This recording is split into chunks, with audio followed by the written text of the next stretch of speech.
Spike down A. Light munition. Last player standing. Spike planted.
Spike planted.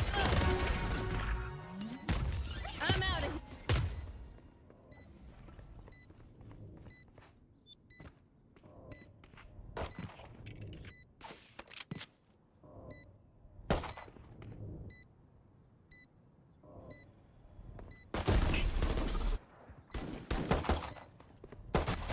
Last player standing.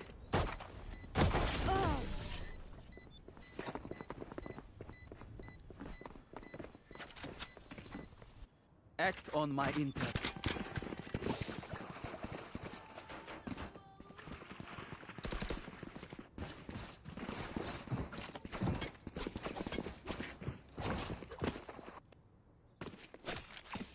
I'm going above.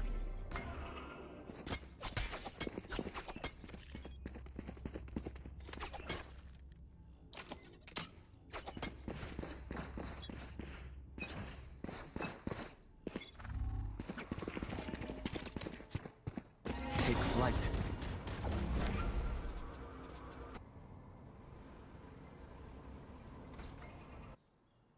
Blocking vision.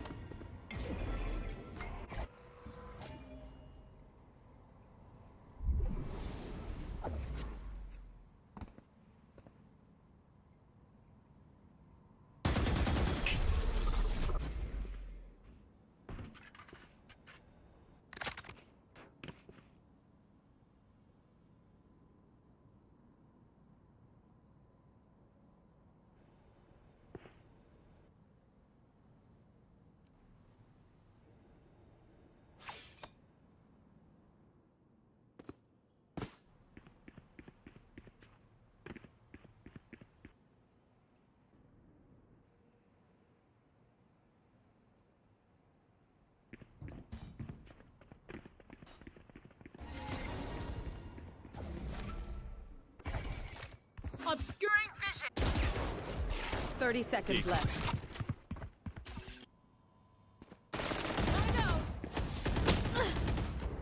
Bring them down.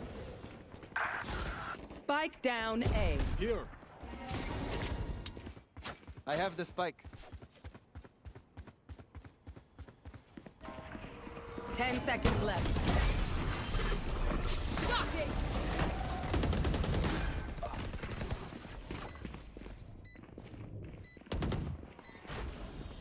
Last player standing.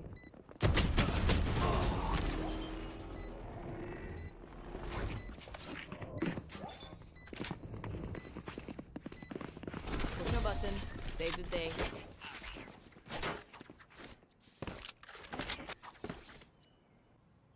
what it's about. You want something easy? Leave. You want to be great? Keep fighting.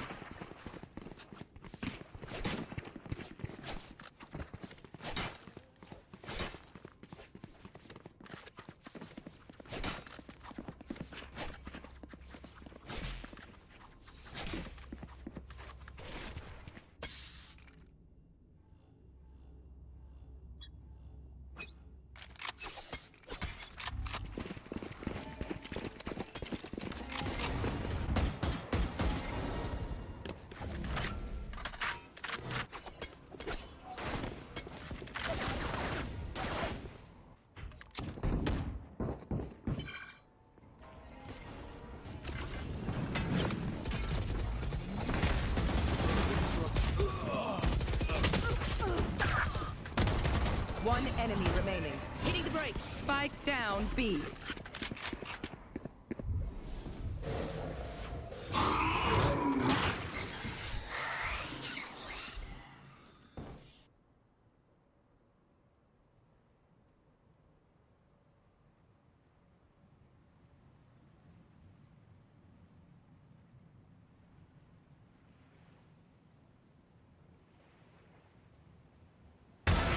So long. My ult is ready.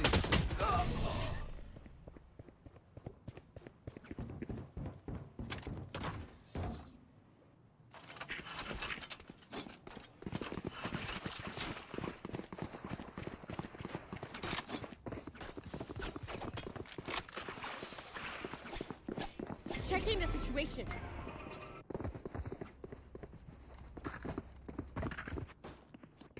Need a drop.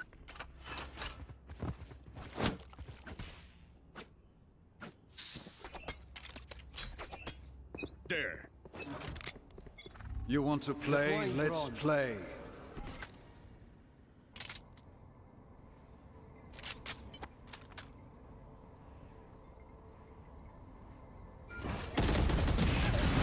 One enemy remaining. Spike down A.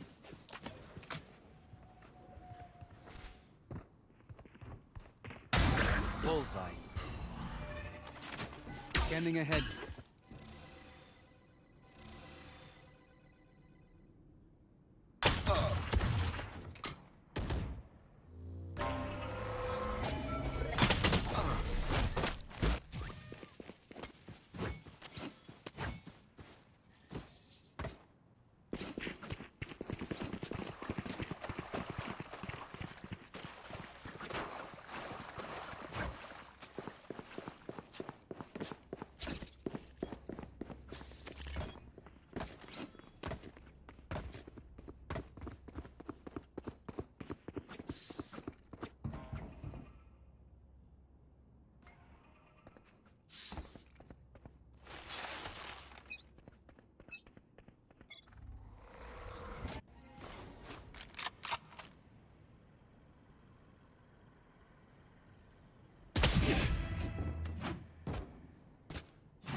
We'll catch them.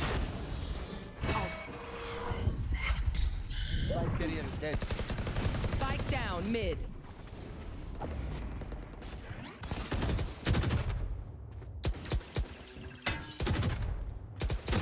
One enemy remaining. No more. I have the spike.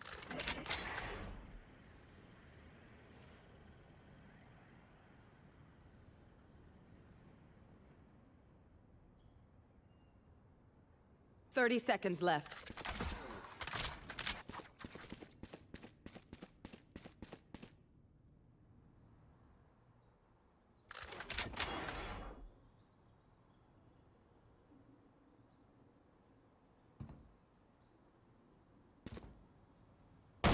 Silence. 10 seconds left.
Cutting through.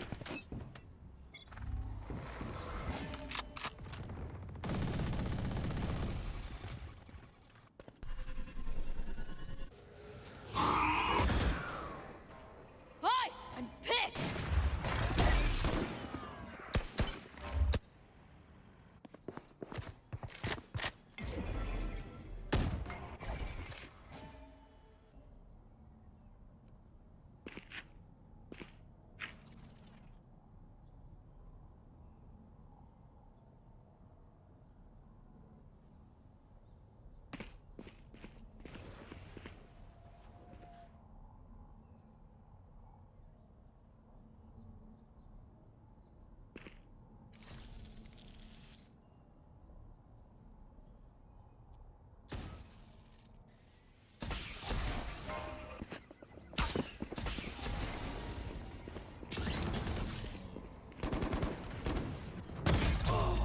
Spike down A. Concealment! One enemy remaining.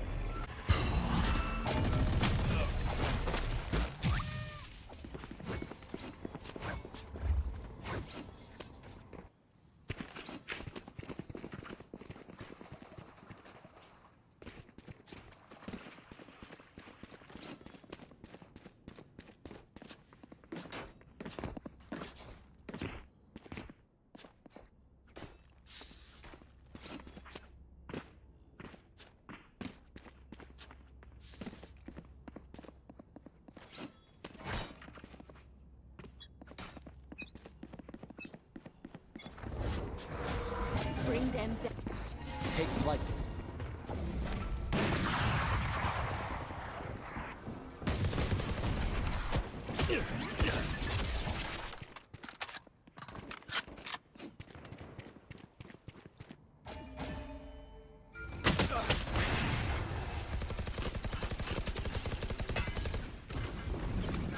Nowhere to run!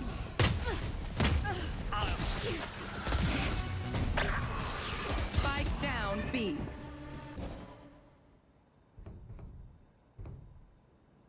One enemy remaining. Trinity, you're welcome.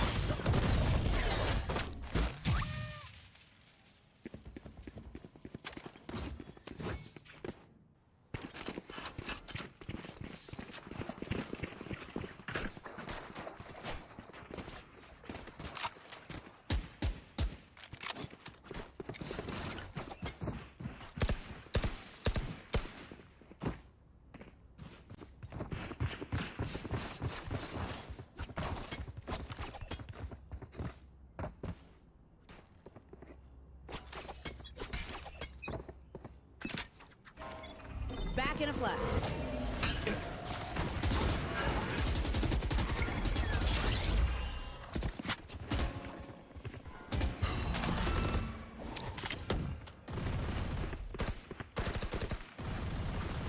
Let it go!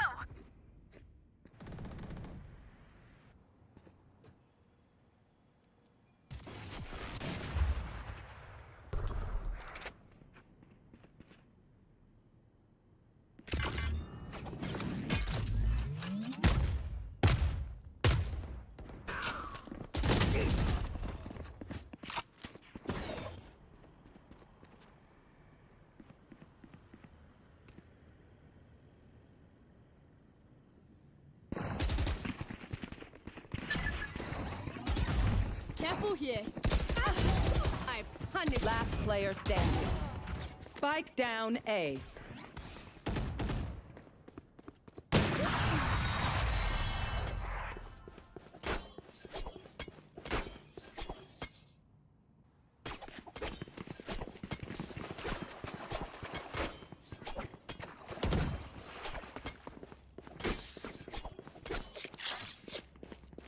That's a good spot.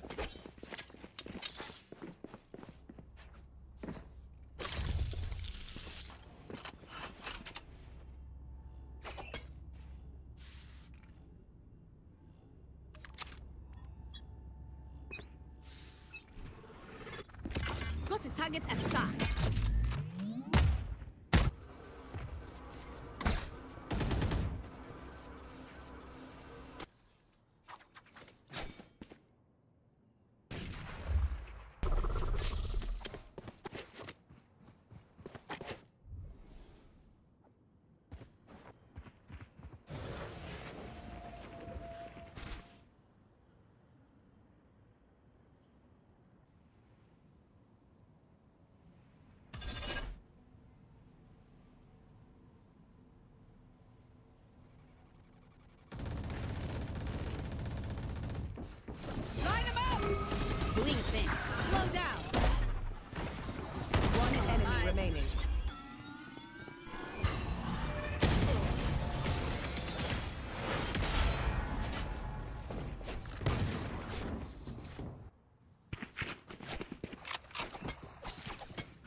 Don't.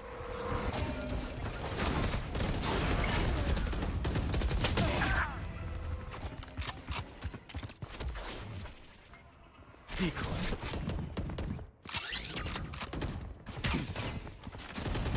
Shock dart. Portal closed. You're done.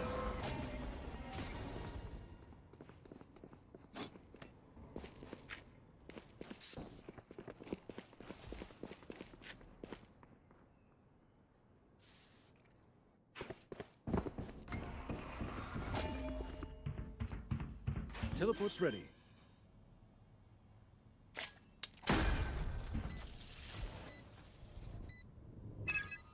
I have them.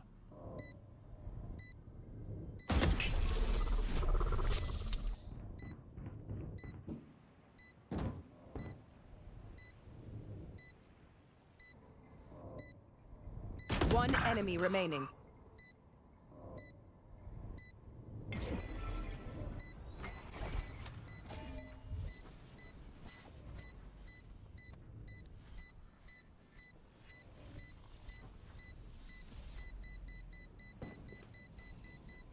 Teleport's ready.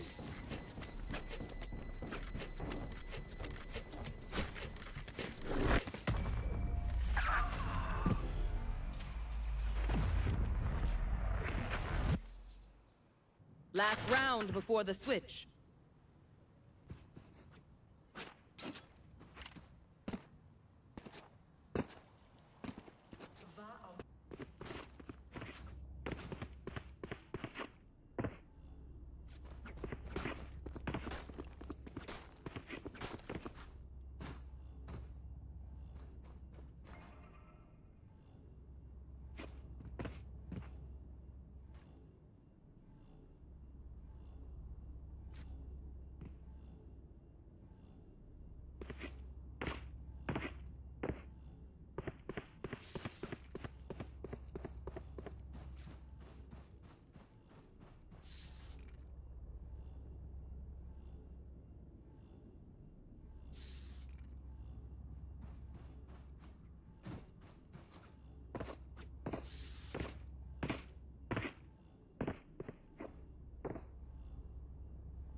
You want to play? Let's play.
Go ahead.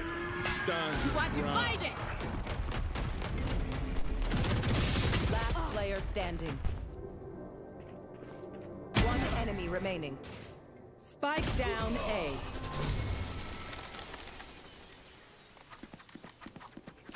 Gun here. Switching sides.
Teleport's ready.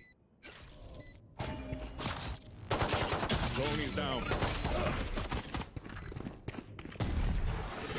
Last player standing. Flawless.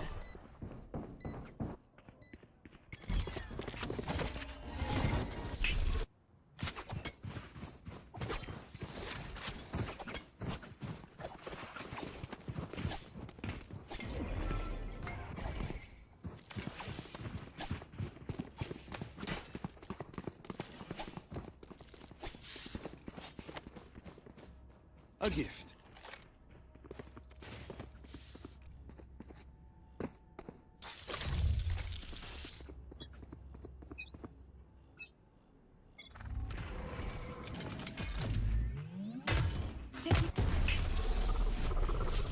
Taking that back. I have the spike. Go, go, go!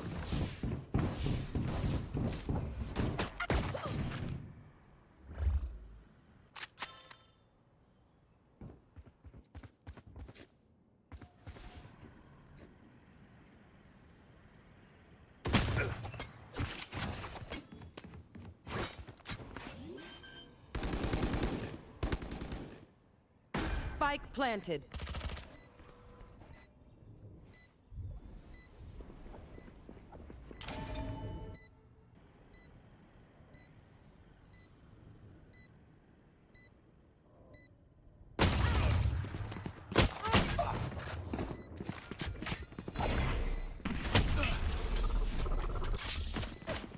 Last player standing. Flawless. Recovering it.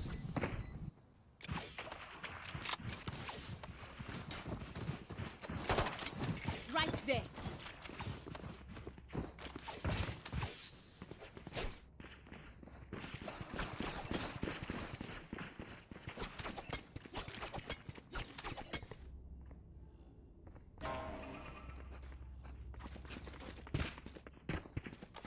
Bonne chance, mes amis.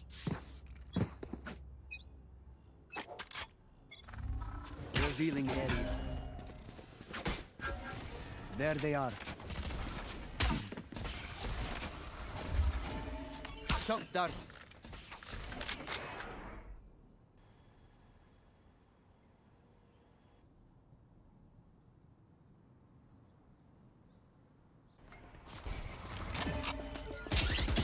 Need that back. Cutting through.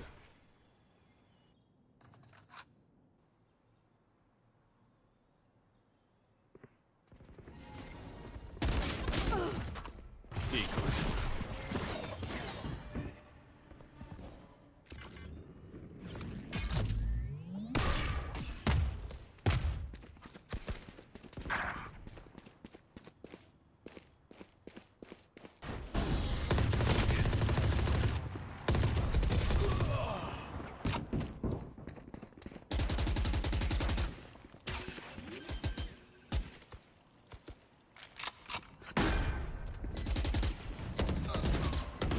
One enemy remaining. Trinity, yup.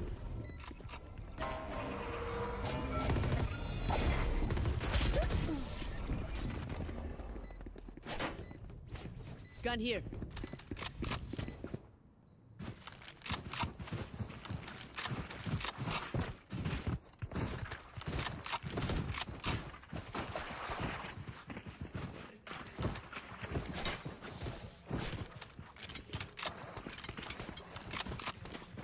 Need a drop.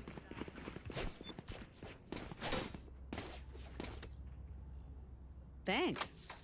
Their Tejo is not my Tejo.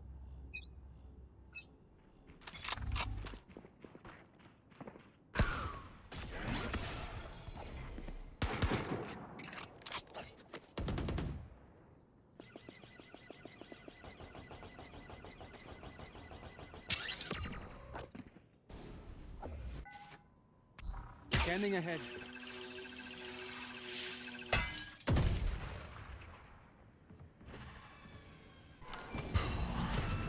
Take this! I'm out of here!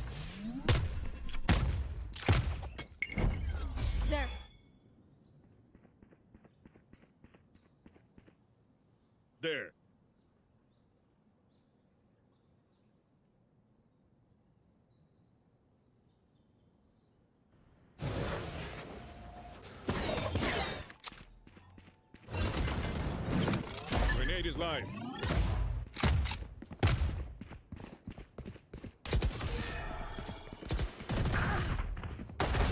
Neutralized. One enemy remaining. 30 seconds left. Last player standing. Spike planted. Clutch.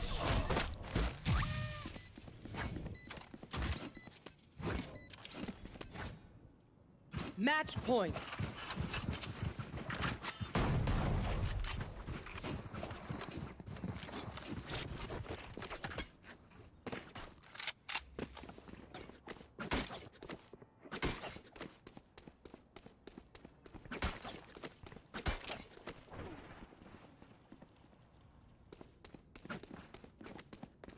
Heading to the above. That should work. Got to target obscure cutting him. You are divided. Gotta go. I am the hunter!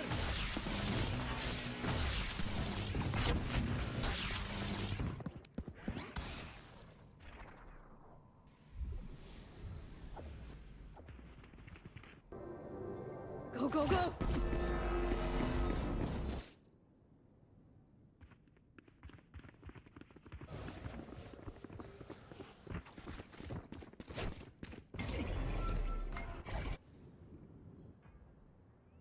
Face your fear!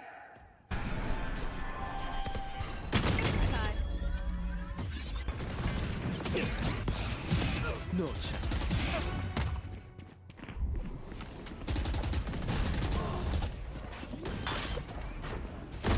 Spike down A. Last player standing. Attackers win.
I'm out of here.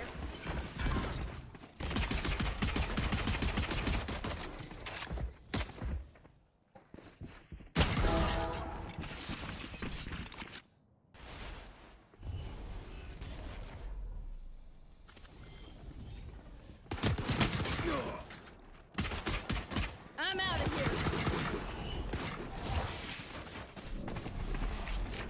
Gotta go.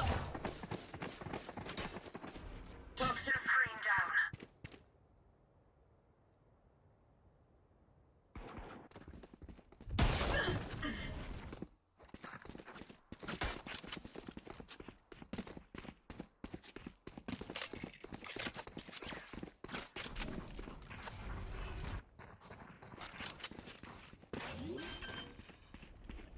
One enemy remaining.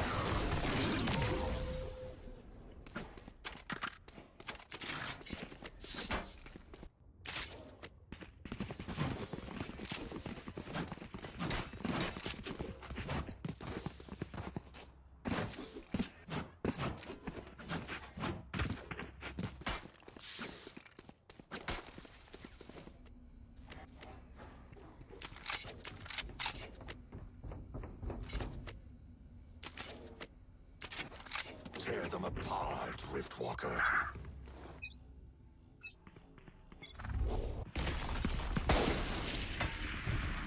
There.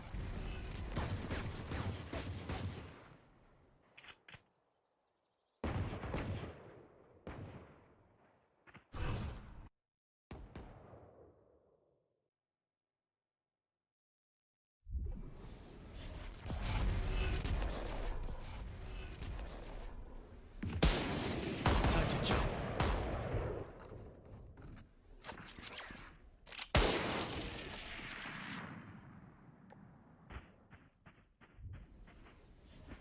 Here.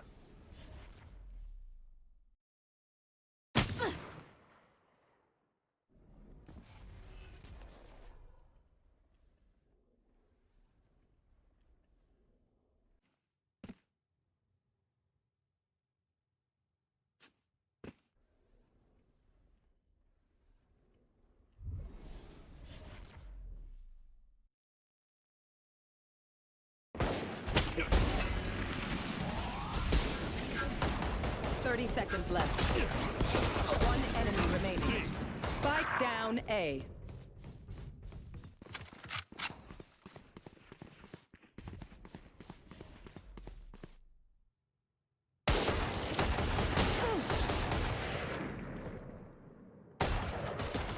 Ten seconds left.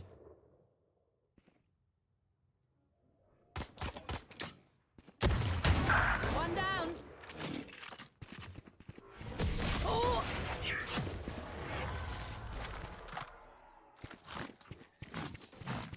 I'll pick them apart. You clean up whatever's left.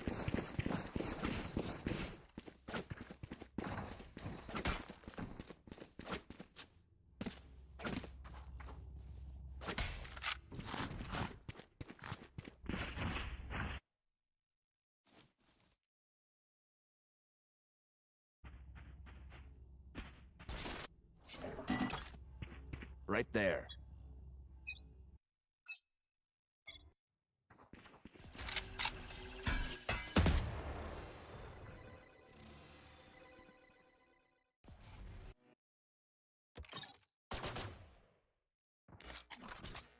Deploying drone.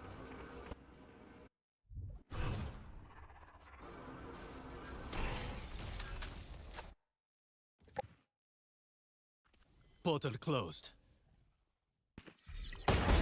Sakura, my...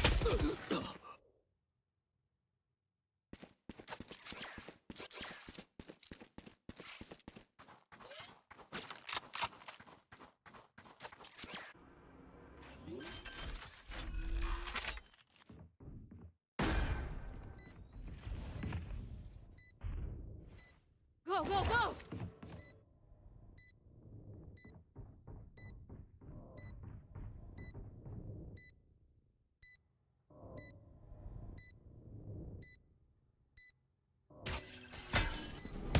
Take this!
30 seconds left.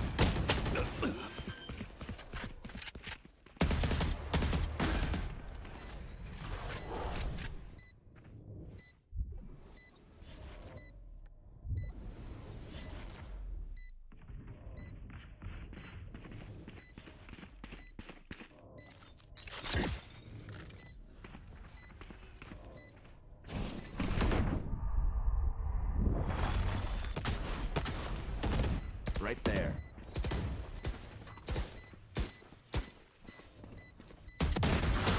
One enemy remaining.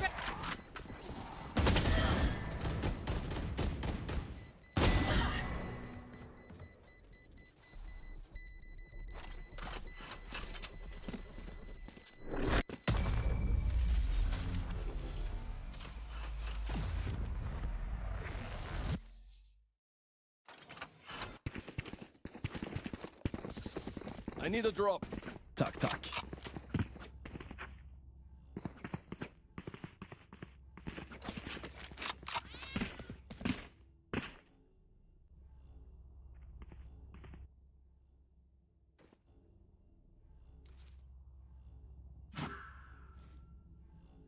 Salamat, thanks. Shadows traveling.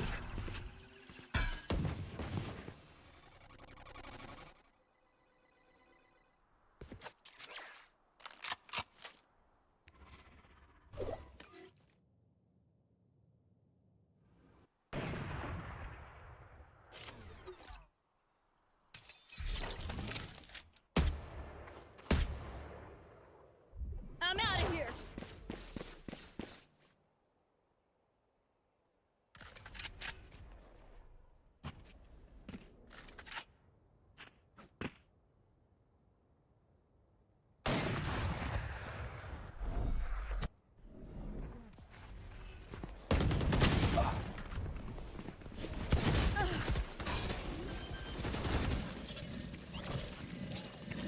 Spike planted.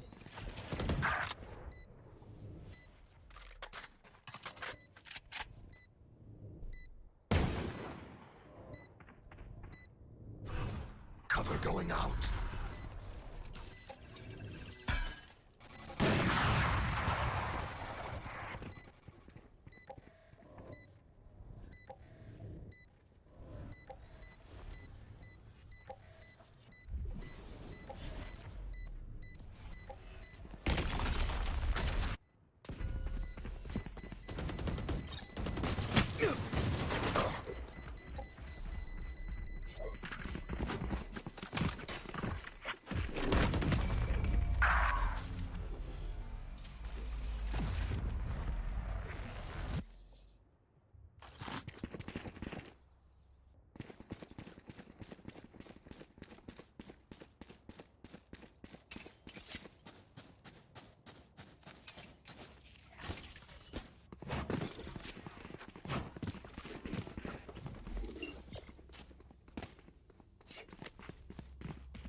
Go, go, go!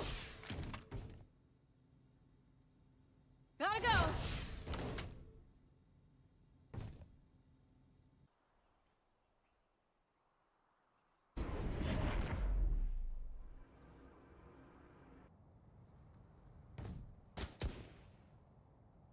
Poison orb emitted.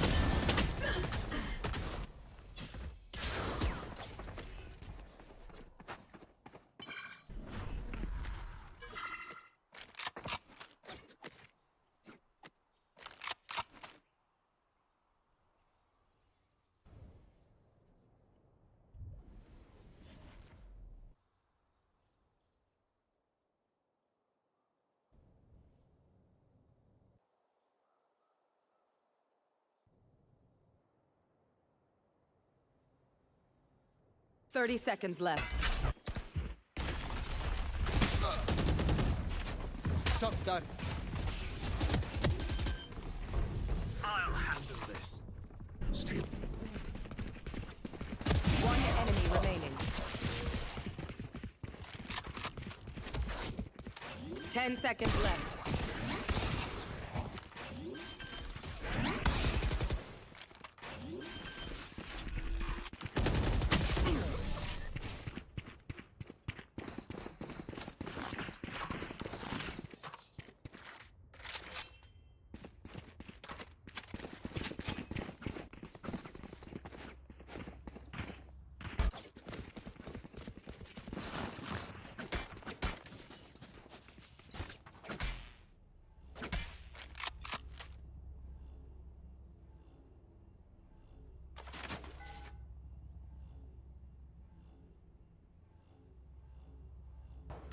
Go, go, go! Go, go, go! Nowhere to run! We're good. Shocking! Off your feet! Gotta go!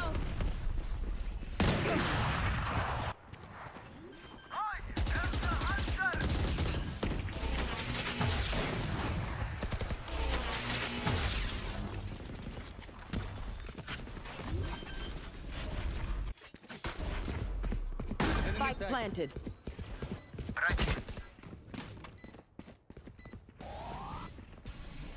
Don't get in my way.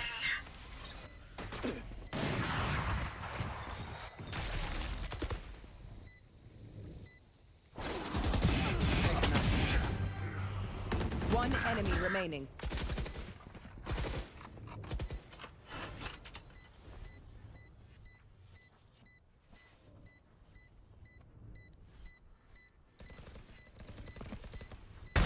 Headshot. Time to jump.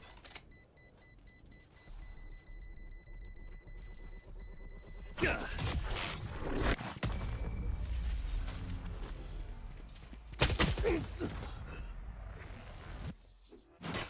Wait until I block.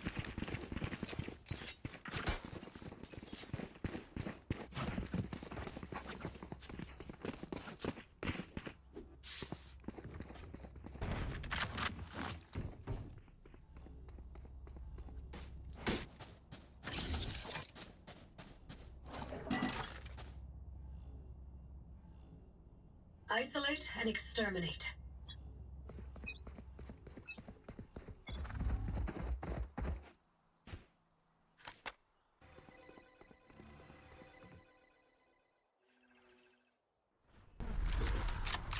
Hi! I'm pissed!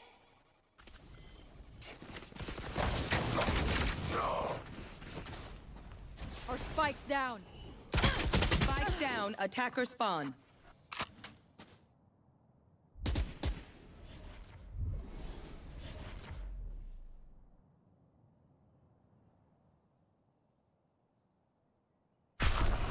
Scatter.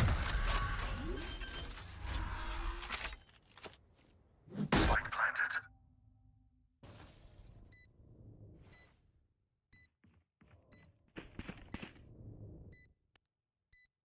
Last player standing. Shadows traveling.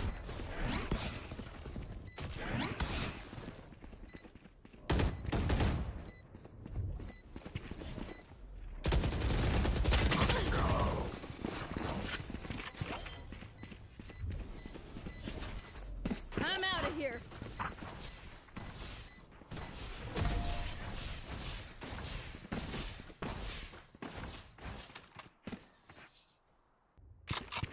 Gotta go!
have the spike.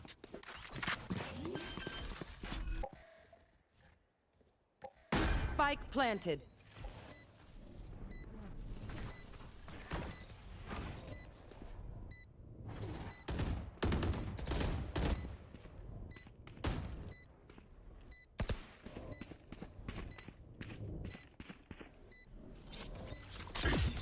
One enemy remaining.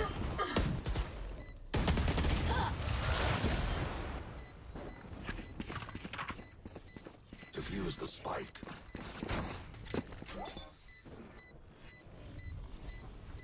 Spike's down. I'm out of here.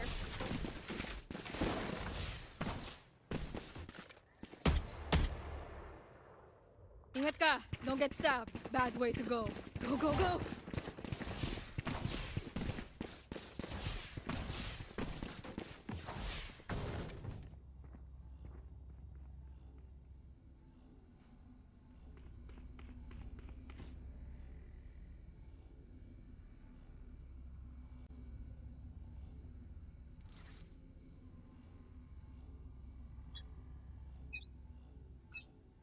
Go, go, go! I'm out of here. Shortcut! Shocking!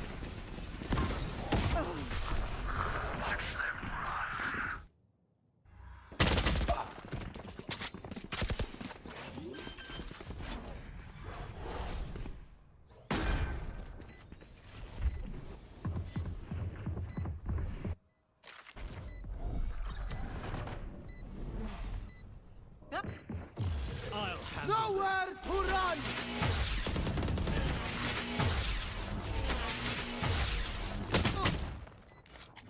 Take flight.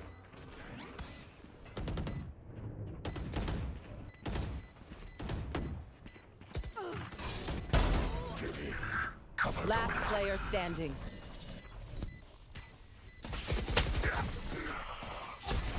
Out of charges. Stay taut as a bowstring. The fight demands it.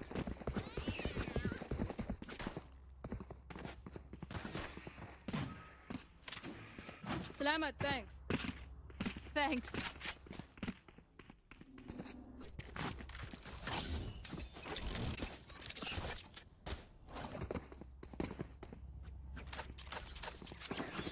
Let us hunt.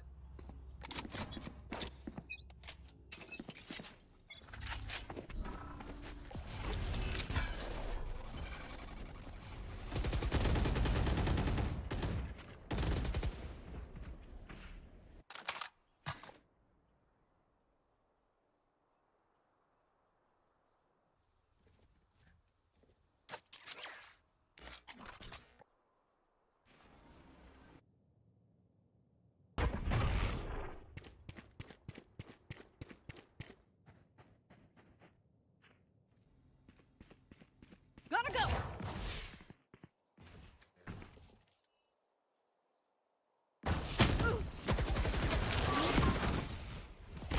Go, go, go!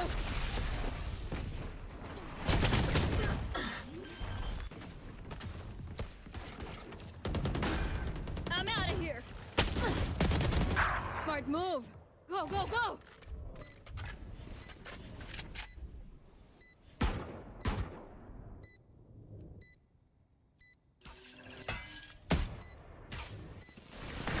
Here we go!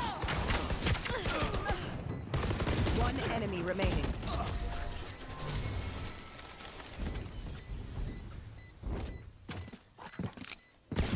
Last round in the half.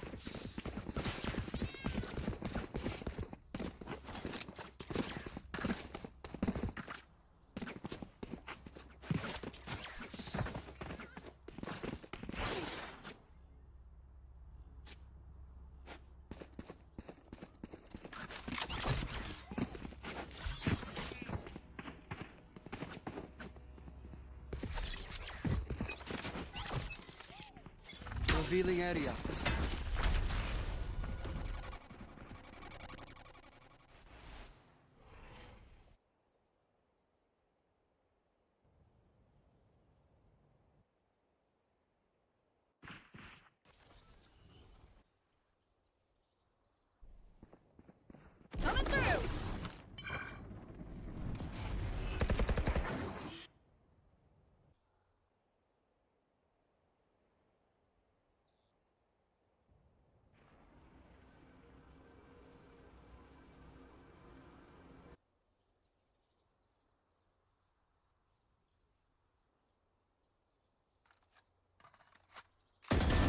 Off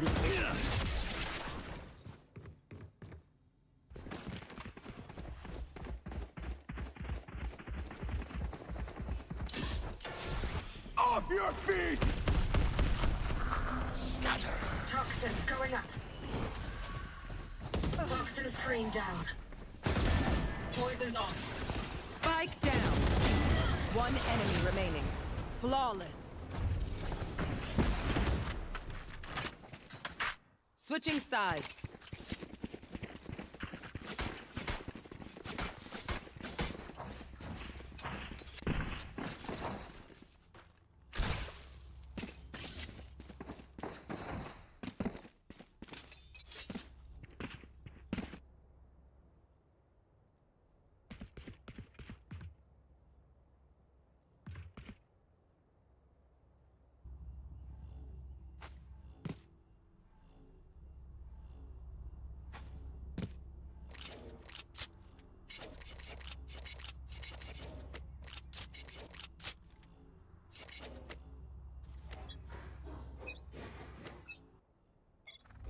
Tremor!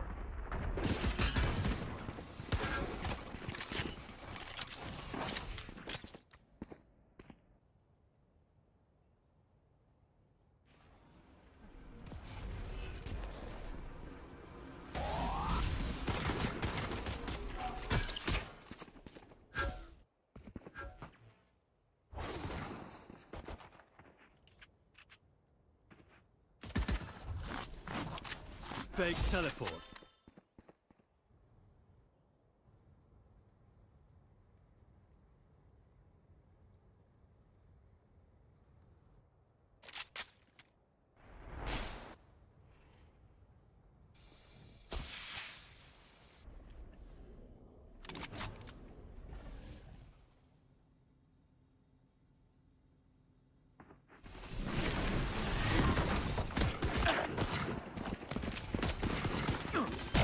Killed them.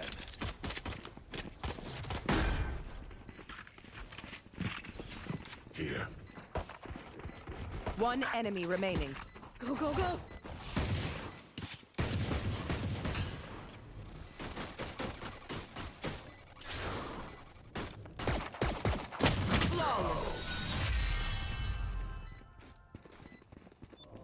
I'm out of here. Gotta go.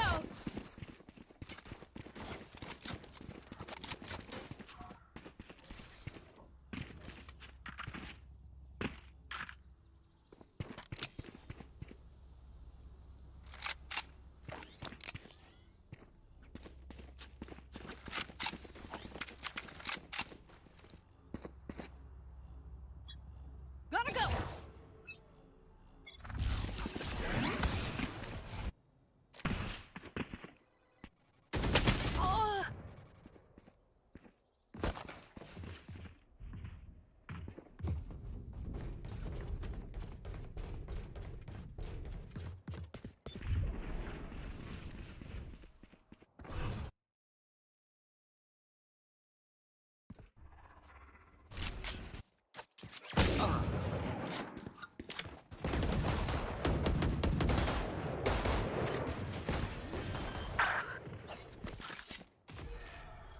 Spike planted.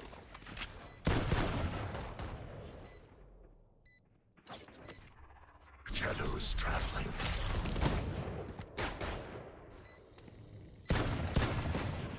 Last player standing.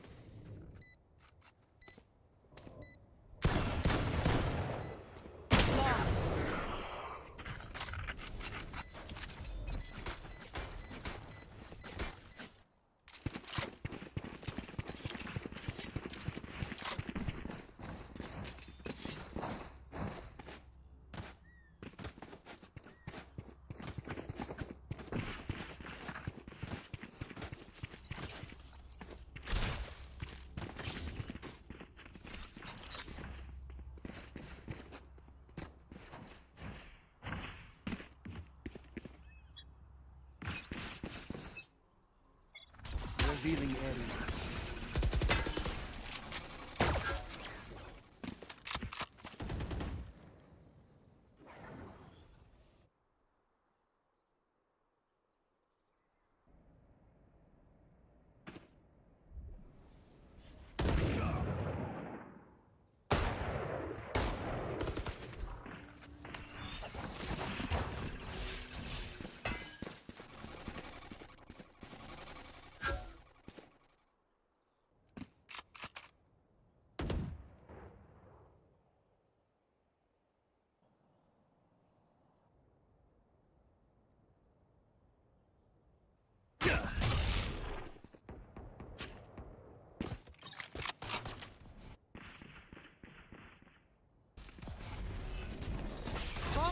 out. Bomb grenade out. Bomb turret.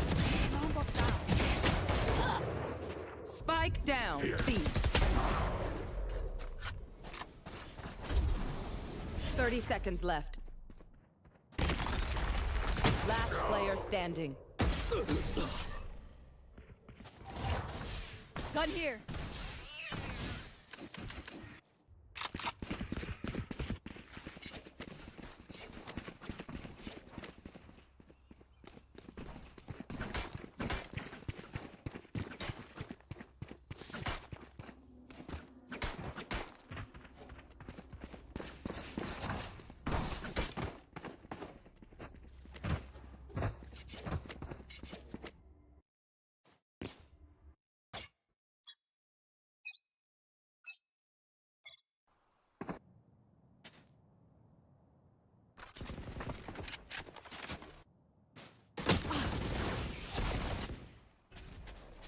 Placing swarm grenade. Swarm grenade out.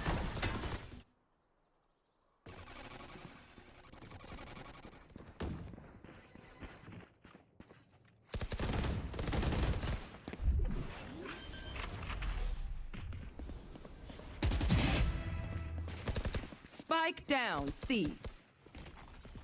Watch out. One enemy remaining.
Go, go.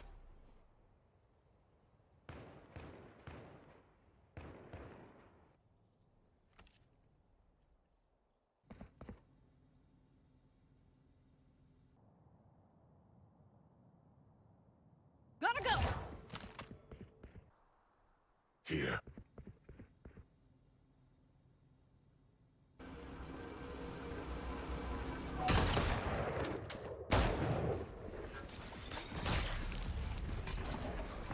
Poison.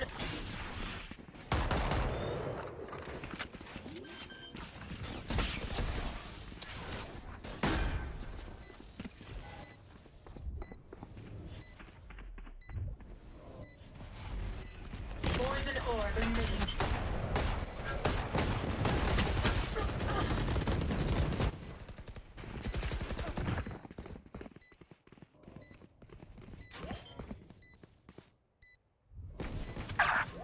Last player standing.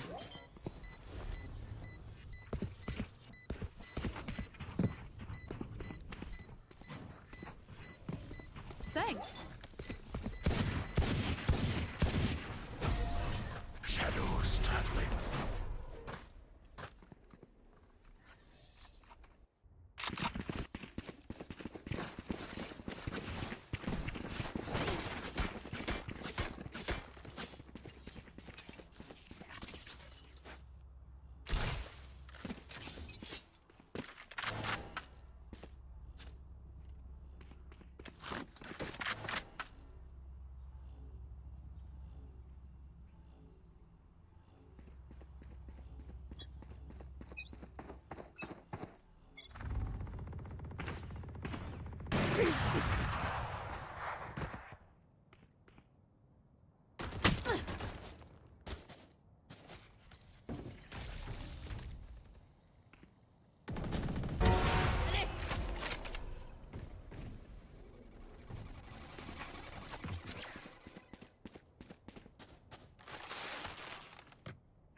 player standing. Spike down B. Flawless.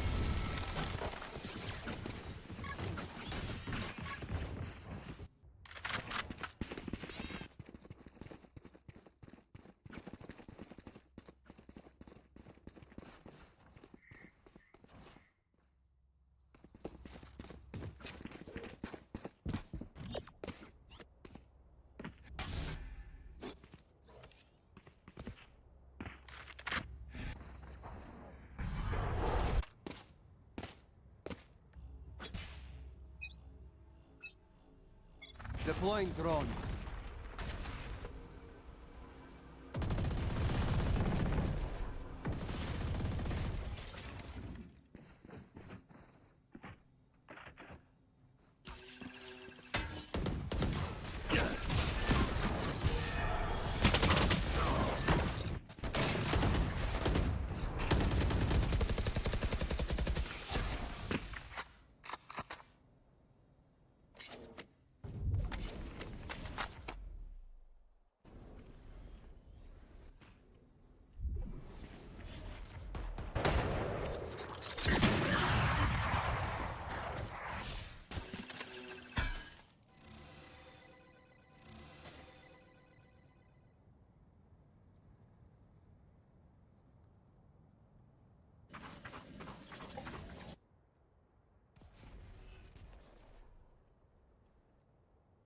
Hi! I'm pissed! Spike planted. Almost out. Initiated. Nowhere to run! Here we go! Kill. Last player standing.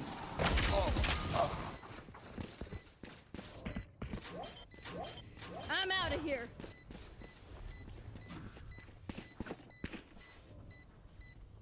Ace.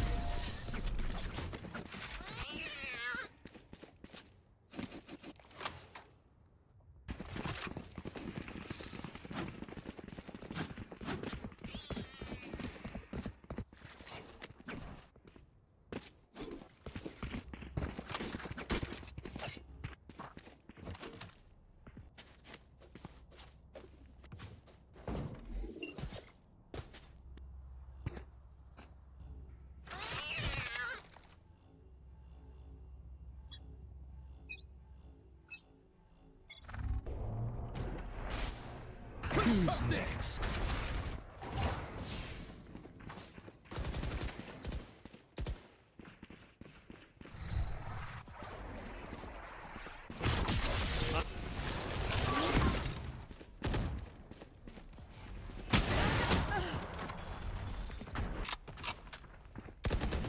I'm out of here.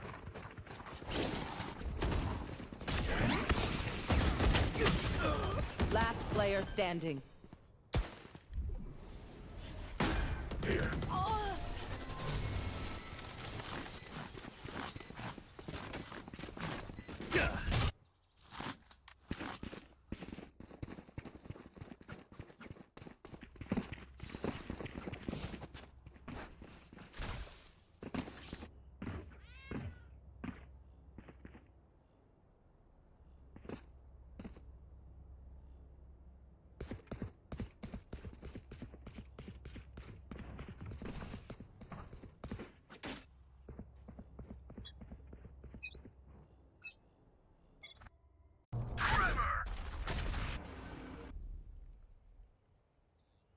Placing swarm grenade.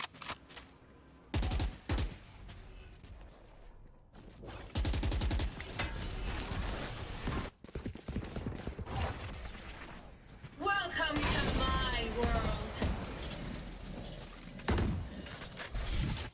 I am the hunter!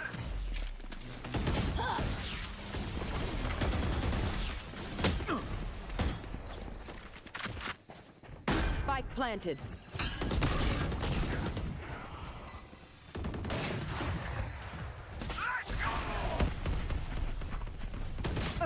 Last player standing.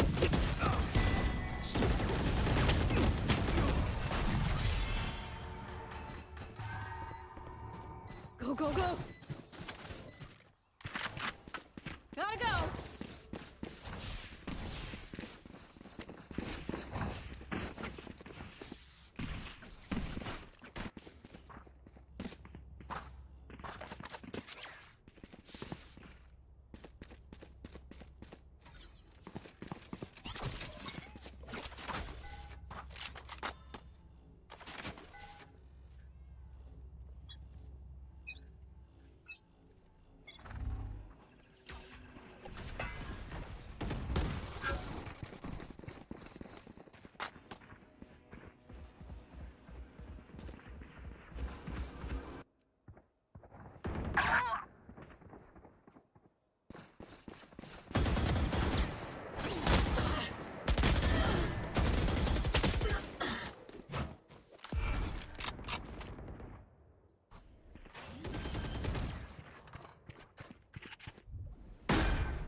One enemy remaining. No more to oppose us.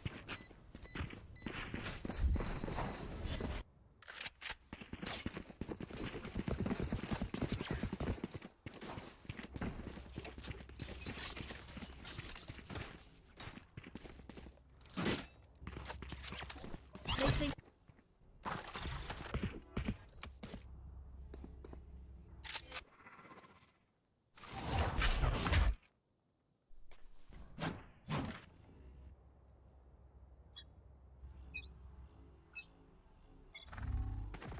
Take flight.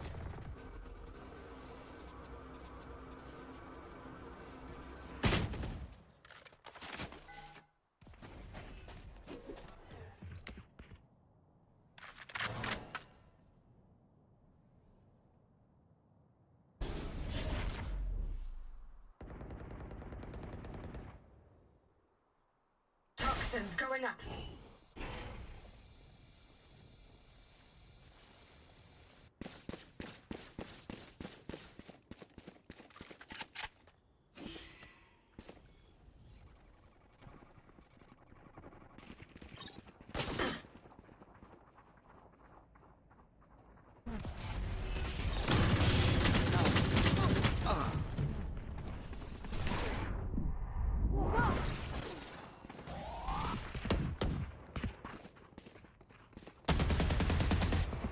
this way!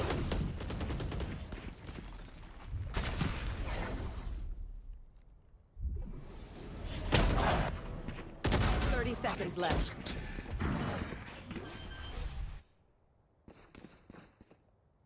Spike planted. Blinded.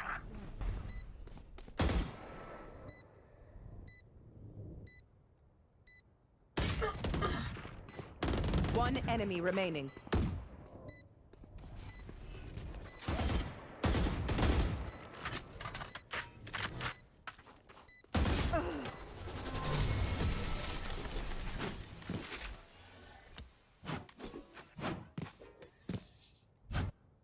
Match point.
Who's next?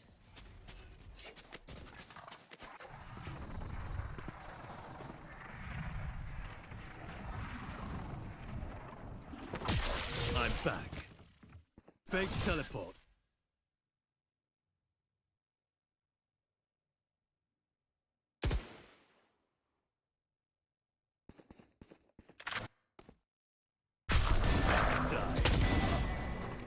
Die.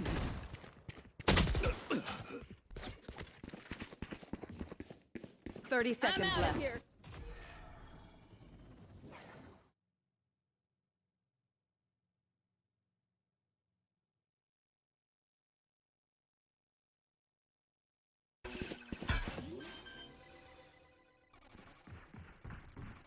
Spike planted.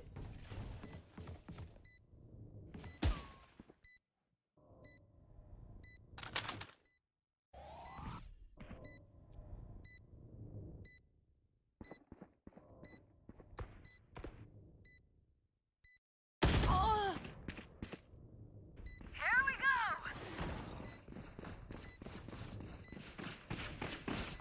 One enemy ult's remaining. Nowhere to run! We're good. Shot.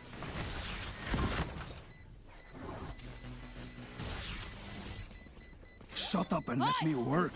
One enemy remaining.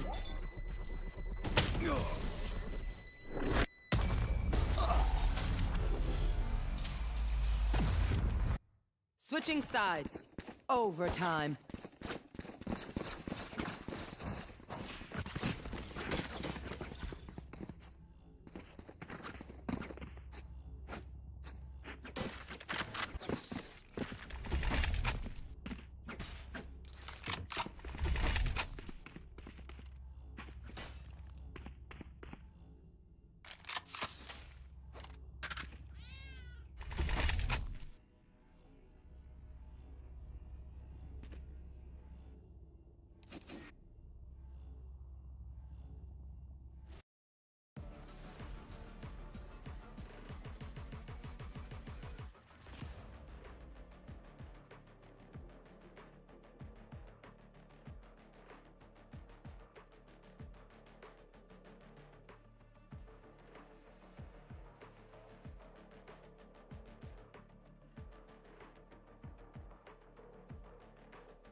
30. 30. Don't. 30.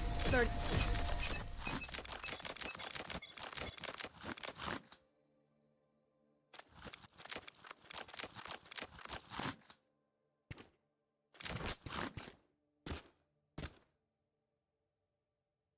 Thirty seconds left.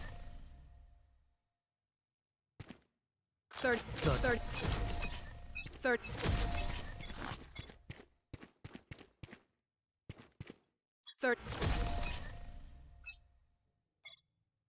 30. 30. Last match. Switching point. sides. 30 seconds left. 30. 30. 30. 30. I 30. 30. 30. 30. 30. 30. Jump 30 them. seconds left.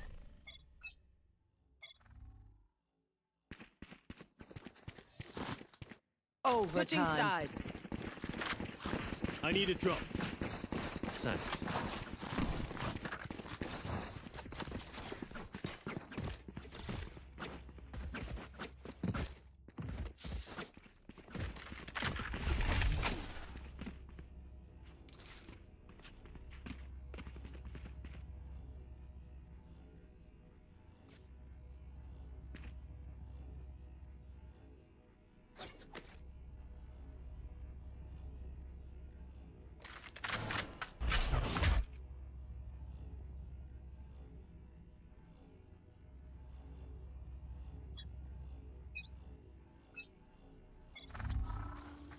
Scanning ahead.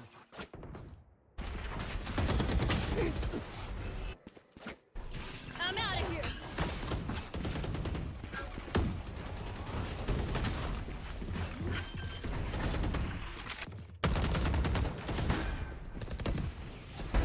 Defeated.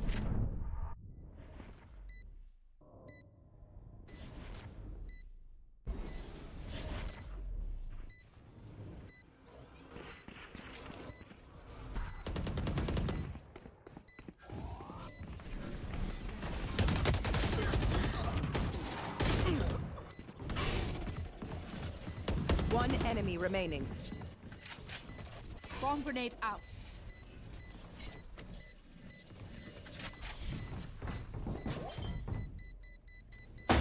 Impeccable kill.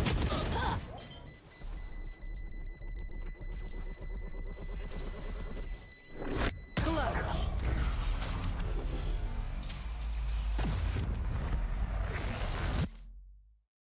Switching sides. Match point.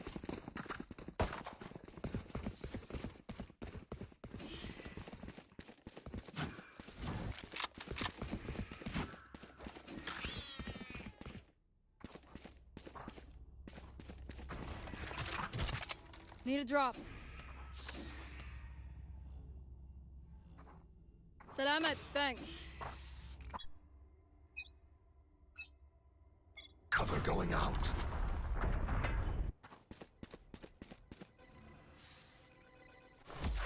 Decoy.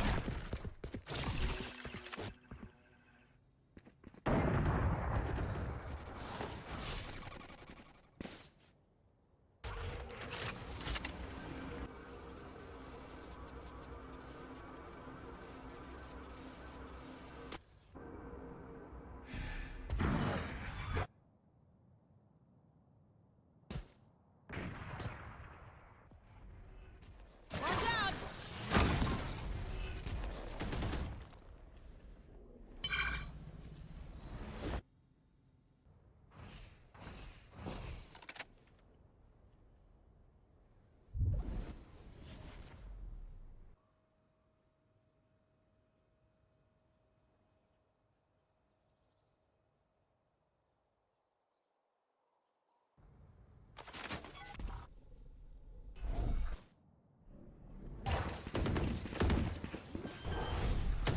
Blinded. 30 seconds left. One enemy remaining. Spike down B. Defenders win.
Hello and welcome everyone as we are here to continue on the Midwest Battleground 2026. Again, the third annual tournaments that we've got going on with a massive amount of titles. I know I am here, Rich Rad, with Centipede. We had a great day yesterday for round robins, and now we're entering even further into the brackets where the competition continues to elevate. We already had Rocket League a little bit earlier, so now we get to transition into Overwatch. You can already hear some of the excitement in the background for some of the other titles. But Centipede, we're in day 2. It's many more people here and a lot more excitement. Absolutely. I mean, seeing all the high school players here, not just the college players from last time, but now getting into those new brackets. I believe like Rivals of Aether starting this year, this day.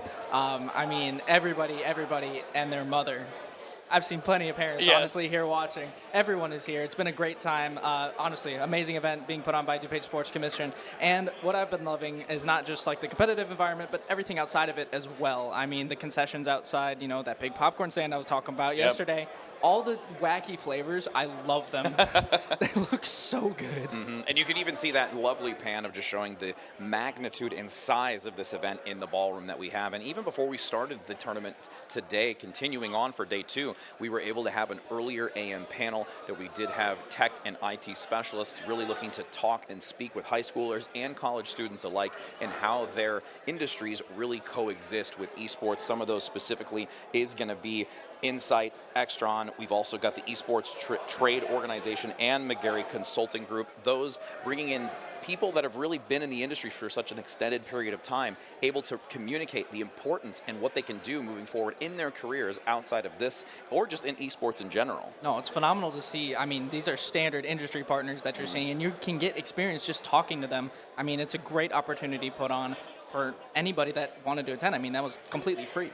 And then, as I mentioned, we're going to be entering into the Overwatch segment of this, and we can take a look at the lineup of the 2 teams that we have to start off for the day. We'll be doing Overwatch and then transitioning into some more Valorant later on, but we do have Ohio Northern University, and we've got River Falls here. Again, these 2 teams we have had a chance to see prior, so it's exciting to get to see them repeat again going into this new year and what they can bring to the table and what kind of changes and adaptations to either the team as a whole in members or just, of course, with, like we mentioned and heavily talked about yesterday, new heroes that are a part of the mix. Absolutely. The mix of new players and new heroes can add so many different factors into the mix. I know Ohio Northern has been a very, very strong competition. I mean, my team has played against them a bunch of times, honestly. It's always been a good match, so I'm looking forward to see what they can bring to the table today.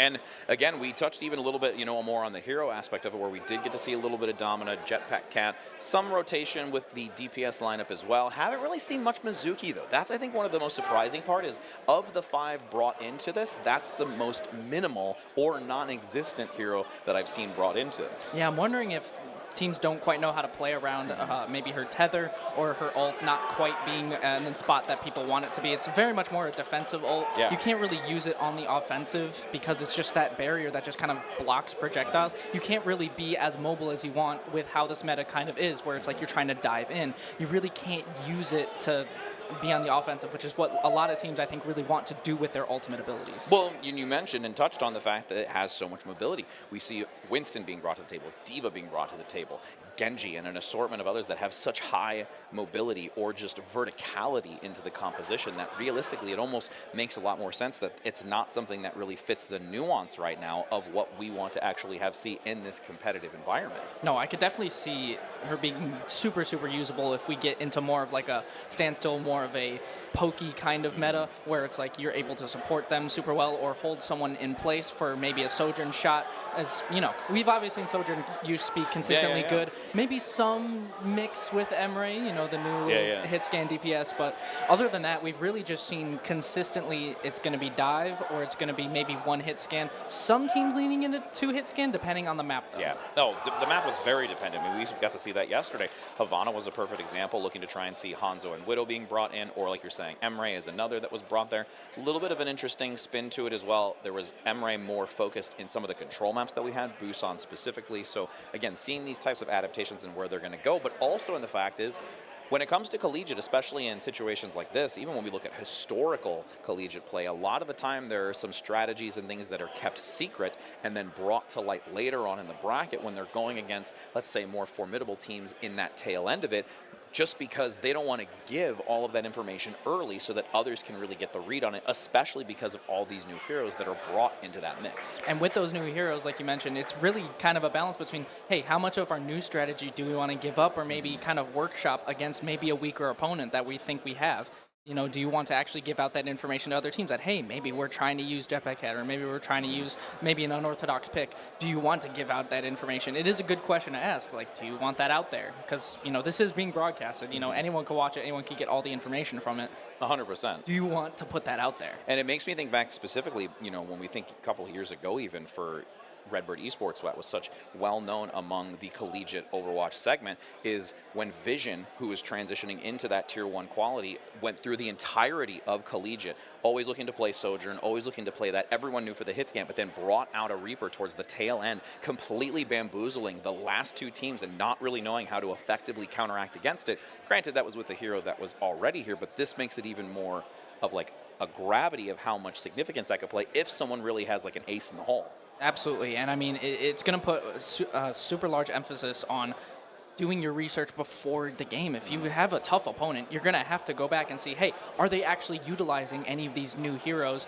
Do we know how to play against them? Do we know how to play against that specific person playing that specific hero? It adds so many different factors that you have to kind of be ready for, and it's really fun to see kind of like a tier 1 element being brought into collegiate. Absolutely. And then the other thing too is also for those that were watching yesterday in the Overwatch segment, we did have it as a best of 3, but now transitioning into the bracket aspect of it, more so going to be that best of 5, where we do have for that grand finals being a best of 7 with a map differential. So again, that's what we're transitioning to, so we get a little bit more of those longer segmented games, has a chance to kind of have the ebb and flow of map selection and greater hero bans over the course of the series. Yeah, it's going to be really interesting to see if, you know, you can ban Jetpack Cat once. Each team can ban them once. So at least that means there's 3 possible maps of not having Jetpack Cat. Which is good, but also you're going to have to deal with them at some point. So I'd like to see if teams have really adapted to using that kind of, like we mentioned, how important verticality and movement is. I want to see if teams are really taking advantage of that and throwing off maybe some of those really good hit scan players. Well, and also because we've always had to lead with a control, typical in any situation, but then a lot of the maps went into Flashpoint yesterday when we found ourselves on that second map, or even just the third, is that was a comprising of a majority of our matches that we got to see. So once we again start leading into having how hybrid, having a push map, what are those different types of things we're going to see brought to the table, because it was so heavily focused on those 2 specific map types. So then it broadens the spectrum of what we can also see brought to the table. Definitely. And you see different teams were very good at catching people out in rotations for those Flashpoint maps. I mean, that might just be their kind of point of comfort, where it's like, we don't want to be locked into one objective. We want to catch people as they're going to another, or maybe, you know, we're really strong when we group up together. So it's going to be interesting to see where these maps go, because now I believe that we are following a set order now that it's best of 5. So you can't just kind of go straight to Flashpoint. Hey, we're going to have a Flashpoint map somewhere down the line, but you can't necessarily just bring it out right away. Yes, and even banning, you know, potentially the selection of the Flashpoint that's within the pool. So all of those variables start to really add up conclusively to see how we're going to continue on for the rest of these brackets, as now we're entering into that lower end of it. So in this case, those that are here are really fighting for their spot to make sure that they aren't going to get knocked out within this lower bracket. Right, and I mean, when you're fighting for your life on stage, there's no greater pressure situation. Yeah. So I'm wanting to see how these guys kind of handle it. And, you know, these are 2 really good teams, obviously. Again, I talked about how I played against them, but it's a different environment entirely when you're on stage, on land. So, you know, forced mistakes we could possibly see. And I mean, especially if you're fighting for your life. You know, this isn't round robin like it was yesterday. This is fighting for your life, like you said. So I'd love to see how people adjust to that. Yeah, and that's what's really nice, too, that we get to start off today, is because you get to see everything really put beyond the line, because it is that lower bracket before we start to enter in towards that upper portion a little bit later on, and then having the few of them completed tomorrow before the grand finals. So, again, there's just a lot to really look forward to, and I can't wait to see how this first one's going to unfold, which I believe they are just fixing a couple of technical issues, so we should be hopped in shortly as we wait on one other player to connect in.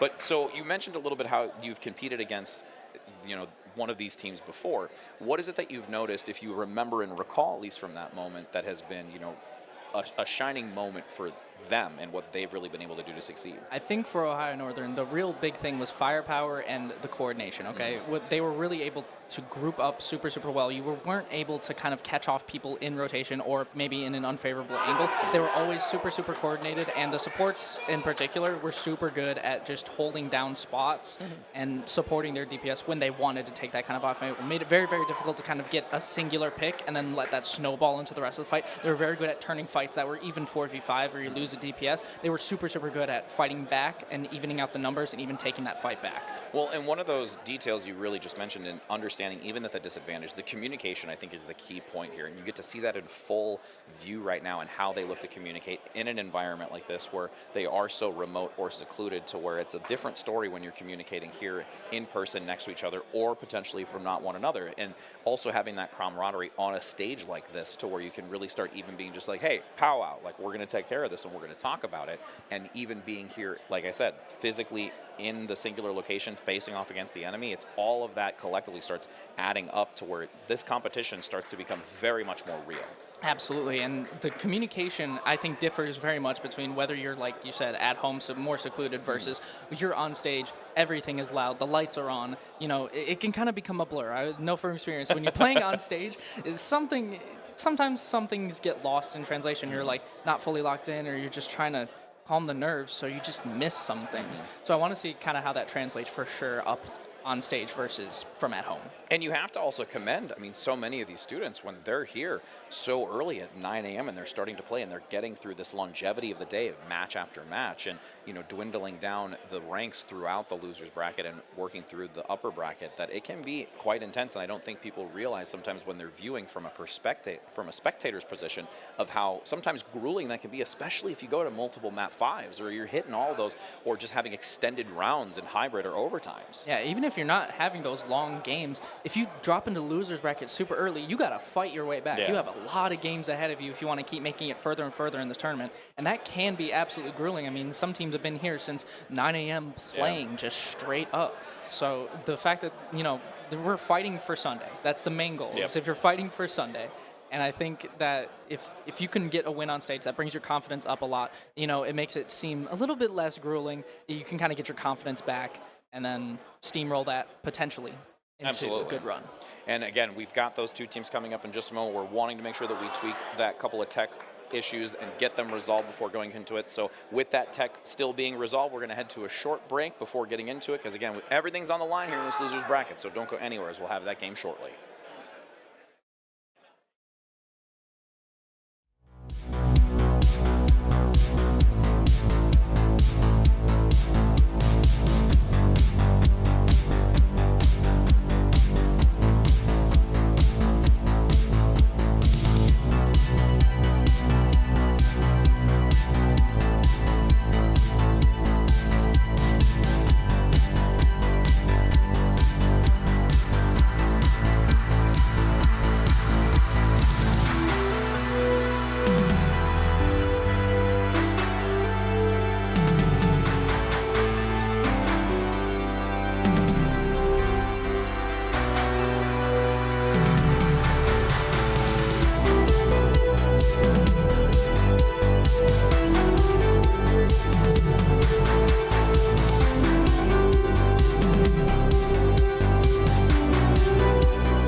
Alrighty, welcome back everyone, as we are here finally after an extended technical pause. We can get this match underway.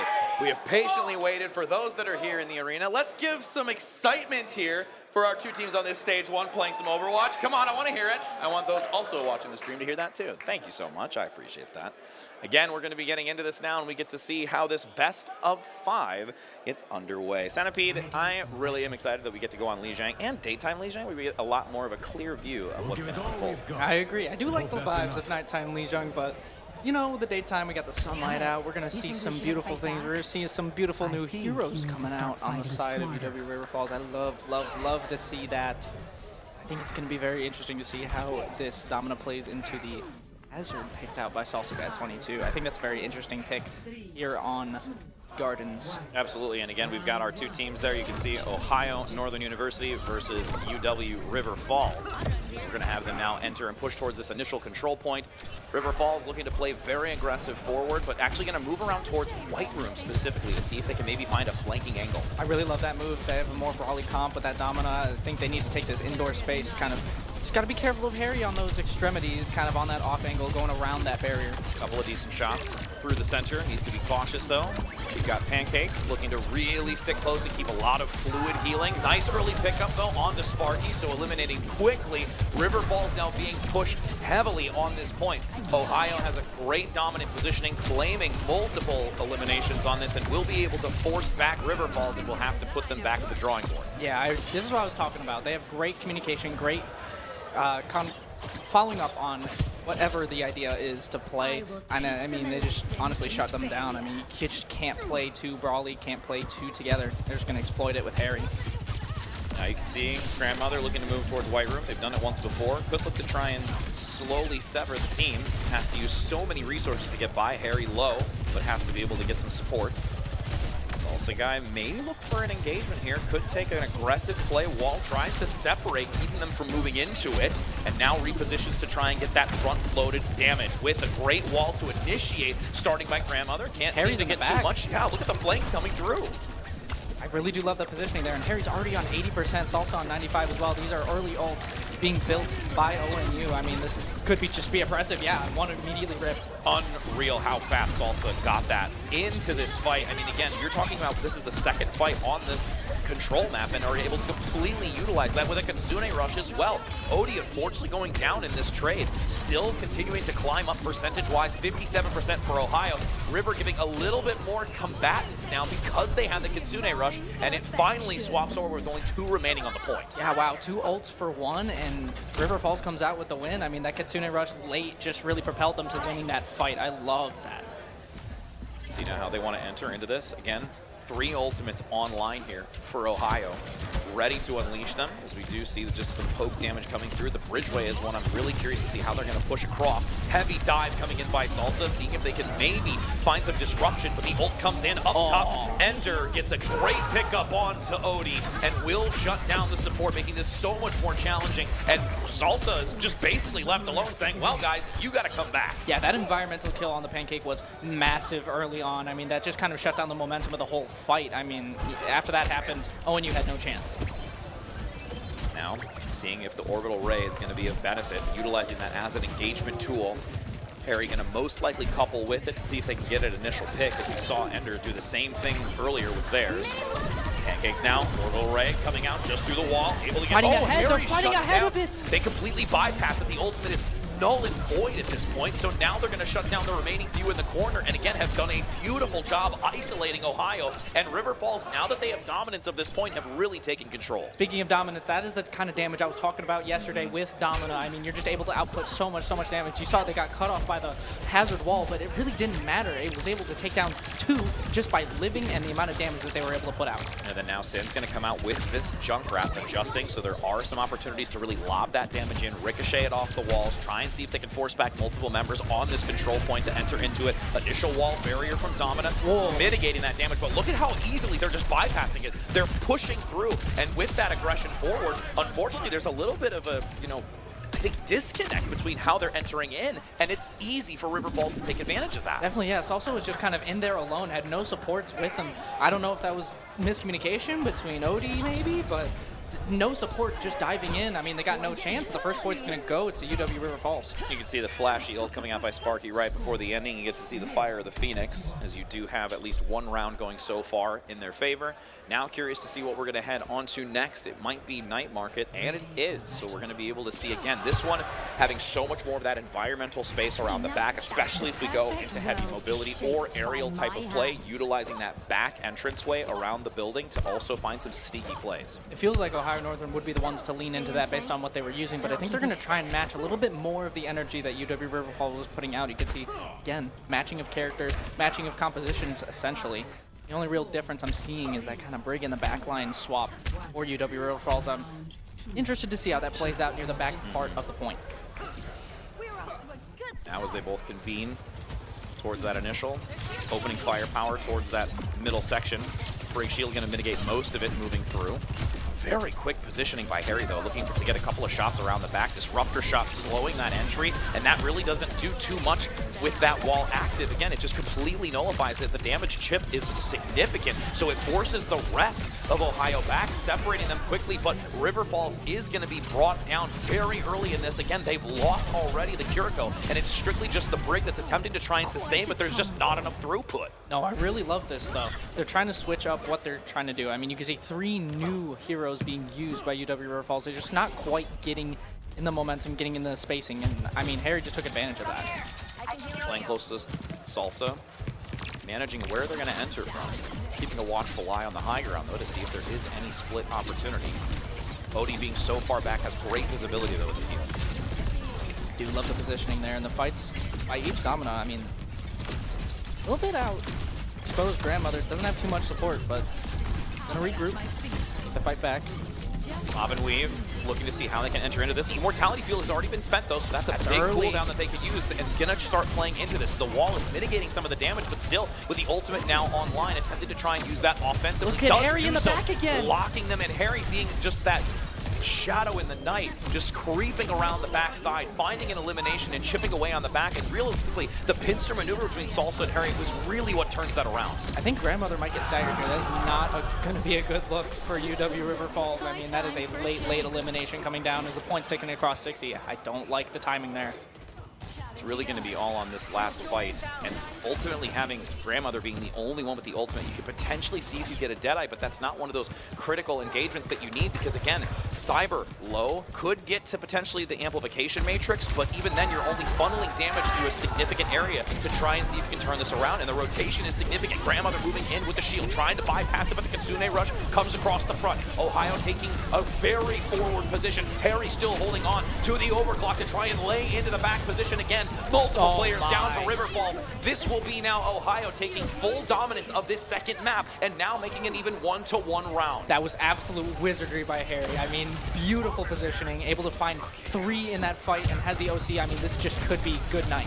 Yeah, the timing is so rough. Again, even with the swap out of the Tracer, they have no way of getting back, and it really comes down to those critical picks and even a little bit of a slow stagger because of the timing on where their percentage was. And now that it's a 1-to-1, we enter into center to see how it's going to play out and what they'll look to bring to the table, because this is one also we've mentioned where you see some of those unique plays, like a Mei, like a Junkrat, or even some of the newer heroes, and how they want to utilize that to their advantage. I'm very interested to see if we're going to get even more brawly comps, because we've kind of seen a main 4-core or a main 3-core, and then having maybe Harry or another hit-scan DPS kind of on that off angle. I want to see if they maybe try to group up a little bit more, playing that Junkrat, playing a Bastion, something like that, inside of White Room to see if they can just dominate that area, because it is so crucial in the center map.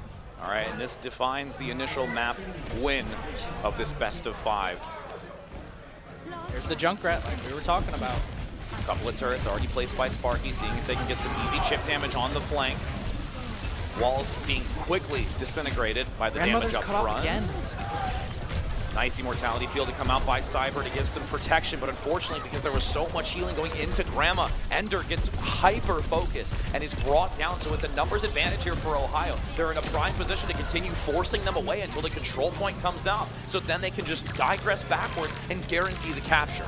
Yeah, that was just a little bit too much forward positioning from Grandmother. Too many resources spent to kind of keep them alive, and that results in a lost fight. You just kind of don't have the resources to sustain as much as Ohio Northern did.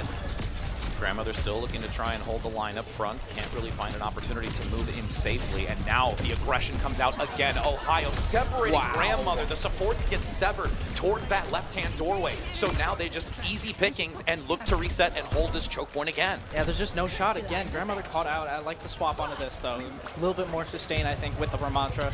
Having your form active. And Sparky also onto the Reaper. I kind of do like this. Change up now. Ram's going to be up close. The Vortex attempting to slow their momentum backwards. There is a great couple of picks. This is where they overstate their welcome. Harry is down, so they've lost the hit scan, but the Riptire soon to be online. Attempted to take the high ground as you do have River Falls pushing forward. Flanking opportunity, though, by Odie, getting behind that Reaper play for Sparky, but repositioning back as the Disruptor shot comes out. Attempting to see if they can get enough space. They're taking it back, but they need to regroup because two are down with Salsa and Sin. Oh, I don't think there's any chance. ONU's going to have to work real hard to turn this fight. It's going to be a Juno committed to try to do it.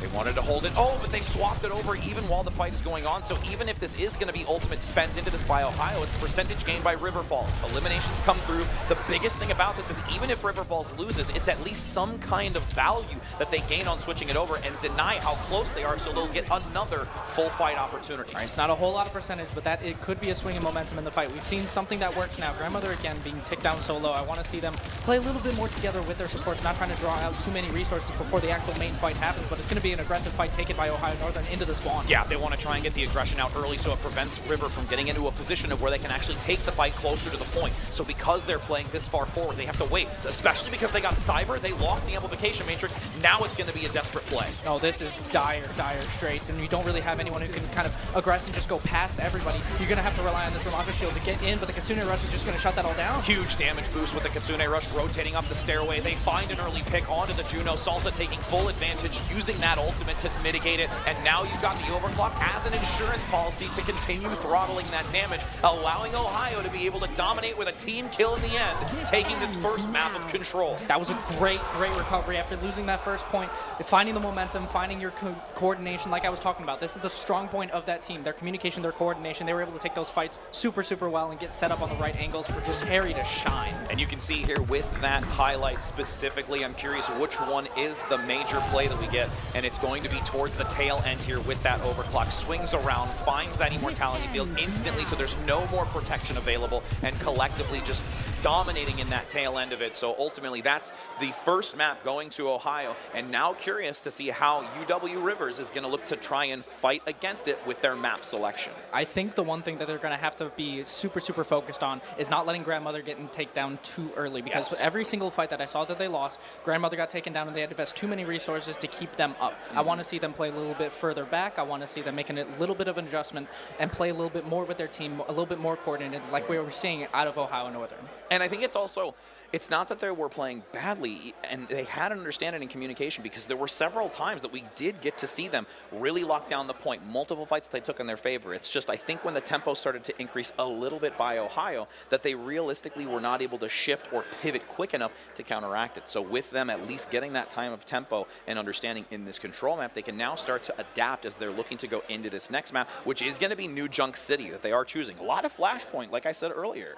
Yeah, I think a lot of teams like to take these quick-paced fights and maybe catch other people in rotation. I want to see if River Falls can keep their rotations a little bit more secure and maybe be on the same page like we were talking about, where Grandmother's a little bit forward, the rest of the team's a little bit back. I think I want to see them being more together, a little bit more death ball-y, and I think that's something that they're going to be able to do on New Junk City with so many indoor points where you have to be so bunched up together. Not only just in the architectural aspect like you're mentioning, but also when we think about the pacing of accumulating percentage, it is slightly faster in comparison to a traditional control. So if you're able to take that initial fight, manage to claim it first like we saw, they're good about planting and having a defensive position and where they can take another clever fight. So then it gives them a better opportunity of claiming that flashpoint to then look to cycle to the next. And because of how the RNG is, you don't know exactly which point's going to be next. Maybe that's more favorable, maybe it's not. So there are variables that are outside of their control, but again, it still bodes in the option of we can, even if we take or lose this fight, we can recover in alternative areas. I'm also wondering if any of the comps are going to be changed up a little bit. We saw a ban of Kiriko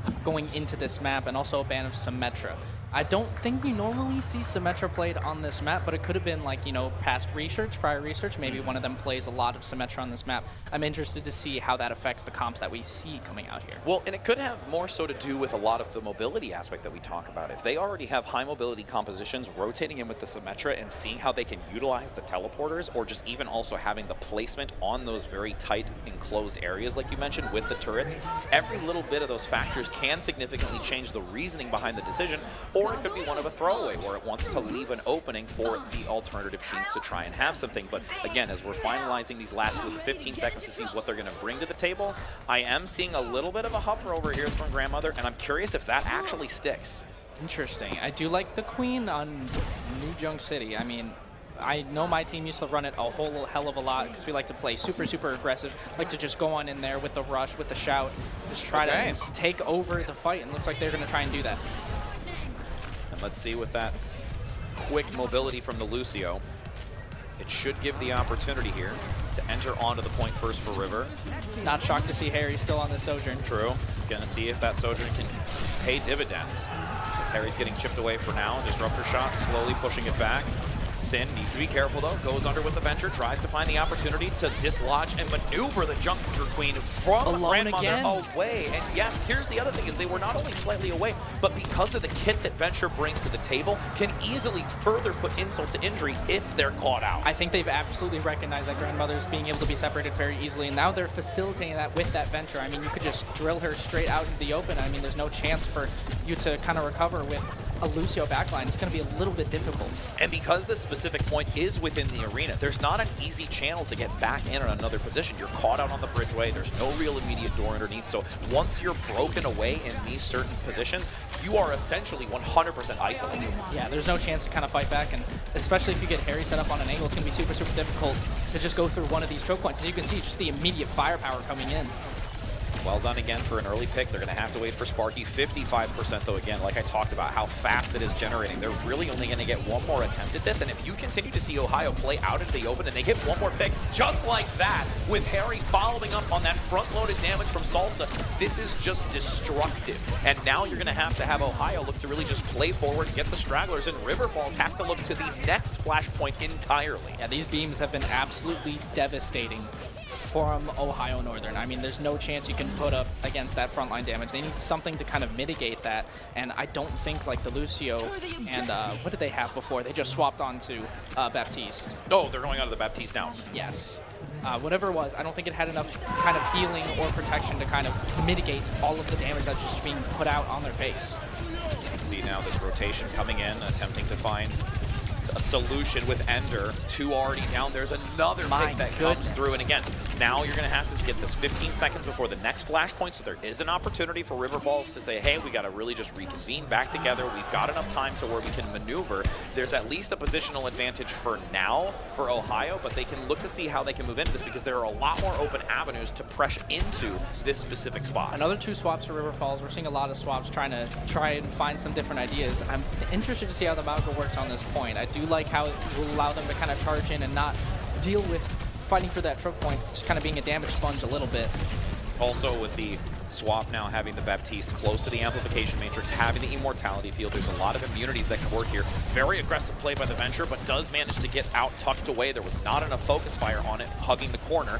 Malga still down below, being that sponge like you mentioned, to see if they can just generate enough in retaliation to get an ultimate to contribute into this. 4 ultimates now for Ohio. In return, overclock and sound barrier activated. Harry attempting to turn this back around. Long sight lines from Ender on the backside. Can't quite find the elimination. 2 down here so far for River, and it's the numbers advantage for Ohio. Health values are so low for Sin and Harry, but there's enough healing to come through to keep them sustained. Their positioning is in such a great advantage, and they actually weather the storm. Wow. I mean, with all that UW River Falls just threw at them, I'm shocked that they sustained through that, especially with just Wuyang healing. I mean, the Baptiste was doing a lot of work, but I think the ult really kind of turned that fight, allowed them to sustain through it. Now as they approach the last 5%, wouldn't be surprised if River Falls just continues to try and keep their distance, wait for the next flashpoint to become active so they can rotate to get the positional advantage. They need to use that mobility from Cyberon to get there early and hopefully take the position first over Ohio and have Ohio walk into that. Yeah, again, we're seeing this new DPS come out. I do like it. Oh no! just as I highlighted, Pancake. Great shots. Moving through the center position. Again, we at least have River Falls with the mobility, hoping to try and recover on this. And again, if there is potentially a pick in this rotation, just like you saw go one way, it can still go the other. Absolutely can, but the ult advantage is well for Ohio Northern right now. You see Cyberoni used that sound barrier to try and sustain through the fight, but it just wasn't quite enough. You can see one ult already popped by Sinan trying to be aggressive on the Enterprise. Oh my, that venture damage is just so significant. Again, really being caught out on the back position. And with this, it's going to allow River Falls to just say, okay, we're not going to overcommit right now. Keep both of the ultimates. They'll look to get Sparky with that. So they have 3 to counteract against this. Because realistically, the only thing that Ohio has now, since that was used by Salsa, is the amplification matrix. Yeah, I think it's going to be interesting to see the ult usage coming out. I mean, it's going to be 3 versus 1. Maybe Harry builds it up mid-fight. And you can see, I mean, with how much this person has been building up their ult, how much damage they've been doing, I'd like to see maybe an OC get popped halfway into this fight, see if they can shut down maybe an amplification matrix from Sunny here. Here comes the cage, potentially instantaneously onto the Domina, hoping to isolate and take them down. Great shielding as well, coming out from the amplification matrix. Gonna maybe be contributed. They could actually get enough of it. Sparky goes down, Bolt DPS. What a massive turn of events. They invested that so heavily into getting rid of Salsa that while that's happening, both Sinan and Harry rotate around the back, getting decent sightlines onto the support and the DPS line to counteract the usage. I think that was definitely a little bit of a mistake. If you're trying to get somebody in the cage, you got to get someone squishy in the cage so you can find a high-value target, maybe like Odie, maybe like Pancake, where you have to actually shut them down so that you could win out the rest of the fight. It's hard to do anything when you don't have any healers, and they really just focused on getting down Salsa. Yeah, and it was definitely challenging too because I think they were looking for that DPS target with Domina, but unfortunately just manages to get outside of the radius. So it's one of those really close things. Nice switch up at least for now to try and deny the percentage. You have to see them go instantly to the point here. And River Falls on the back foot attempting to turn this back. It is a wicked opportunity to do so, but since there are so few now remaining, it goes back with an entire team kill, and that will be this Flashpoint map going in favor of Ohio and now putting them on a match point. Those were just fast-paced fights, and I think the swaps really did hurt River Falls because they fell behind in the ult charge department, and it was really hard to get back after that started to snowball fight after fight. You could see Harry putting up damage, and Sinan, I think, on this venture was just being such a great disruptor. Oh, 100%. Toph, skin as well. That's phenomenal. Yeah, love that skin. But I mean, they're rocking it. I mean, here's the thing, though, is when you do look at River Falls, I'm really liking the fact that they are at least attempting to try and make those adjustments to it in the hero composition, because if they can start finding things that work, that they can utilize, as they now have to look on the back foot here to try and get these 3 matches in a row for them to take the advantage. They need to figure out what that solution's going to be to the problem right now. So with this adjustment and trying to these couple of different things, granted that was map specific in that sense, at least they can better understand, okay, we've tried a couple of things, these really aren't working, this is what we can do, and now going into this next map, they have at least some answers to some of those problems. I think what's very interesting is that River Falls is opting to select Esperanza here. We're going to a push map. Yes. I think it's going to be a very interesting switch up between the play style of the Flashpoint versus the push. I mean, these are both quick-paced maps, right? You know, push and Flashpoint don't take too long to finish. So you're not going to look to have too many drawn-out fights. Unless you're up, then you want to just draw that fight out as long as you can, waste as much time as you can. I want to see if they can sustain through all of these fights that ONU is taking. Well, and there's also the other factor of this map specifically, which I could see why being a good reasoning, is that with Esperanza specifically, because of how the bridgeway happens after the initial bot spawn and the secondary, which is just around by bus, those 2 places are really great reset points. And the way that River Falls has been playing, when they do have a point, like we saw in Control, they can plant themselves into a position. So if they get an opportunity of getting that initial push, using that bridgeway as their fallback position, as you can see right here, it's a great place to anchor to continue slow gains on that bot. But again, it's really going to come down to, can they actually plant themselves and get themselves fortified enough so that they can then look to re-push as an entire unit. Right, and if they do, I mean, you just cannot be focused too much on bot. This is a pitfall I see a lot of teams fall into, where you're too focused on taking a fight wherever the robot is. No, you have to play the map geometry. You have to play these high grounds like we're seeing with the bus, with the stairs up to the high ground. You have to play to your advantages within the environment, not within wherever the bot is. You have to play these choke points. It's just like any other map, but I've seen a lot of, you know, really good teams make that mistake. They get so blinded by the fact that, oh, I just want a few more meters. and then things start crumbling down. Because the number of times that I've also just had the chance to commentating where it is literally almost completely finished on one side, and then miraculously a 3 snowball turn happens, and it's wicked to have it happen in the last 2 minutes. So you never know with when it comes to push and what might actually end up happening. I do like the comp switch up though coming out. Grandmother onto the Zarya and Sparky, I think, gonna put a little bit more pressure on that backline like we were saying we might need from River Falls. I do like it. Salsa guy being the really only one confident enough to continue playing throughout map over map of these new heroes, which I am liking to see. You can already see raining grenades from up top from Ohio funneling towards that bridgeway area to get some early chip damage, and also that ultimate economy advantage. A couple of decent shots though already by Salsa. Needs to be careful as this bot becomes active and is now starting to push in one way. Oh, I do like the angles taken, and I think that ONU is going to lean a little bit more towards the spammy kind of pokey comp that we were talking about, just kind of using Domino as kind of a damage sponge, a little bit of a distraction to just set up Harry, to set up Sin, and to take those spammy fights, and Grandmother going down immediately. And there was so much mitigation, really great usage of the shielding from Grandmother, but again, it was just, I think there was this overflow of damage, and then also just those grenades and Harry really finding the necessary shots to take dominance. But realistically, the fight isn't completely over. There is so much still being managed to deny that bot from moving forward. And realistically, the fact that you're going to have Grandmother get back into this fight, well, until there's the eliminations, I was going to say, once you're in close quarters like that, things drastically change. Especially with the Junkrat, you do not want to be close quarters with that guy. You just blow up so quickly. I would know. I used to play a whole lot of Tracer, and not fun to play into. Yeah, especially if you find that trap on an unfortunate and unfavorable place. Never feels good. I didn't see it. It just blended in with the ground. Smile and wave, friends. Smile and wave. Because now you already see 20 meters acquired, pushing through and looking to get to that first initial checkpoint. This great rotation from the stairway. No one is ready for it. And again, that Domina, like you mentioned, just has such a significant contribution of damage, more so than I think many have really realized if you can coordinate it with someone like a Junkrat and also that Sojer.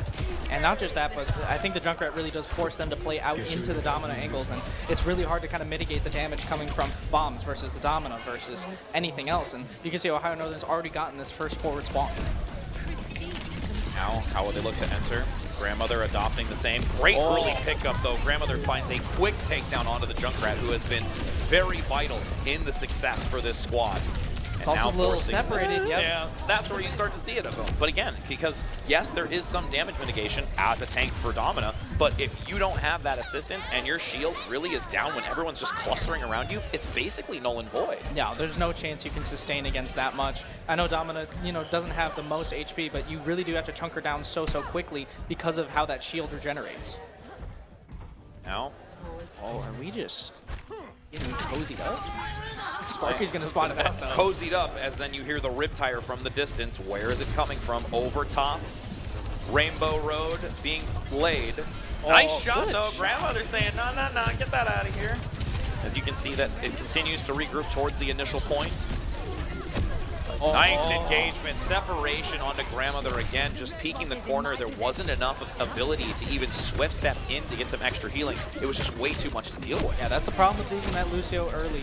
It's super hard to adjust and to have that sustain or have that kind of aggression if you're not completely grouped up. And when you lose it early, I mean, there's no chance you can take that fight. Now pushing once again to just bypass that initial checkpoint, so they'll have the closer spawn. Realistically, you do have a plethora of ultimate economy, but this is what I was talking about. They're kind of playing close, looking to get a little bit of movement on it, and then cycling back into holding and planting in that corner. Grandmother finding a great advantage onto Salsa, has to drop low. Kitsune Rush is active. Will they actually dive into this, though? I think they more use it just as a staging opportunity to get themselves into a better position so they can look for the follow. Yeah, again, this is just the time wasting that we see. I mean, they have the advantage in meters by a whole lot. They're just kind of trying to burn time off the clock and take fights where they want to take fights. Enterprise popping the ult. Don't know if they're going to be able to find anything, though. Everyone's so grouped up and undercover. Ender now with the ultimate, trying to see what they can gain. Unfortunately, doesn't get too many shots, has to regroup with the rest of the team. They're really sporadically placed. Cyberoni no longer here. They have to utilize so many ultimates. Pulse Bomb being the only one not contributed until finally tossed into the mix to see if they can turn it back. Harry is down, kill, and it does help mitigate, again, a lot of what is being brought to the table. These eliminations coming through by Grandmother, but you've got the high ground with Pancake just saying, I'm going to join into this. It was 3-on-3, now I think it's 2-on-3, and the robot's going to get pushed straight back to where it was. No ground gain for UW, but I do really like the way that they were taking that fight. We look to the next defensive point. Seeing how this doorway, as Ender looks to just lob and funnel a lot of damage, but all the while you can still see there's movement on this payload.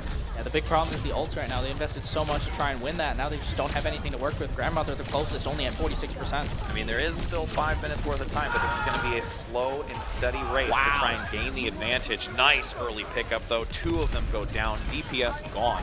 It's really just going to be the swift movement from the supports to get out of this. Yep, and this is where you just kind of have to back off, utilize that forward spawn and take advantage. Try to fight for this bridge area, but not going to be the front bridge, it's going to be the back bridge. So UW Repulse is going to push this all the way back, I think, and deny that forward spawn. Full reset here. Now is the payload. I don't think they'll actually go into this. They're still probably going to hold Bridgeway, but they've got the ultimate available, so you can use Dominant, and also going to potentially have that Riptire thrown into this. Grandmother for the Grandmother, yeah, taking a flanking angle. Nice top up though, able to keep Salsa alive. Not too terrible right now. The problem is that leaves your DPS open for Salsa to just walk past you. I mean, if you just ignore the tank, you could just go straight past into the squishies. Yeah, Harry, I think, is finding really great advantages where these off angles and also just really getting the couple of key shots. Again, because if those shots don't land, this ends up being drastically different. So Harry being able to land them is so helpful to how this turns out. Absolutely. And I mean, it's a little bit of risk reward where it's like you want to play on that off angle to catch people off, but you could also get super, super caught out. And I think that's what Grandmother was trying to do, but in turn, leaves their own DPS to die. It's also now anchoring onto the corner. Everyone up on the bridgeway. Again, that shield is great, but once they start making these small windows like that, it completely deteriorates any sort of protection. Grandma now going to look to see how they can move around with the rest of the team still continuing to push through this archway, which is so challenging to do. I mean, they're just kind of kiting out any sort of utility that they're throwing at them. I mean, this is just burning more and more time off the clock. It's been at about the same amount of push for 3 minutes now. Yeah, 60 seconds worn off at least just from the last fight. Now only 3 minutes to go. Big damage onto the shield. Salsa needs to be cautious, though, not to be overwhelmed. Once that barrier is down, Disruptor shot gets the slow, denies the front. Harry is eliminated. Sparky gets the shot, which is necessary. Through the orbital ray? Oh, my, and maybe this... Through the orbital ray? And we're going to see Grandmother goes down. Man, that was such an early and great pick onto Harry that could have allowed them an opening, but there is just great recovery from Ohio despite the early pickup. Yeah, Grandmother going down is kind of what sold that fight, but I mean, we're seeing great picks. It's just kind of the follow-up just not quite being there, or a pick being found in return, and oh goodness. Ult active, lands on 2, isolates them within. Now ultimate comes out, unleashing decent shots. If they can get Salsa, that would be huge for them to try and push this back. But again, there's just such great support. And finally, they actually catch them out. The ultimate continues to deal damage moving forward. And just that, again, aerial mobility still keeping in sightline is so beneficial. Yeah, the Kitsune Rush also just really allowed them to run them down, not allow anyone to get away. Finally picking off 3, finally getting some push on the robot to see if this can snowball a little bit into some momentum. But I'd like to see the Kitsune Rush and the OC from Harry. This could be big. The hope is you can get this push far enough that they can actually anchor onto the bridgeway. That would be absolutely stellar for them to get this. Yes, they do manage to get there, and they also made the adjustment. There's a boulder that comes in for a great stun. It actually denies the Kitsune Rush. There's no real value that they can gain, and they actually swing around the back to find an alternative angle. Needs used in return, though. Harry still has this overclock. This could be big. They don't have too much to mitigate that. Cyberoni keeping watchful eye, though, on the back with the mobility, keeping Grandmother mobile on this Sigma, which can be very devastating. Oh, that's not a pick you want to see, though. So you've lost one of the DPS. It's solely onto Sparky now to try and counteract against it. Great pickup in return, though. So both have eliminated a DPS. So really just in this neutral position. Harry finally starting to land these shots again. It is just continuously dominant. You need Sparky to find shots just like that, which we did earlier, which really can turn a fight. No, now you're losing your Lucio. I mean, these are good shots from Harry, not even needing to use the overclock to find value and push this bot all the way back to where they want it to be. I mean, here's the thing is I'm loving the fact what Grandma is doing bringing the Sigma, because the kinetic grasp also with the shielding is such a great rotation. Gravitic Flux unfortunately not able to hit the targets that they wanted, trying to push back into it. So I love the idea of it, but it just seems like it's a little bit too late in the decision making. Yeah, and the damage out from Salsa Guy again. This tank character just has so much damage that they can do. The only real weakness is protecting And when you have a backline that's so coordinated like Pancake Stack and Odie, excuse me, it really isn't much of an issue. You can just kind of go for these aggressive fights. Desperate play calls for desperate measure, attempts to try and swing the wrecking ball onto the point to keep it in contention. Unfortunately, not able to do so. I mean, that was just so clean from Ohio. We talked about how you can't get locked in on the bot. They did a phenomenal job of just ignoring that and fighting where they wanted to, up in the high ground, up on the bridges, just taking advantage of that. We'll look at the play right now, highlighted up top in his face. Again, that is going to be Ohio managing to be able to take all three of these. Congratulations to them moving forward in this, and it was a worthwhile attempt, though, for River Falls to compete against it. They had some really great highlight moments there, and unfortunately it was just this constant adaptation and aggressive style that Ohio had that really allowed them to take the advantage in this and allow them to keep moving forward through this lower bracket. Had they played a little bit more passive, I think Sparky, definitely still a very good player, could have gotten a little bit more picks like we saw with Harry, but I just really love how Ohio Northern was just, again, being so aggressive, not letting them get comfortable, let them get rooted in those spots, because if they allowed that to happen, that map could have gone a completely different way. 100%. And again, with that being the first of our losers bracket that we've got concluded for right now, we do have more coming up after this, so don't go anywhere, friends, as we do have a short break to get our next team on stage so we can get the action going.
Hello and welcome back, everybody, as we are here to continue on. We already had one losers finals game, and now we're bringing you a second. I'm Rich right here with Centipede. As we continue on, we had a 3-0 scoring for our previous one. Very dominant play by Ohio. Still major props to River Falls as they attempted to try and combat against that. But now we have a set of new teams for you, and I'm looking forward to seeing what we've got for this next losers bracket match to see if they can continue to find which team moving their way through and which ones we say a fond farewell to. Absolutely, and one of the teams is one that we've seen on stream previously. We got University of Illinois Springfield taking on Purdue Northwestern. Yes, and Northwestern, too, specifically for Purdue, they actually had and are really riding a wave of success at this point because back in December, they were able to take the NECC conference, so they feel really confident about that. But in addition, they're also finding themselves for the first time on the main stage just like this at a LAN event. So that's also got to be another just really great experience for this squad and what they're really looking to show and represent for Purdue Northwest. Yeah, I think it's going to be a great opportunity to show off their stuff to a great big audience. I mean, like you mentioned, winning the entire NECC conference is massive. I think this is going to be a great opportunity for them to showcase what they have. 100%. And then once we dive into this, it is going to be Ilios. It looks like we're going to be heading into first. So again, we get some variety. We had at least an Ilios yesterday, but like you had mentioned, we have seen one of the teams already in Springfield, and curious to see if we have those same types of compositions, or now that we're in more so this dire stretch where it is that lower bracket, that they can maybe pull something out that we might not have seen before or feel confident in playing what they've already done. Yeah, I think it'll be very interesting to see if they switch up the kind of comps, because the one kind of hole that I saw in their game yesterday was that they were getting caught off on their rotations trying to get into position. Once they got into position, if they didn't get caught out or didn't use too many resources, they were a formidable opponent. It was really hard to dig them out of those spots. So I want to see if they can get themselves into those spots frequently in this game against Northwest. Absolutely. And again, just notating for those that were at home, I know there are two Purdue schools. This one is going to be Northwest versus Gold, who is also participating as well, just for that clarity for those that are looking to tune in and watch. So we're, again, looking forward to seeing that team be able to demonstrate in comparison to their counterpart that's also here. Yeah, I mean, which team is going to be the better Purdue? I mean, that's kind of an interesting storyline. Which one will make it further? I'm not sure how Gold has done so far in this bracket, but I think it'd be interesting to kind of compare and see, you know, which Purdue showed out better. Absolutely. And with us going into it again, really thinking about what Springfield is going to do. Again, they've found themselves now in this last-ditch effort to try and be successful. And if they're going to weigh in, again, looking at what they had yesterday in comparison, I think there was some disjointedness when it came to how they were looking to move in as an entire unit. We've seen that kind of across the board for some schools where they aren't always, let's say, finding the best opportunity to be in the collective or getting caught off guard due to just tempo and pace like we even saw in the previous match. No, definitely. And that's something that we for sure saw on Atlas, the Flashpoint map that we saw out of them, where they were just kind of getting caught off by basically, thanks, Broad. Love you guys. It's okay. Owning up to it, I think, is the best part of it. I do think so. But like I was saying, they were getting caught off from those high ground. Yay! You did so great, Prod. We love you. It's okay. Yes, he was just literally calling on me a little earlier where I didn't have my microphone in front of my face, so we're even now. We're square. Yes. Even 1-to-1. But yeah, like I said, taking advantage of those high ground positions is something I want to see them do instead of getting caught out by them instead. Oh, 100%. And again, with the type of comps we're seeing, it really is realistically such a high tempo type of play. Even if, let's say, maybe it's not all dive in that sense, where you're instantly going in, the super micro play and communication, there's still just so much pace and speed, despite it not having those fundamentally dive type of characters. Absolutely, and I think we saw them playing a little bit more of the brawly characters, and that's why I thought it was so surprising that they got caught out in rotation so many times, gathering up where they wanted to go, because as a brawl team, you kind of have to be aware of what space you want to take, what space you're occupying, because of those dive characters that can maybe exploit one or two people out of place. And you see a little bit of an adjustment where there's an attempt to try and shell shock their opponent. We saw some of Reaper coming in for those close quarters. Junkrat is another perfect example. Once you can get into those confined spaces, how significant and vital that damage can be. We had it here on Esperanza, where there's just instantly moments where, hey, they're drawing out the fight, they're able to recover once they had one of their players down, and then boom, 3 go instantly down because there's just so much clustered together if Junkrat can dive in confidently enough that they can get that damage output. Right, and that also goes into some of the new heroes as well, that they have great area of effect damage,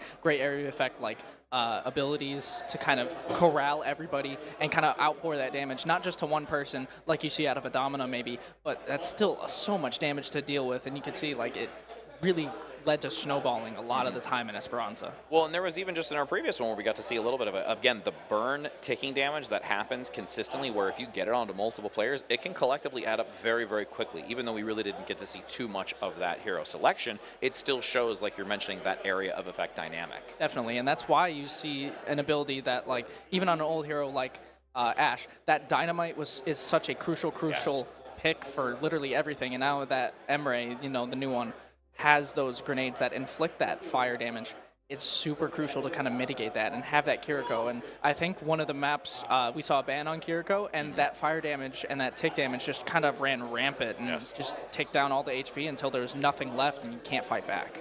100%. As I know, we're just waiting on Springfield. It looks like they're having, again, a little bit of small production issues, just that we're trying to go ahead and recover from, so we may look to give them a few minutes. So we actually are going to go ahead and do that. It looks like they said they just need just a few for a reset, so we will be back in just a moment, as we did once before, but again, giving a hot moment for that time. So don't go anywhere, friends, because we'll be able to see these two match up against each other in just a moment.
Hello, everyone. As we continue to get into these Overwatch games, we appreciate your patience as we always want to make sure that these gamers are at their peak performance, not only with themselves, but also the technology that they have in front of them. So, especially on stage. Yes. Especially on stage. Especially on stage, yes. We have to make sure that they get their full experience right now, that it's both exciting for you as the viewers, but also us when we get to talk about it. So, as we mentioned before, though, we do have it going to be Springfield, where it is going to be against Purdue Northwest. So, between those two, I'm really looking forward to seeing how it's going to unfold here as we are entering onto Ilios first. We're hopping into game now. Finally, the wait is over, and we get to first go on to Runes. Ooh, I do like this. This is going to be one of the more open points of Ilios. Maybe see some of the more long-range heroes, maybe taking some long-range fights, a lot of poke. Also aerial, a lot of aerial things as well. Absolutely. I think the cat was left open, so potentially could see something fun if either team is feeling frisky enough to do so. Cat goes meow. I was waiting to use that line. I had to find like a reason to use it, and I was like, all right, I feel like there could be a better moment, but I'm just going to still throw it out there now, because if I don't get to see it, then I don't get to say it. So then either way, hey, and it doesn't look like they're going to. So that's okay. But as we've got 20 seconds now before entering in onto this, curious what those lock-ins are going to look like. Again, Ego is the one I'm really going to be focusing on, because that's where I did see a lot of that both success and sometimes troublesome moments where, depending upon the positioning throughout this tank role. Yeah, I think it's interesting both teams are kind of focusing on the more divey kind of tanks in Wrecking Ball and Doomfist. Nope, just both going Wrecking Ball. So it's going to be even match there. I'd like to see how this venture plays into whatever that Purdue Northwest wants to run. I like the fact that we've got the Reaper. Have seen very little of it, but I think that it's going to be super important if you can get that significant amount of damage onto the Wrecking Ball. Freewin also going to be very, very aggressive forward. Has to use the defenses early to try and get out of this for Purdue Northwest. And going to have to look to draw back a little bit here. Again, it's really scrappy and high mobility, but nobody being eliminated just yet, as it's still positional advantage here for Northwest. I do like the pressure that you highlighted that OBL can put on here in the back line. Already finding a follow-up straight on from Freewin. That is a great combination right there. Yeah, Purdue doing a stellar job being able to get the executions when necessary. And again, that pincer maneuver, which is so critical. And the fact that Freewin in those moments was really understanding that ebb and flow of going in with the damage mitigation from their defenses and being able to outlast the length of that fight. Absolutely, and I think OBL putting so much pressure close range does really mitigate the damage, not only from Ego, but also potentially from Double. Venture loving to play close range and just shoving you out in the open. Not really going to be able to do that against the firepower of OBL, but as I say that, they're going to pressure him out. 5 underneath, attempting to try and find a decent position. The uproot does get a flanking position, tries to dive forward, bypasses ever so slightly, but again, early pickup now comes out for Springfield. Nice knock off the edge. Wonderful positioning by Even numbers, Freewin. though. So now Minefield available, dropped from on high with a nice pile drive as well. Unfortunately, you're tumbling into your demise there, Failure, and having quite a piece of it with this return as well. Nicely done. Small percentage gain, at least from Springfield, but now swapping back over while you do have these mines basically taken care of by Freewin. Yeah, I mean, basically just playing pinball to clear it out, but I like the mines exchange early on either side, and Ego's even going to swap over and doesn't want to play against the ball, wants to counter it a little bit. Now locking in the Roadhog. I kind of do like this. Yeah, denying the escapability once you try to maneuver it. But again, it's all going to really rely on the fact that if the hooks can be actually landed, which that one is a beautiful one. OBL has to use a defensive so quickly to get out of there, so they are not finding themselves vulnerable. I think Springfield's going to speed up straight off of that Honor. Excuse me. The Vendetta just going straight in. Kitsune Rush now, big push opportunity. Silky going to find maybe some decent damage. Does get MLG not, so that will remove the counterpart, the unfortunate end, but realistically right now, Purdue looking fantastic. I know, they're just fighting out. They're not even fighting out point. They're fighting forward, not allowing them to even have a hope and prayer of getting onto this point. But now that Freewin's been dipped a little bit low, I think they might be able to just fill in the back space and kind of take advantage of it. I really would like to see a combination from a nice pile drive for Freewin and the Death Blossom to come out and get an elimination. Sound Barrier gives them protection. They can go a little bit more aggressively despite MLG bringing in that Kitsune Rush. Down below though, still looking onto the point, rotating away. Eagle gets a grab. Beautiful clip right into the face of the Lucio. So now it forces back Freewin to try and get some harassment with the rest of the team, but there's too few to do so, having to give this up, acknowledging that and waiting to go back in again once the squad is back. This is 2-on-3, but Freewin's kind of hanging out near their spawn, I think. Kind of just regrouping. They're Wanna gonna catch some- chase. I don't know if they should. Yeah, they really shouldn't, because at this point now it's going to cause disruption, rotating back into it. I know, they just tried to catch out. They've given up the space that they'd taken. Not in these secure spots anymore, just because they're trying to chase. Yeah. Minefield drops, so now it zones them away. Reposition, though, going to come out. Double getting so low. Freewind finds them isolated and gets the takedown. Ego attempting to do what they can to at least get that shutdown onto the DPS. Silky's so low. Not sure where they're at, but that could be devastating, and OBL's going to go down as well. Ego is finding these hooks. Nice knockback, just really disrupting this team. Pile drive landing, attempting to get that denial on the Deadeye. Still gets a couple of decent shots, specifically onto the Lucio to reduce any sort of mobility. So this is now going to look to be swapped back again. Beautifully done here by Springfield to deny this take. That flashbang was huge. Just stopped Freewind in their tracks. Nowhere to go except to die. Now 50% in climbing. Springfield has a defensive position. Nicely done. Ultimates online as well. Captive Sun can be devastating if this team stays close together, but Purdue has done very well to stay spread out. I do like the combination of Ego and Double here on the indoor. Oh! That's exactly who you want to hook. There's no escaping that. There's nothing you can do. Playing on that box in the corner. Nobody's ready for it. Purdue now going to come back in, though, attempting to make some difference, and the Death Blossom does so. Finding two immediately after, getting shell-shocked on the front. So now it's Springfield, unfortunately, crumbling under the pressure of Reaper himself, so they will be able to take this back. And at this point, it's a desperate play to try and get anybody. Ego's at least holding ground for now, but there's nobody else to really stick alongside. So that'll be round one going in favor of Purdue as they look to get rid of the remaining stragglers. Oh, I really love, like you called, I believe it was a Death Blossom off the back of a pile driver. I mean, it was just so beautiful. And Springfield desperate plays to kind of stall out the overtime as much as they can, but the Minefield's just preventing so much space, and I think it's just going to tick across. The only thing left is Ego, and I believe they're going to get melted down here. Easy peasy, able to just hold the line. Well done overall by Purdue here on Ruins, but Springfield did clap back quite many times, and Ego being a significant factor in it, finding those picks, grabbing them out of the corner, and we mentioned more so to try and deny the Wrecking Ball, but it actually gained more value hyper-focusing onto the DPS and catching them by surprise. It did. I mean, Ashrix and OBL were getting so much great value in the early pick department. Ego just kind of matching that with the hook. I mean, that was so valuable to keeping them in that map and getting them as far as they did in that point.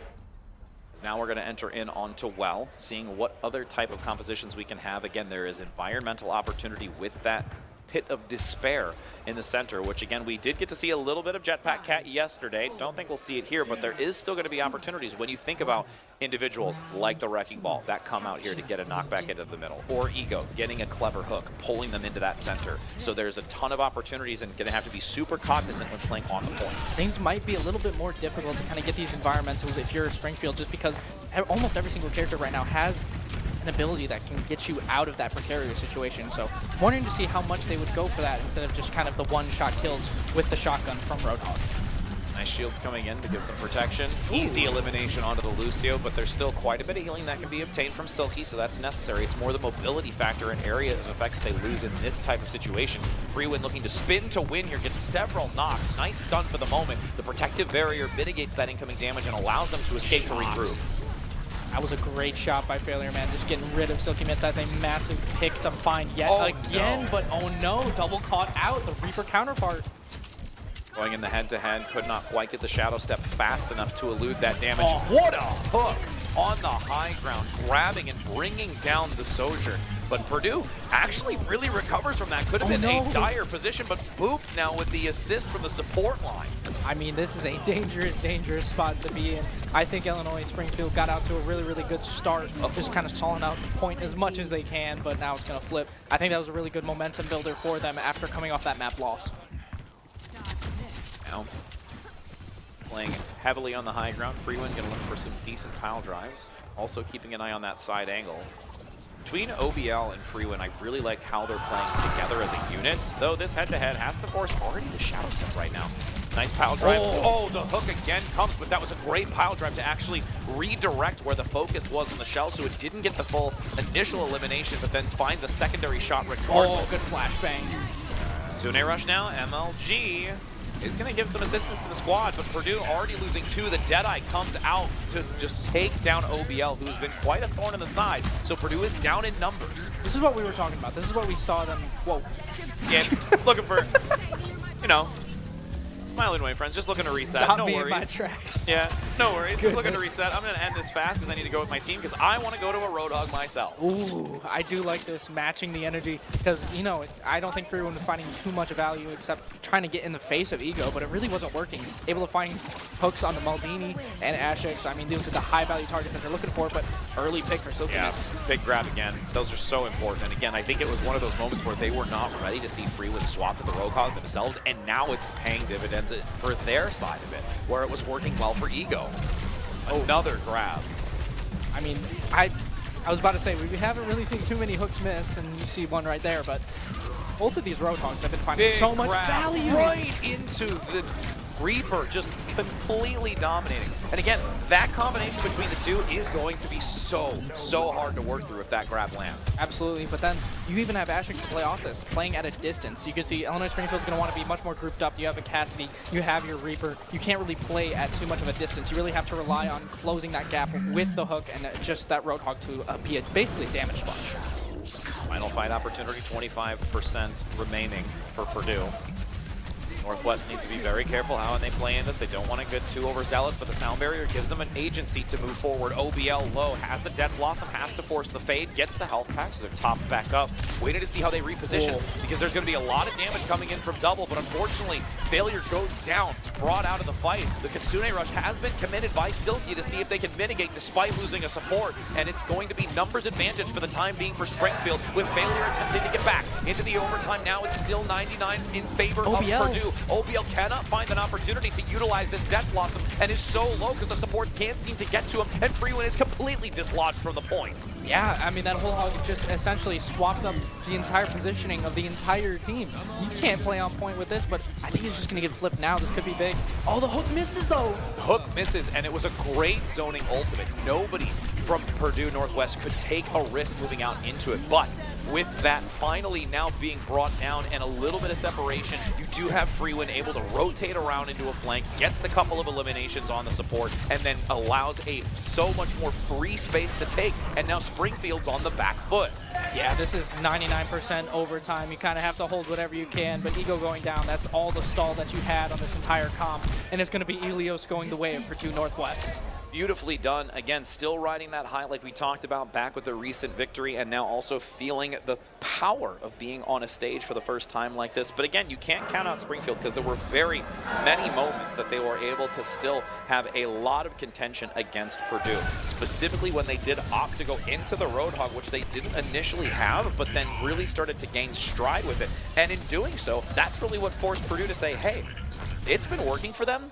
We're going to try and do the same in return, and in doing so, they then had now the advantage. It's this constant adaptation and counterplay that I'm really loving and seeing. Yeah, it's really just a dichotomy between that ball, between that Roadhog, who can counter who a little bit better, and I think Springfield, when they have found success, it has been on that Roadhog. I want to see if, you know, Purdue Northwest decides maybe to ban that, maybe could try to seize an advantage, maybe let Freewind kind of go ham on that ham. Yeah, I see where you were going with that. I was just like, this is exactly where that's ending. But yes, absolutely, and I agree with it. As we're looking now to see what that next map is going to be, along with also figuring out the bans, which again, I'm very curious to see. And it could be that we may be going, actually they're going to ban Junker Queen. So Junker Queen is going to be removed from that. And that's such a surprise because we did ironically get to see a little bit of Junker Queen in the previous one. So it would lead me to believe, are we going to maybe go back to another Flashpoint? I believe that was for the previous map. That's why we didn't see anyone coming out on ruins like that. I think they just kind of wanted to prevent that close quarters action that Junker Queen could kind of just explode out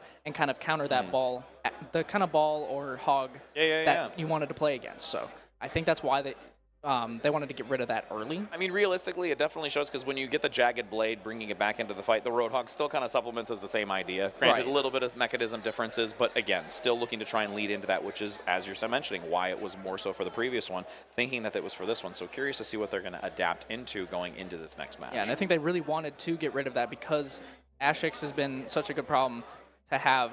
You know, just playing the Sojourn you saw on the first point, being able to set up super, super far away when the rest of Springfield can't really do much at a distance. So I think they really want to try to shut that down going into this next map. Yes, and we'll get that decision shortly, but overall, realistically, between the two teams, I think that they are quite well evenly matched. I would say that Purdue has a little bit of the advantage, but when we ever talk about control, it is more of that unique type of style versus some of the others that we have where there's a lot more mobility, the objective moving in place to place, versus having that stationary location that they really have to understand the timing and the tempo and ultimate economy on top of those other elements. Yes, and I think it's going to be, yeah, Springfield's going to look to go to Esperanza.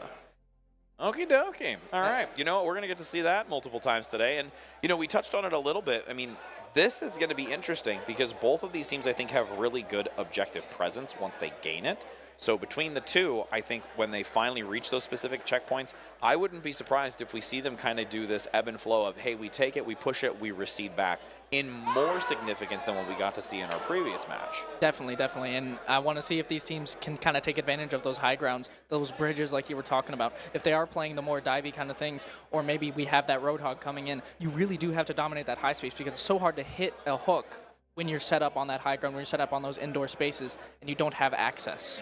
Oh, 100%. And again, so we'll also, I wonder if it's going to be the night version. Ooh, that would be fun. Should we change it up a little bit? We get some daytime, we get some nighttime. Just like when I joke around too, when it's like, what is it? Helios, Lijiang Tower, where you go into night market, but it's dawn market. Even though it's not technically called dawn market, I'm all just like, I just like using it. It's just change of word phrase to make it's it like, why are we more calling it night market when it's daytime? Thank you. Just doesn't make sense. Thank you. I'm so glad that somebody else gets that Now, context. how do we know it's dawn market versus like a dusk market? So clever, because they both also do start with D. So you could switch between the two of them of dawn and dusk. I get it. Or it could be like sunset market. That's a little, I think, too much. I think that's a little bit too much on it. But that's cool. It's cool. I like it. Sunset I like it. market. Yeah. You want to go down to the sunset market? Well, you know what? You can stop dealing with our shenanigans as we're going to be heading into Esperanza. Thank you, Prod. Prod's just like, we don't want to hear this anymore. Let's get into game.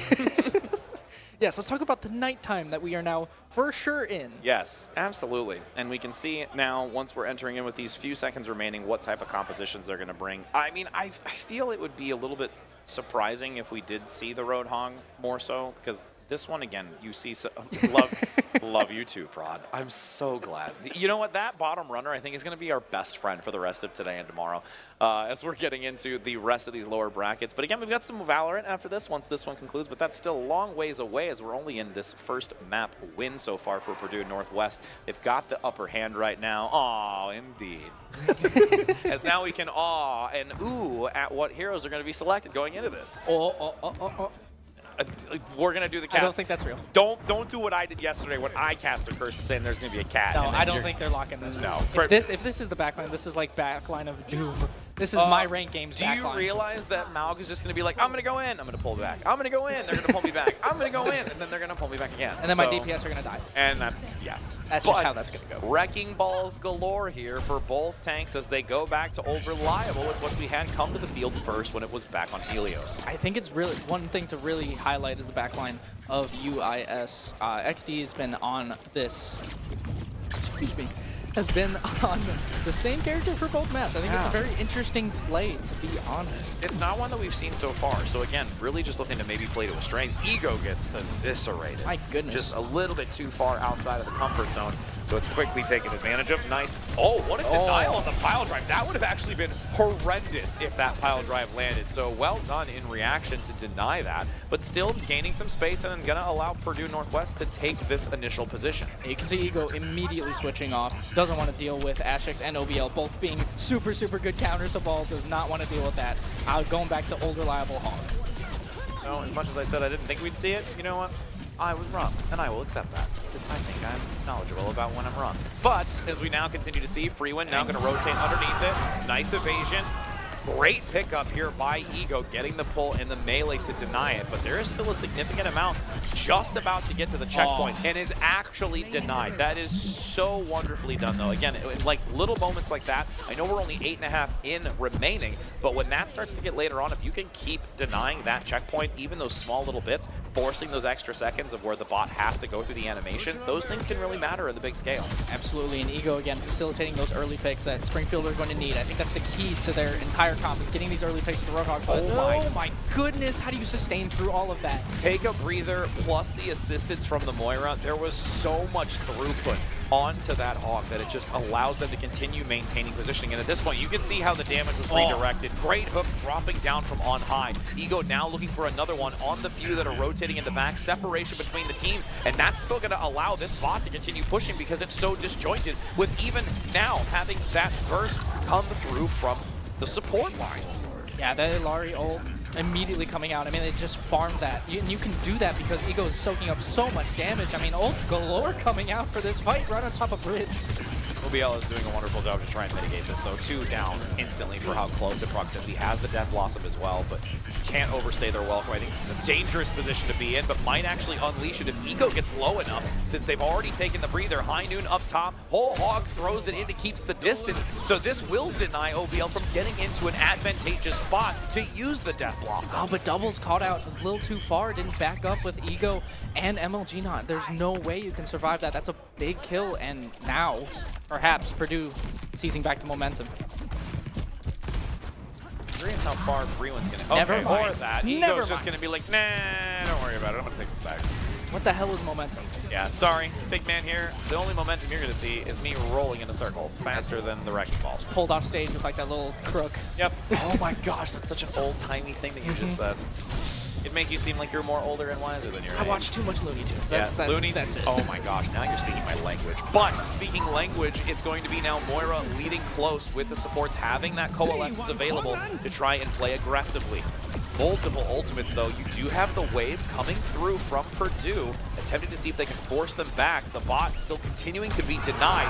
Minefield up top to remove them from this anchored position, which again is a great place to be, but as they drop below, Ego gets silky.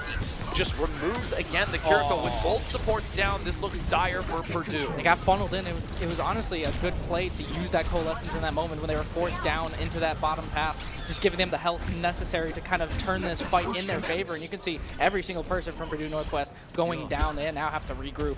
And we finally get to see our first Mizuki. I wondered how long it was going to take, if at all. But Purdue Northwest is going to look to bring that to the table and see how it actually works out with the composition. I'm wondering if this is going to try to mitigate Double or perhaps stop Ego in their tracks to kind of get these early hooks, see how it plays, and Freeman also swapping under the Diva at the same time. They're going to have an interesting comp here with the fact that they've got Diva now changing it up. Again, you do get a little bit more on-demand elevated control, whereas there's more of a tactical position with the Wrecking Ball because of how the chain brings them up to those positions.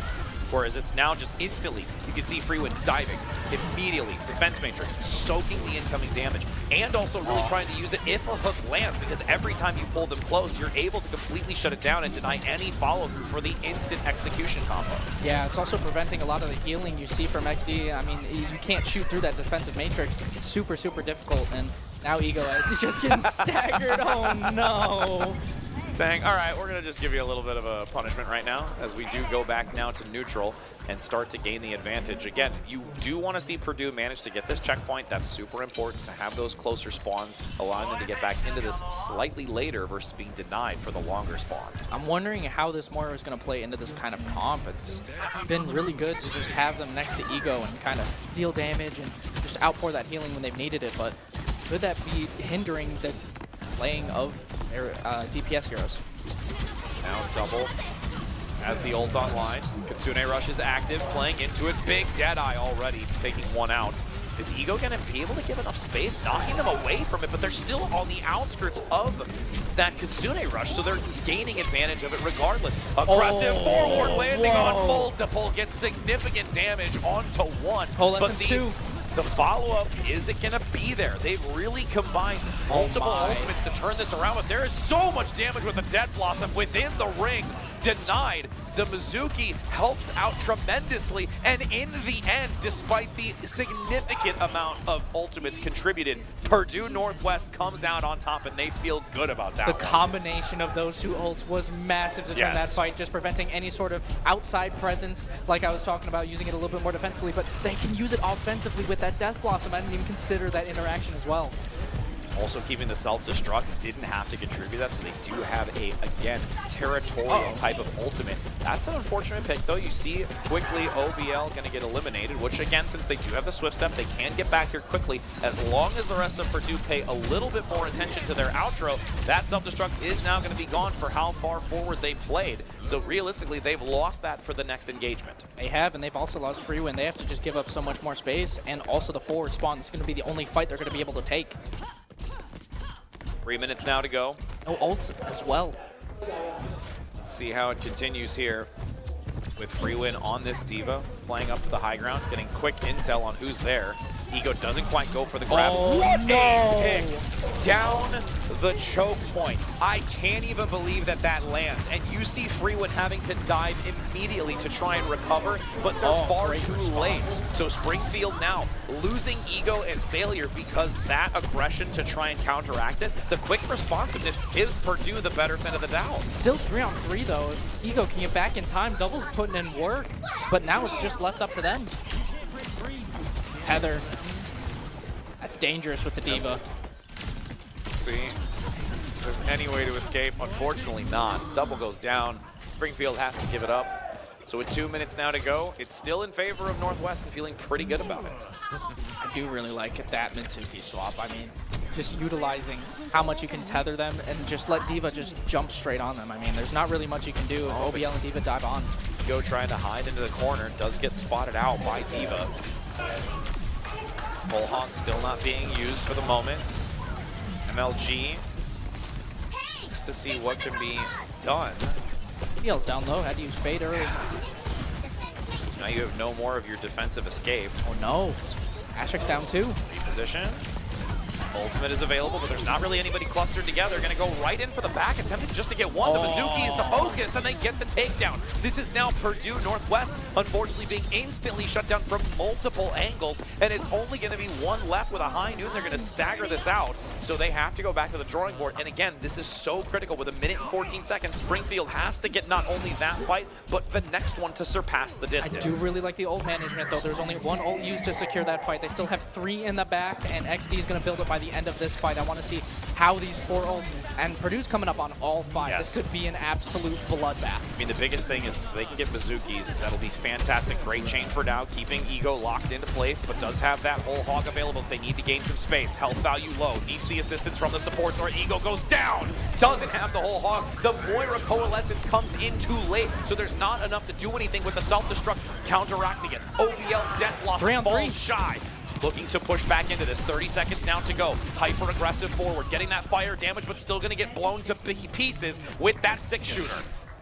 My goodness, that was an absolute flurry. And Purdue Northwest actually using 3 different ults to secure that, while, you know, Springfield only used 1. They might have a chance. They have 15 seconds to get back on this bot and get it fighting towards overtime, or they are done. Well, but here's the most beautiful part of it is that they didn't even go to touch the bot. They're leaving it in the archway. They don't want it to actually look for a reset, so they have the positional advantage. Dropping down from the high ground. Free win low. Has to abandon ship for now. 2 support ultimates are ready. Silky still has it. Beautiful recovery on the support. Hasn't used the Kitsune Rush. Waiting to see if they can counteract against it. They've already gotten the early pick, so now it's an insurance policy by Silky, guaranteeing that Purdue Northwest will be able to deny. They've taken the advantage. They've closed it out. The captive sun is eaten. Freewin shuts it down. Doesn't give them any hope or prayer with a team kill, and they will be able to take this second map, putting them on a match point. That ult management towards the end is just what secured Purdue Northwest that map. I mean, that was so well done. Just lobbing everything they possibly could, and even eating one of Illinois Springfield's ults. I mean, there's no chance to recover when that happens. Now, again, taking a recap of it, the ultimate that was of highlight was OBL with the Death Blossom. I know that's off screen for now, but again, really, really significant plays. We get to take a look at them on stage. Again, like mentioned, this squad, Purdue Northwest, being able to have their first on-location LAN event there. You can see the smiles on their faces. They are happy with the outcome of these last 2 maps, and now looking to see what the third is going to have in store with us. Hey, I'm on that too. And I was like, wait a second, we're getting over to there by us. So yes, so now we're waiting to see what that final pick is going to be. And again, realistically, Springfield has found some opportunities to counteract and play against it, which is why they were so close together. It's just needing to tighten up those few things and communication in that sense, I think, to find the advantage, because most often they're being able to find these picks, coordinate, and regroup, but there's a couple times where it's a little bit disjointed, and I think in those minor moments, that's where Purdue Northwest is really understanding how they're playing and being able to almost deconstruct how their positioning is. Absolutely, and I think that was exacerbated by that Mizuki pick, kind of forcing them to stay. Hey, we caught you. We're going to keep you in this position, and then we're just going to absolutely unload on you with ONL just TPing in and just unloading damage on the Reaper. Yeah, absolutely. And we saw the Death Blossom coming in spades on more often than not occasions. So those kind of things, again, really needing to keep an eye on and how they want to counteract against it. But it looks like our next map selection, one we've not yet had a chance to see, and that's going to be Eichenwalde. And realistically, this one I think is another good one, but my wonder is, this is a massive skybox type of map until you get to that final stretch where you are encapsulated by the castle, so you don't have the level of verticality to this. So with that, what is it that we may see going into this type of map decision? And if we're going to get something way out of left field from Springfield. Yeah, I don't think we've seen too many heroes using the verticality too much so far in the series. Like, we haven't seen an Echo, we haven't seen a Cat, we haven't seen a Pharah, we haven't seen anything like that. The closest thing we've seen is maybe an Emre, but you really don't see a whole lot of that verticality being used. Maybe a teleport on the high ground from a Reaper, but that's about it. So I'm wondering if teams are going to make adjustments based off of that, maybe taking advantage of that long second point where you have to get past the castle and maybe barging in. And again, could go into just overall, because they're actually, and we're going to get a ban of Diva. Okay, so again, that more on-demand type of high ground positioning could be contributed to maybe what they're wanting to maybe do compositionally to get that out of the mix, since I know you can mitigate a lot of damage. We did get to see that where, again, the significant difference between that Wrecking Ball is you have to really have technical understanding of how you move through the map itself and really know where all those latching points are to get it. With the Diva, it's just, hey, I need to go here, I'm going to get there, like instantly, no questions asked. 100%, and I wonder if they're going to try and maybe stray away from this kind of brawly aspect. I mean, Diva was a problem, kind of eating all the heals that Springfield was trying to pull out. And again, like we talked about all week, Diva is just such a nuisance, just a disruptor in every sense of the word. And so getting rid of that, I think they want to just kind of focus on themselves, play their own game, get what they're comfortable for, and get rid of something that might have been distracting or taking away from what they wanted to do. And then the second ban coming through is going to be on the Kiriko. So they're losing a lot of that healing, a lot of that damage as well, but also quick mobility between it. So we do see two significant heroes of high mobility completely removed from the equation. Also very high impact support ultimate. So you lose the Kitsune Rush, which we've seen repeatedly be massive dynamic changes into this, similar like what we've seen before, like when Juno was in the meta, where you have Orbital Ray being essentially the go button.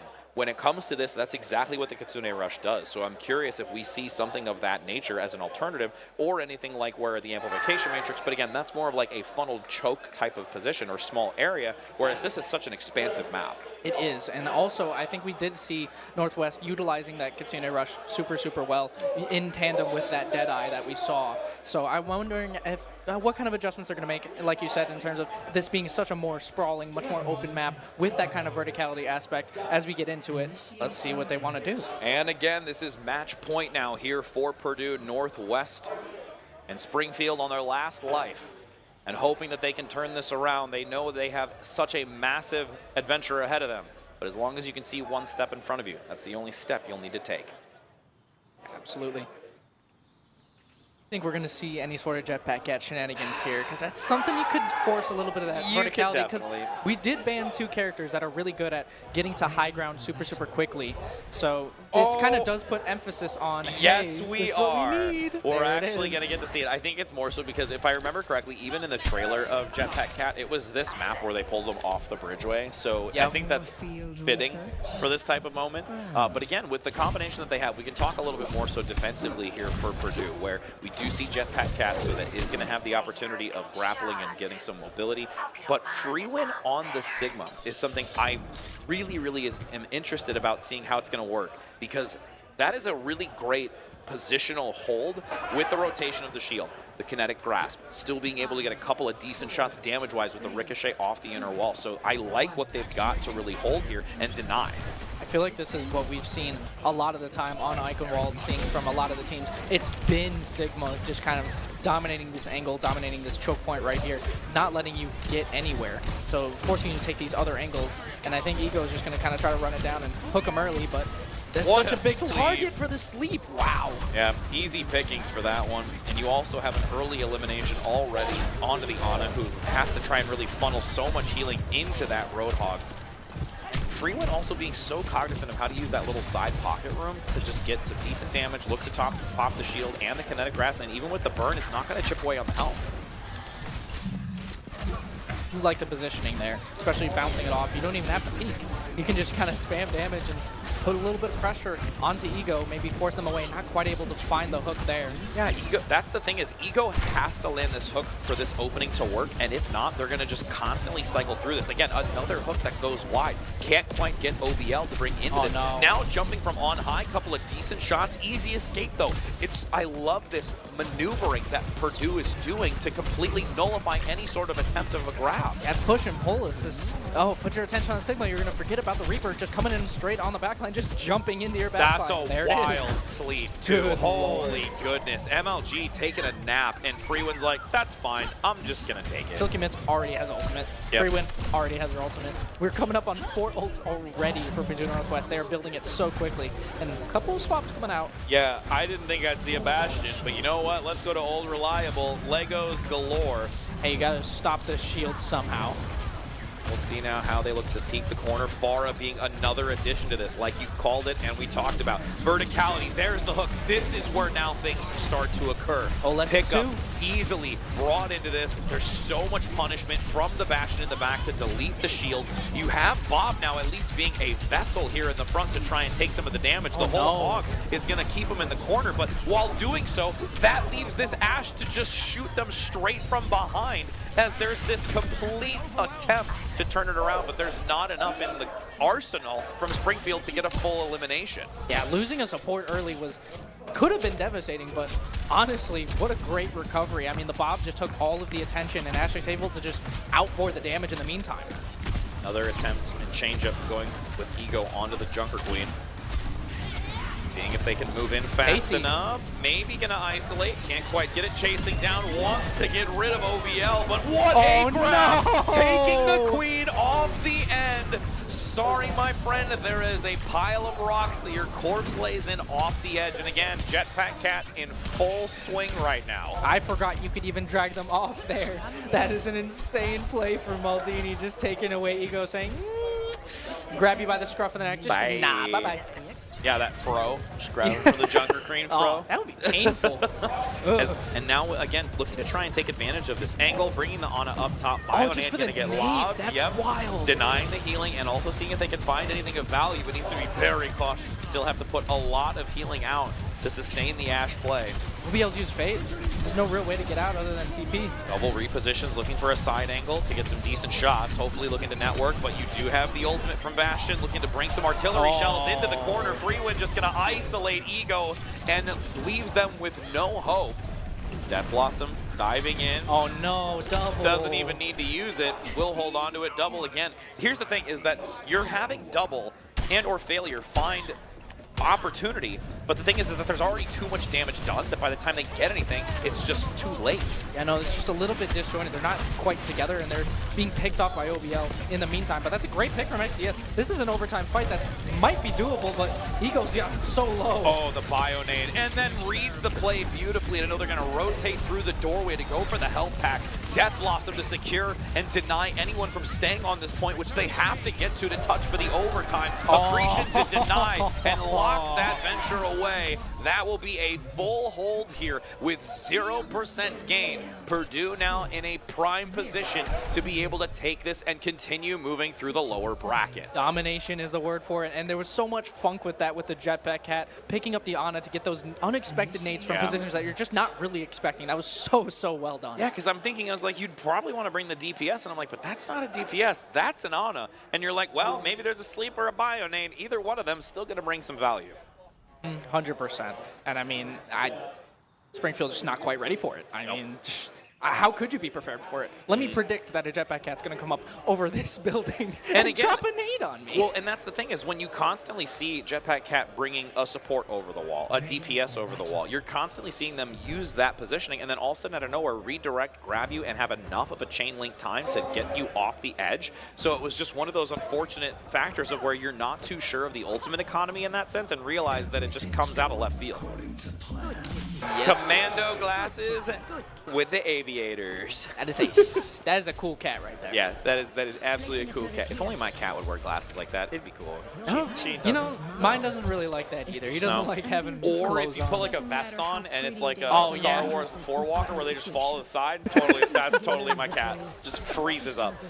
As now we've got 5 seconds to go. This has to be a massive performance from Springfield because this is only realistically drawable in that sense for Springfield. So tall mountain to climb and a long adventure ahead.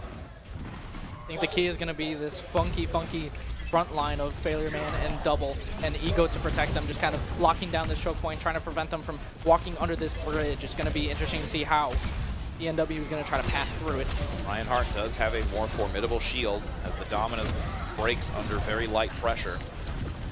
Rotation and maneuvering between these two open areas is going to be key. Failure now with the Torbjorn placing another turret to watch if there's any sort of flanking opportunity from OBL. A couple of decent shots onto the body of the Swede. Can't see if there's an elimination though. Both supports are almost gone. That's a pickup that is devastating. XT's gotta live. Though, this actually, here's the thing though, is that they're solely relying now on the Iliari to be able to keep them topped up. They've bought enough time and gotten 2 eliminated, so they are still in this, but the spawn advantage is way closer for Purdue. Yeah, that was a great job by Double, but now they're going to have to fight maybe one down. It's going to be a little bit awkward in terms of positioning. So Jetpack Cat, I think, is just going to carry Ash onto this high ground, see if they can get any value from that. Oh no. Failure Man looking to try and get the elimination onto OBL, overstaying their welcome, repositions and goes back into it. Shots fired, Rivets just whizzing by the Cat mid-air. I mean, they don't have much to deal with it. They don't have much to deal with Maldini right now. No, they It's roam. so hard to hit.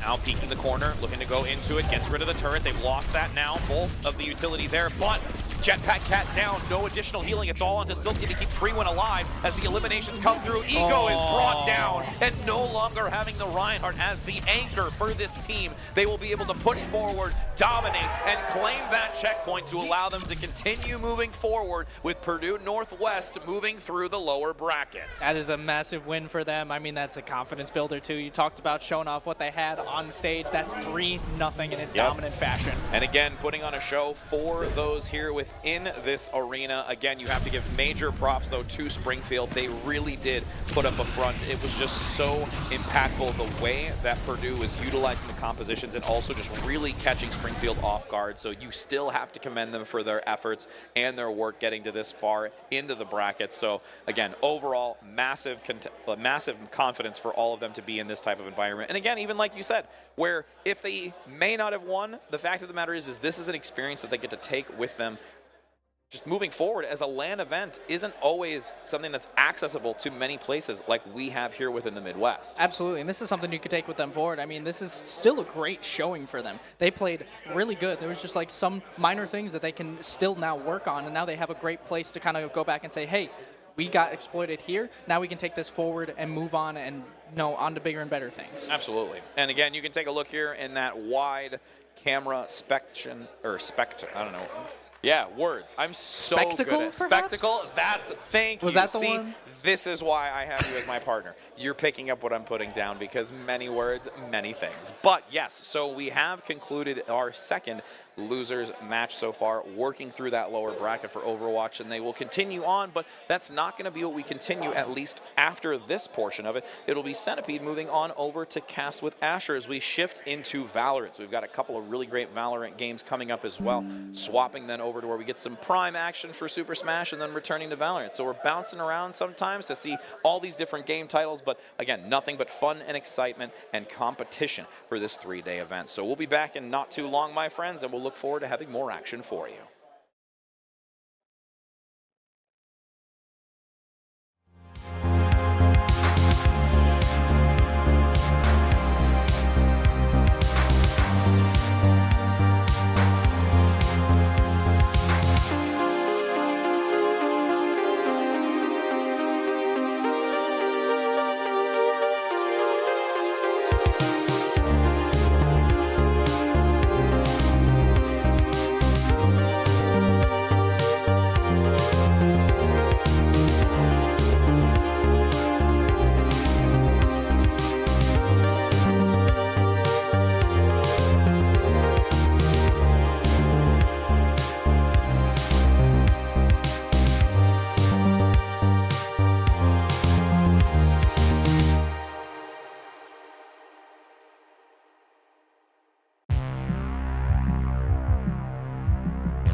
Welcome back to Midwest Battleground, the 3rd annual installment. We just concluded our Overwatch segment. I am Centipede. Coming back at you with Asher. We're going to come at you with some Valorant action coming up very, very soon, Asher. It's going to be a very heavyweight matchup, I would say, between UWM Gold and Roosevelt. Yeah, we're playing upper finals now, upper bracket finals. These both teams have been on fire lately. Roosevelt has not lost a single game. They are currently 5-0.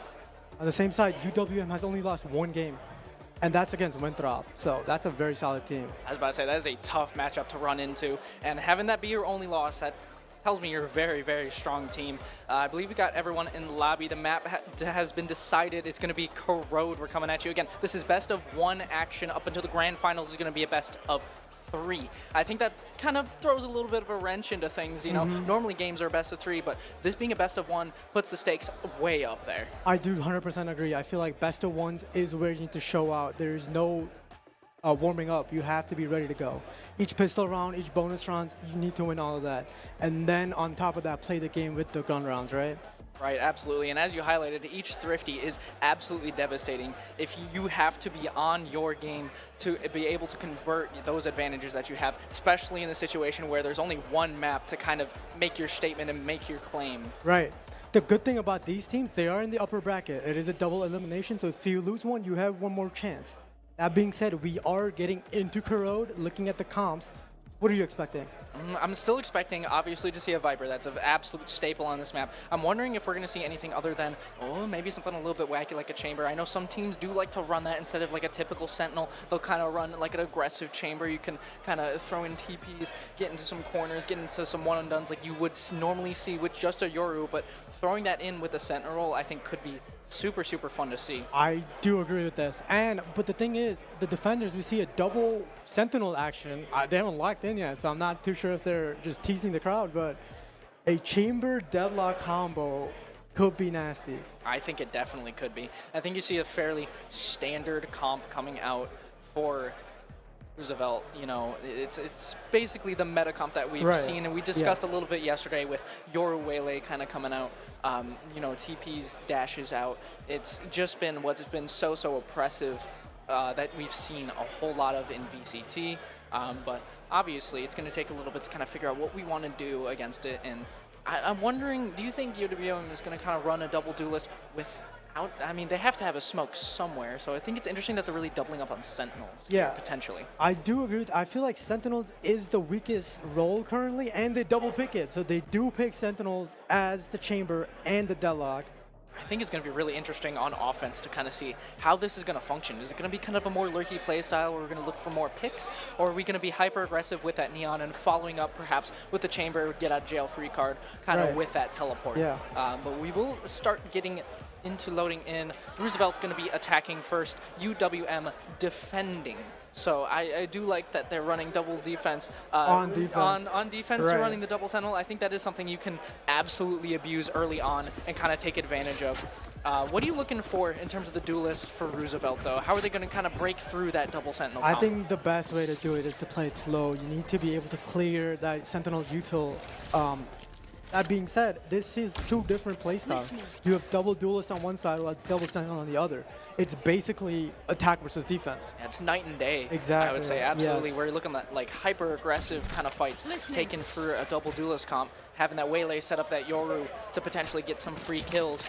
And I think it's really interesting that you're seeing a solo Omen on this. I don't know exactly how that's going to play out. Yeah, I do agree. No, Viper is very interesting. The Omen has a lot to do with his 2 smokes only. Absolutely, and not having walls is going to be so interesting for the information flow going both ways. As we see the pistol start to go out, and Ritura, again, taking that aggressive peek, having that security of the teleport away, able to get the first pick. That's a good pick, especially onto a duelist, but again, Yoru's still alive. This is going to be plenty doable, as it looks like Roosevelt's going to still look to gather over towards B despite getting the first pick. Yeah, the Chamber just showing up. You could already see the impact. He has a TP, so he's very confident picking that B main angle. And I think they want to go this way because they've recognized that Deadlock is over towards A through that lurk on mid. You see the wall down in mid kind of denying that space, and that actually allows Roosevelt to walk up, but again, right into Rikura and Yubin right away again. This is a 2-on-5 immediately. This is oppressive defense, and this is what you want to see. Full shutdown, double sentinels. The double sentinel didn't even matter because of the chamber just picking up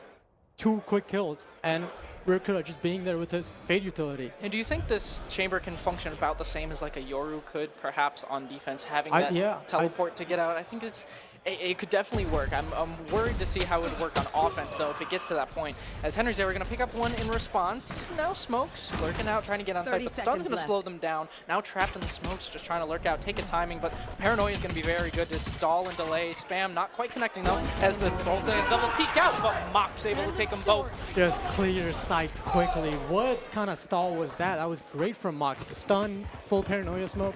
It felt like UWM was fully ready for that. They absolutely were, and I think that's really all thanks to their deadlock, kind of locking down that A side of the map, deterring Roosevelt from kind of taking that avenue and forcing them and funneling them just straight into B, where they had 4 players just sitting and waiting.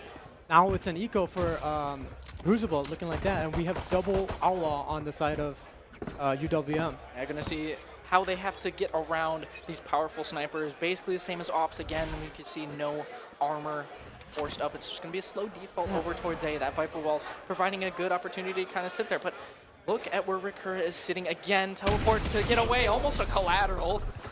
But yeah, almost a collateral. I do like how he swapped it up, though. He's on A right now after being on B with that aggressive peek. He's taking that aggressive peek again, looking for that fight. They fully swapped out the comps. Not shooting the clone is wise, and it'll lead to Ein going down.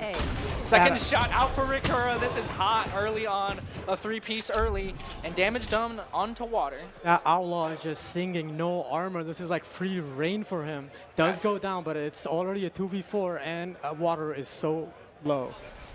I'm not liking what I'm seeing there, as Yubin's just tucked into the corner, looking to spam someone down with this Spectre. It's going to be perfect onto water if they walk into that sight line, and they will. And it's all going to be left up to Xerix. Really no chance. Oh, Paranoia netted. There's 0 chance. Kite's going to pick it up, and it's a second round confidently for UWM. Very cleanly done. The bonus part is the fact that they do keep their Outlaws, right? And now if Roosevelt has that half armor, that's free kills again. You don't even need to go for a headshot. A body shot is more than enough. Yeah, not really much damage done to UWM by Roosevelt so far, so they're just able to build up that economy early, see if they can maybe even get it into the bonus round as we're seeing here. This is one of the most important rounds, however. Because it's a best of 1, you need to make sure it's clean in the side of Roosevelt. Absolutely, and I love the mix-ups that we're seeing. You see, this Rikura is the only one even remotely towards A. They're going to play it pretty much for full retake, because Rikura's going to take up this. Spots are so good. Chamber is on that offense. The reads are good, but Water's better. Able to pick off one. Using the Guardian again, you can see how much damage was done to the economy of Roosevelt. Only able to have the Guardian, but makes it work just the same. With the Chamber going down, it does make that A side a little bit weaker now. Something insane. Already has the ultimate online. That is concerningly fast. Yeah, the operator, the tour de force is already ready. That is insane. That shows how much aggression he's had and the bonus of having a chamber. At the same time, Mar, I really like that wall to cut off the venue over towards B. Gonna have to either spam it down to create that pressure. I believe they will, but it looks like they might be finalizing over towards A, as the Viper's taking a great lurk up elbow right now. So gonna be only Mox nearby, but it looks like you're gonna have the deadlock rotating in to try and cut them off at the pass, but it's gonna be a free sight for the most part, as Mox just looking for any sort of overextension. Will find one, but Hysteria, full armor, able to take down Mox with a headshot. Spam from Mar is good with the Stinger, though, able to take down Xerix. I'm not sure I was expecting that. It is a 4v3, and the Yoru is pretty low, but the lower buy does pose an issue. The Omen Paranoid does come out. All funneled in towards CT. Jumping shot from Mar, but Water in the corner is better. Finding 3 in the round, and Ein to clean it up. It's going to be the first for Roosevelt, converting, not fumbling the bonus. Not crumbling to the bonus. That's good, but really good damage done by UWM Gold. Still setting back that economy, as you can see. Not full armor pot. We could see Rikura maybe go for an outlaw instead of burning the Tour de Force now, but it looks like they will just burn it now. Want to build up that economy early in this game and build up the kills. I mean, it's 5 and 3 early, looking super good. Totally, and we also see half armor on all of YWM. So. Or UWM, I'm so sorry. Yeah, absolutely. And you can see every single person has bought a Phantom, and it's not going to matter what distance it is. That headshot's going to kill. Exactly. So The lineup does come out though. That elbow lineup is so huge from that Viper because you can just walk out that angle. Just push up with this teleport. Maybe find Xerix on the lurk here yet again. The jump spot's out. Not sure if information's gone both ways quite yet, but Xerix going to wisely back out. Xerix seems very aware of this. Rakura does go looking for something. Can he find anything with this solo aggression shot? Not there though. But the discipline is there. One shot and that's it. That's all he takes. He goes back, plays the side. Yeah, that's going to get a response out by the Neon, already rotating off of B, but that's where Roosevelt's grouping up right now. It might be a refight over towards mid to try and get some information fairly soon. Roosevelt been very, very meticulous so far. At taking space, I do agree. But the bonus is they have 2 Sentinels, right, on the UWM. All convergent pass going in. Mars going to get hit by that. There's no chance that they're going to have any sort of help, and the shot's not going to connect. This area able to find it. Water with the follow-up on the Mox. They're going to have the site for free. 3 people alive now for UWM on this retake. I don't think they should go for this. I think it's just a save, but Xerix on the flank, able to take down 1 Rakura in response. Now 4 versus 2, Rakura maybe going for this, you know, not much to lose, honestly. Tour de Force burned. You don't gotta Does he be expect too afraid. Water on top? He does. Quick one tap. Does It's a he great readjustment, able to does. find it. This is a third. This guy is on fire right now. Last player Potentially on for the ace. It's going to have to be an ace clutch if he wants to figure this out, but only 30 HP to work with. Phantom acquired, though. Tap on the spike, trying to bait out any sort of aggression. Able to find a 4th on Ein. Can you really do this, Rakura, in the 1 versus 4? No! Hysteria able to take it down with the Guardian, putting a stop to this madness and drawing us even in the game. Yes. That was a very, very clutch round by Rakura, though. The damage that he did, even though his team cannot buy, he can still get a gun because of that, right? So that the bonus there could be like a hero vandal where he picks it up. And I mean, if you want anyone to have a hero rifle right now, it is Rakura. This is just amazing scenes early so far. Water also showing up fairly well. Both of the duelists for Roosevelt starting to get online now that weapons have been brought out. I'm very interested to see how the slower buy goes. You can see 2 shotguns purchased. We did see the Bucky Sing yesterday. There was a lot of thrifty rounds because of it. We do see Rakura taking that hero phantom, peeking mid, Oh, but getting Hysteria stuck by again. Same person who took him down last time as Mox, able to find a response with the Bucky across the map. Just shutting down the lurk yet again, and that's aggression out towards A, just trying to shut down this avenue, but Mox is going to have to back out after the double dash out from Water. That was great space taken by Mox, though. He took so much utility out, and he lived, creating a 4v4, picking up that Guardian from that Bucky upgrade. Yeah, look at how much space Roosevelt has. They're all just boxed in towards A and mid. You know, it's just such a secure site right now. Yeah, The wall up as well on B. There's just no chance that they could be anywhere else. And it's going to be a lurk up on B. The dimensional drift out from Hysteria, trying to clear out this angles, but Kite's in a very dangerous spot. I think his shoulder might have been spotted, but the jumping Bucky anyway, traded out by Water. Mox on the scene now, flashed off the angle, putting up the wall to try and deter the aggression. Still takes the fighter, 1 taps and the paranoia comes out, but does not get Mox. He's stuck in elbow. Water, are you sticking this? Oh no, Mox might be able to punish and will. A third in the round is all up to Henry Zera, and there's just a flurry of utility, only able to take down 1. And the light buy coming out from UWM Gold is able to work out and pick up the lead. The Bucky starts singing instantly. The first thrifty round, and it's because of the Bucky. Mox played that so well. Took the Bucky A main, got a quick kill, picked up a Guardian, got so much utility out, and came back on site and lived. Yeah, it really just kind of forced Roosevelt to kind of respond and try to take back that space, but that's all the way close to your spawn. You have to be so careful about any sort of flank or lurk that you might have because, again, this comp does not have a sentinel. You can't really lock down the back because of that double controller selection. I think it's really interesting how that's already playing out here in the 5th round, now going into the 6th. Exactly. And now we can see Roosevelt has no buy left. They have 4 deagles. This is not... Don't count it out, though. We've seen plenty of insane shots in this previous day. That is fair, that is fair. Don't ever count it out, but Mar, it seems to be... They do seem to be taking that mid control, though. 4 people walking up mid as Mox holds that... This is really good space taken. I don't know if Mox has any info on this. I don't think... Yeah, UWM has no info that they're up so far. A Kite throwing out the smoke just to kind of play around.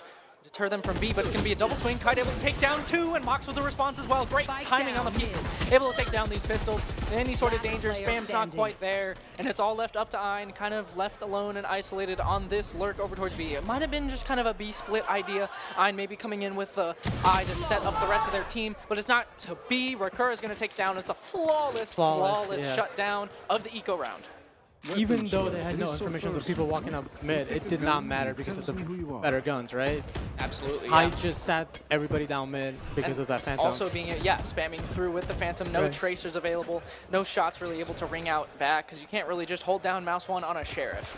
It's a little bit hard to spam through with that. We do see the ult economy start to come up now. We have the Neon ult, we got the Omen ult on the side of UWM. On the same side, Eugene also has his ult. Or Iron, I mean. Iron. Yeah, he's ready with that Eugene? ult. Eugene, I'm so sorry. That sounds like a random uncle at some event you don't know. But anyway, execute on the site's going to come quickly. Nightfall down. Only spotting onto one, though. It's going to be the dash out towards Heaven, but shut down by Henry Zero. This is a great entry. Is Water aware of the Kai City? Oh, He is, and he the does paranoia pick up was so Raccoon. good. The paranoia, so good to set up Water there. The Raid Boss and Recur are going down. It's a 5 versus 3. Do you think UWM are going to go for this? The economy has been flourishing. Planted. So I have to I think imagine this they're is going to go for definitely- this. this is definitely possible, even especially with that Neon flank. With no Sentinels, it is pretty hard to hold the flank, but they are pretty aware of it. We see Ein. Yeah, looking at it Paranoia trying to set meticulously. up. Great shots coming out, but no kills being able to found, and Xerix straight through the Last side player of the wall, standing. able to take down 2. We're just shooting through walls here, holding down the post plant, and it's all left onto Mox. Nothing to do except die. Gets his 1, but that's about it. Unable to take it down. We do see the people on stage going absolutely crazy right now. I mean, this is a momentum swing. This is absolutely massive. This is to set yourself up potentially in the grand finals. Like, this is something that you have to absolutely lock in for. This is, we're playing for Sunday. I've been highlighting that all weekend. I mean, you are playing to get to Sunday. And Raccoon is doing just that. Look at that. He picks up an operator. Big game player. I Big mean, this game is what you player. want to see from, especially on the defensive side, on your chamber. Right. See how Roosevelt can kind of, maneuver around this. See if they're fully aware of what angles that they may be taking. It's going to be aggression over Mox towards does get A. a good spam, however. Wow. Gets Water down to only 37 HP. At the same time, we see an Omen Smoke coming out. Fully stopping that A push. Yeah, Danger Man already brought a little bit low. This is your entry, and more spam out from Mox Oh just my finishes the God. job. They're just so aware of wherever Roosevelt are trying to take space. Yeah, Roosevelt is pretty much just stuck in main, and there's a wall and link, so Ein can't even get any link. No, and then the map is starting to get real small. I think UWM is going to try and get some info out towards mid. Know that Ein is there now. Dog is spotted. UWM has all info on B, though, with that deep operator line. They could pretty much just stack A off that. But it is only 2 on this site to defend. This slow walk up. But Mox is set up perfectly to deal with this. Yes, just inside the Viper wall spam, not quite connecting. Still gets away with most of their health. This is absolutely criminal if they're able to do it. Bar in the back line.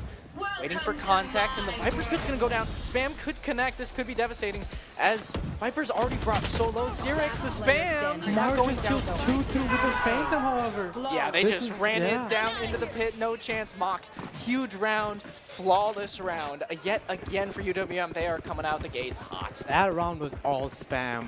I feel like Mox started off spamming off Water, and then just 2 kills from Mark through a Viper's Pit. Yeah, just such great intuitive understanding of Exactly. where they're going to want to lurk up, what timings it's going to be, and the purchase of the Phantom as well, allowing that spam to go pretty much unpunished. It's impossible to know exactly where they're spamming from. Makes it super difficult. Definitely do agree with need to that. drop. Roosevelt now on a sketchy buy. We see a Bucky in the hands and 4 Vandals, so they I are. do like to see that on Whaley, though. Right. You can get a whole lot of value.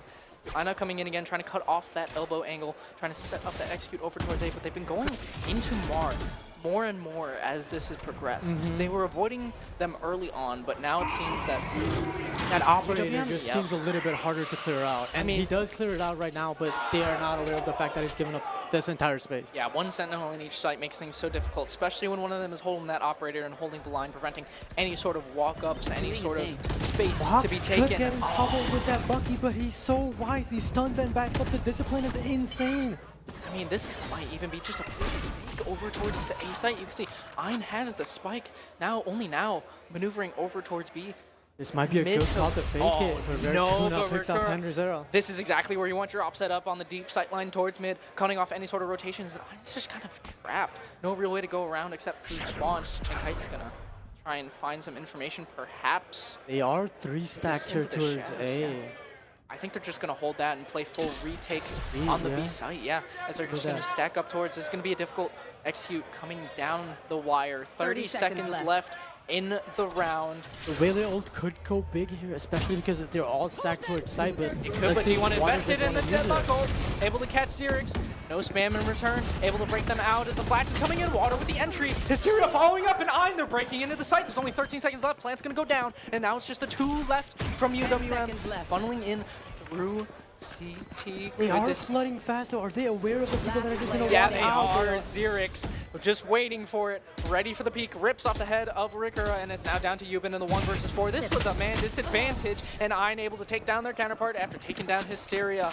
What a great turnaround from Roosevelt. That was a great entry out of that site. Yeah, not just the entry, though, the spacing. They were able to just not even trade, just fight off each other, right? One guy takes a fight, the other guy takes a fight. There was no chance of getting traded. They just fought super, super hard. I mean, they had the read. UWM had the read. They had 3 people on that site. Right. And Roosevelt just doesn't care. They just walk in and shoot him on that. Yeah, they walked into full deadlock utility too, and unlucky go next. It doesn't matter. Yeah. Shoot better. Exactly. Back What we like to see, though. Mox turning up as well. Mox? 100%. Yes.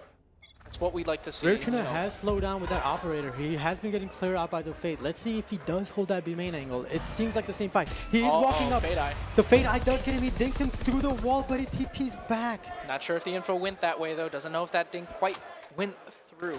It's going to be...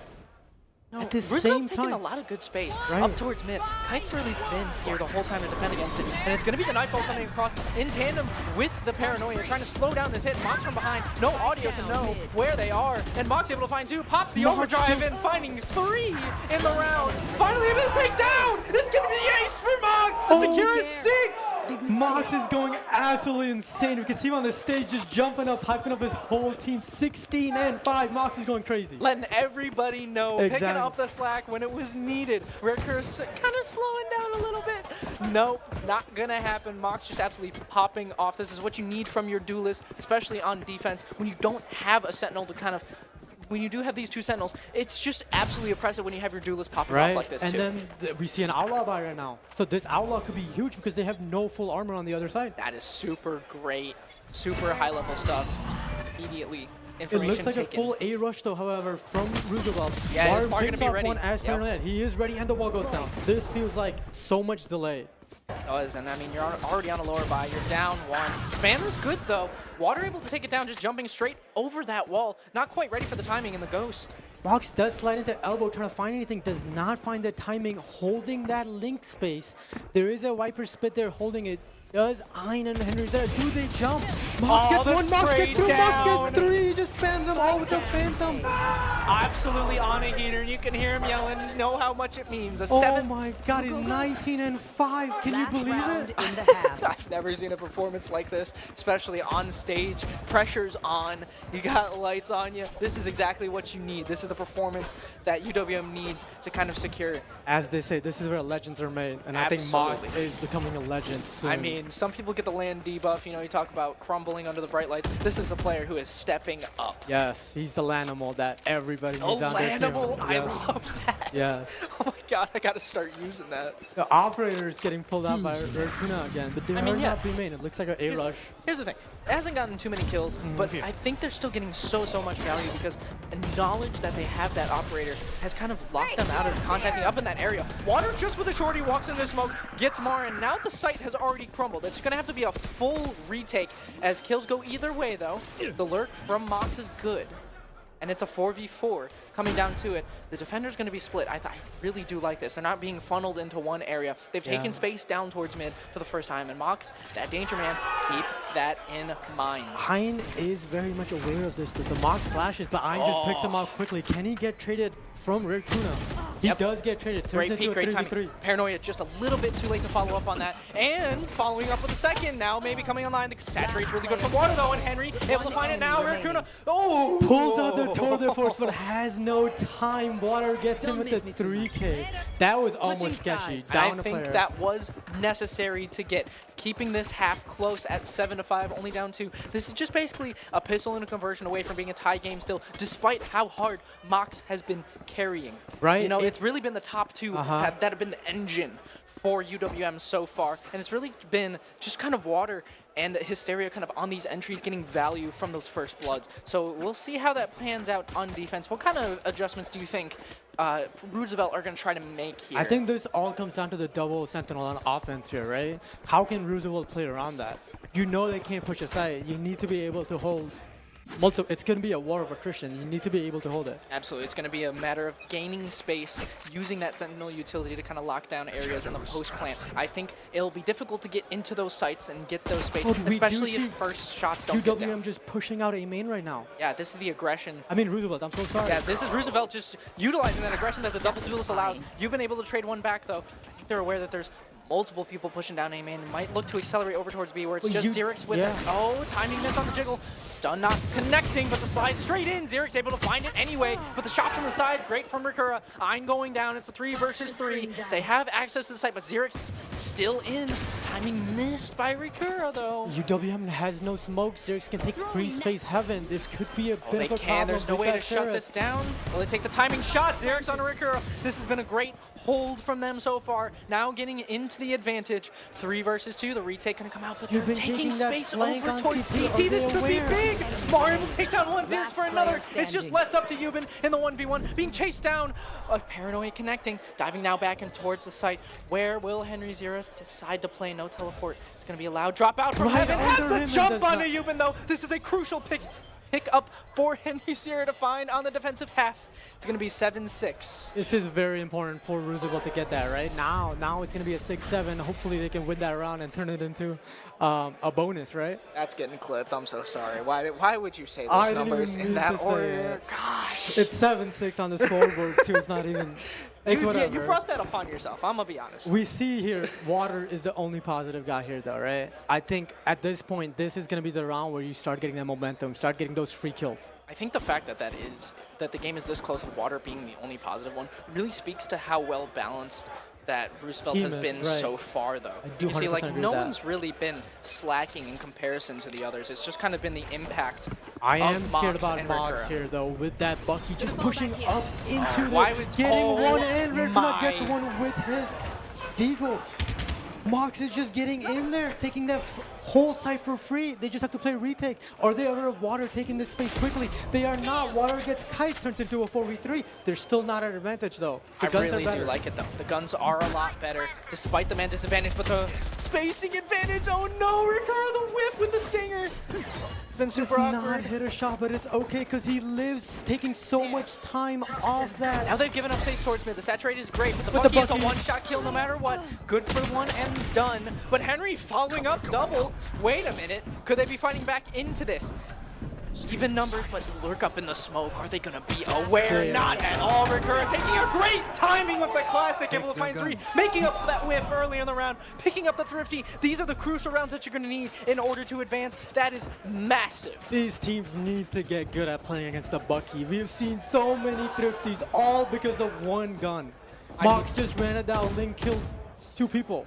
I'm right there with you, but the Bucky, I think, has been so good in this meta because of the characters that have been so good. Right. You have these characters that are able to get out of these one-and-done angles so quickly. Now, obviously not the case with the Saturate coming in, but still able to find one. Like, these one-shot potential weapons being used more and more, I think, is something really good. And it's not something you'd see in a counterpart game, kind of like Counter-Strike, where Xerix is taking that B main angle, though, on Viper, which is a little sketchy, and he does get picked off by Rakuna, but... I mean, that's very risky, considering you're the only one towards B, but the rest of Roosevelt has actually taken space out towards mid. They're gonna full flank, I think.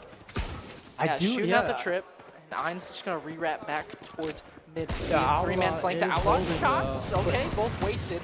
So has Eagle shots. So now they're gonna have to back up. They're being funneled back into sight. With the double sentinel, it should be pretty much easier to hold it with the deadlock utility on site, but... It should be much easier, especially when they're holding the line. Mox able to pick it up. Again, this is weapon and man advantage. Yeah, no shot. Hysteria with a great shot, though, back. 2 versus 4. I don't think it's super doable, though, especially with that smoke descending. I do like the lurk out from Henry, though. But all the angles are watched for. Only able to get away with one. It's just Hysteria on 10 HP. You gotta head for the hills or just die to spike, get that ult orb online. It looks like that's what it's going to be. Overall, that was a pretty clean round from both sides. I'm not gonna lie. You got 2 kills. Oh, Mercura does die to the spike a little bit, but Yeah, but you know, only having the outlaw, I can see why you'd want to kind of get a reset and and, you know, able to afford the operator, even, you know, playing with a rifle, whatever you want to play with. I do like that a little bit better. that is the bonus of having a chamber, right? You can have an operator line mid the entire game. There's so much pressure. Actually, I guess it doesn't matter too much because, you know, you can see half of Roosevelt does have lighter shields, so outlaw would have worked even better, but we do see heavy armor on both of the entries for Roosevelt, so. We see smoke on both sides coming down mid, trying to take that mid control. I do like that. The corrode, it's very, very crucial to kind of deny this A-link space. It's super, super powerful for splitting onto this A side, and Roosevelt wanting to shut that down early. I just want to look at Racuna right now. He's taking so much space A main by himself. No sentinel creates so many gaps. Is Roosevelt aware of this? I don't know. Henry, I think, has maybe missed the timing on it. Time to but, jump. you know, not jumping the gun, as it's just going to be a re-hit over towards mid. Smoke going back down. No info going either way. I think that's just a spam kill from Kite. Straight into it. Check in PC, please. Hysteria does go back. Oh, they're going into it. Hysteria, that's good to find one, but 2 kills going back the way of UWM. But I'm spraying down 2, making this possible, but now it's just left up to Xeric to be anchor in a 1 versus 2 retake against an absolute dog in Racuna, and you've been now playing in tandem, not wanting to give up any sort of 1v1 situations. I think this is very smart, getting into such a unexpected angle, honestly, but planted for them. This is going to be very difficult for Xerix to work in towards mid. He is nothing very to really far. stop Yeah, him, he does not have a lot of time left. Yeah, nothing to really stop him on the approach, though. Concerned about the flank over towards A main, but able to cross to site safely. I'm dwindling low, though. The tap on the smite and the seize is great to deny any sort of info. That's the that one towards the eye. See the eye. He's gonna get spammed. No just chance. gets it The done. push and pull was phenomenal. There, the jiggles out from Rarikura, kind of taking the attention away, and the eye as well to kind of, you know, make you decide, do you want to shoot me or do you want to get revealed for my teammate? You know, it's a catch-22 situation, and you can see Roosevelt now taking a timeout to kind of figure out what they want to do, what kind of adjustments need to be made on this defensive side, because this is where you have to think that they might even have an advantage considering, you know, the double sentinel comp, but it's really just been this chamber finding really effective lurks and able to just kind of get away scot-free. Right, we saw that Chamber was able to just walk out A main for free because there's no sentinel. So you need to be aware of the gaps you're given out and start taking space on the other side of the map. I think that's what Roosevelt's going to talk about real quick. It is going to be an eco when they come out, so I'm wondering what kind of eco strat they have. Maybe just push down mid? That's what they did last time when they were on those pistols. They almost had that 4-man flank in towards the B site and almost came to fruition, but, you know, UWM was able to trade it out fairly well, but what I think they need to get back to is a little bit of that aggressive play style, because you need to play into your strengths. You have this double duelist comp. You don't have any sort of sentinel. You just need to go, I mean, guns blazing, I think a little bit more PRX kind of style. Right. I don't think you can just kind of sit by. I don't think you can sit by and wait. You really do need to take that space, like you said. But I don't think you necessarily need to be quiet about it. It doesn't need to be alert. You just need to have confidence, build up the confidence of what you're going to need to come back, because, you know, only 3 more rounds for UWM to secure this. This is going to be a very pivotal round, especially because it's a thrifty. It does look like they are trying to fight mid just a little bit with 3 people as they're smoking bottom mid. UWM on the other side, they're playing so slow. They're almost like ready for this and hoping they push into them. We see Rarikuna on that box with a TP ready and a Vandal in his hand. Very wise to not overstep. I think they might be aware that water's walked up, though. No spam connecting, though. Not quite through the corners. Here. Ein, I think, spotted. Yep, over towards top of mid. Eye going out. Trying to bait. Yep. Yeah, trying his best to bait. The dog's going to spot out water. This is a very precarious spot, but Hysteria able to pick up Rikuro right as that wall's going up. That's a great timing for the peak. But Box is stuck in that corner. Does double dash out, playing that numbers advantage. Gun lower, but they are still up a player. I'm really shocked Water is able to get away with that, able to back off enough, as it looks like the attention is still over towards mid. This is such a slow, meticulous offense coming out. As the smokes are going to go, it's going to be a denial of space over towards A link. I think they might regroup and try to re-hit over towards B, but it looks like Roosevelt's reading this. They already have 2 people flushed out over towards that site. No duelist there with the TP, though. It's gonna be the right site to hit.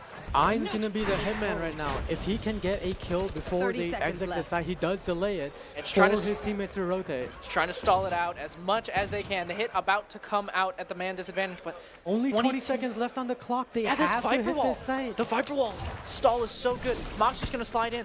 Oh, do they go unnoticed? clear? The Lard doesn't know. Eyes with the free shot. With the jumping shot from Have Newman. the 10 Able to seconds recall. left. 8 seconds left. The plant's gonna go down. Nobody there to deny quite in time. Spike planted. It's just Deagle, but it's 3v3 as the Nightfall invested. Kite able to take down Hysteria. That and is it's the just biggest left kill you up need. to Water. Yes. Water is Last player heaven standing. in a 1v3 in a very precarious spot. I'm not too sure if he can do it just with the Deagle. Oh, it's going to be nearly impossible to break these crossfires. Set up, but the saturate Double is slows good. him, but one taps him through the saturate. Cosmetic stun. That- Able to just one tap. Hello? That's what I say every single ranked game. I'm Cosmetic. getting exactly. And now we see Roosevelt. They're 13 and 14. That's their best player right now. I feel like even if you do push out, you're going against someone that's 23 and 10, 21 and 11. They're just shooting better. They are just shooting better right now. I mean, it's the two people that you want to rely on. You know, your Chamber shooting, you know, honestly on a heater. And Mox obviously heating up more and more as this game has gone on. I think if they do not, they need to win You this want round to as play? Roosevelt. Let's If they don't play. win this, their eco gets broken. And they have no ults. Now they have 3 ults. Raccoon is walking up that A main. Is he aware? He gets eyes and TP's back. Shot that a was little perfect. bit wide. I do like it though. And I mean, not to mention, if they lose this, I mean, it's 6 map points and match points to kind of move forward. And, you know, it could be going home fairly soon if you don't lock it in just a little bit on the Right. defense. Now, looks like Roosevelt's leaning over towards the right side. All 5 grouped up towards main. The smoke is well timed, not allowing any sort of lurk up. They are ready for this Roosevelt though. There is 3 people ready. Water is in that off angle. At the same time, UWM is waiting for a play somewhere. I think they might be waiting for the refresh utility to come back up. I really do like the patience, but the gap over towards mid is pulling Water's attention away, perhaps from this hit coming in from UWM. Ein holding that Nightfall as soon as they exec. You Yep, see the exec's coming in. Nightfall, well timed though. Mox just diving straight on in, trying to take down Xerix, but not able to do so. That's the only one there, and they're going to be cut off by the Viper screen. There's only 30 seconds left. They're just going to have to take a timing through it, and Water's just going to shut you down. There's no 30 way you can seconds get left. through that. This just feels like a save round here. Water does go for a couple kills, but Roosevelt hold that to perfection. Yeah, Not a single person. I'm not sure if I was a eliminated. fan of how passively they were playing this and almost giving up the entirety of mid, but you know, standing. I think it really worked out because UWM wasn't really being aggressive and trying to take that 10 space seconds away left. from them and exploiting that gap, as it's just going to be a Recurra 1 versus 5. You got to secure that weapon for you going forward, but there's nothing you can do now. I love how you said that. They had no space. They were all just sitting B main. So that just let Roosevelt to take any space they wanted. I mean, there's keeping it simple, and then there's 5 stacking over towards V main and letting your Neon die before anyone else goes out. Yeah. Like, there's a little bit of a difference. That was yeah, but we'll let them have it. You know, they're already up a little bit. They're making it interesting. That's for sure. Right. We're just trying to make it a better show for the folks. Yeah, But better viewing experience. Economy looking to be a little bit in shambles after this round. Should Roosevelt come away with a win, I mean, this Try not could to die. snowball pretty quickly into an 11-10 scoreline if they're not careful. This is very doable for Roosevelt. They have that ult economy as well. They have almost 3 ults coming up.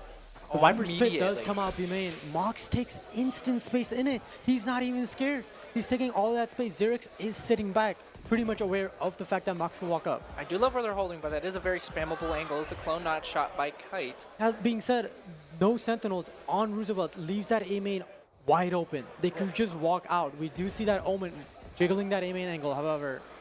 It's very interesting how stacked up they are Look at towards that UWM Viper's Pit. That's a clearing that. great eye, but the timing taken by Mox is just better. As the stun does connect onto Xerix, but they're not going to try and regress over towards it. It looks like it's just going to be a reset with a minute to go over towards this A site, perhaps trying to split it here in the mid round, not wanting to contest with that Viper's Pit. Roosevelt do seem like they're aware of it though. They are stacking a little bit more towards A. They have 2 people A with that Fate just dogging mid real quick for that information. This is exactly what you want to do though. When you're in that man advantage, you want to play together, you want to play off of each other. Mox going in a little bit aggressively, getting spammed out by Hysteria, coughing up the advantage now. 4 versus 4, 3 people on the site to defend. Paranoia is beautiful, gets 2 people, and Mark jumping around does kill Henry, however, is still a 1v3, basically undoable in this area with that 4K. What a round by Hysteria. Just absolutely shutting down that push. The spam through the smoke to start it off, and then just an absolute shutdown. When, again, it seemed like UWM kind of got funneled in. They were all just kind of walking together, which is fine in a man advantage, but then you were susceptible to everybody taking space behind you, and then they just stack the correct site, and you just have no entry point at all. Roosevelt's spacing has been immaculate this entire game. Even if they're not shooting straight, their fundamentals are so good. We can see why they're unbeatable right now. They are 5-0. Absolutely, and honestly, seeing how they're getting these first picks, right? I think that's what UWM was kind of exploiting early on, because, you know, it's a real struggle to get into sites, and okay, Water just kind of taking off Rikura very early in this round, just straight through the smoke, because why not? Why not? Exactly. Sometimes that mid play, you know what I mean? Unlucky, go next.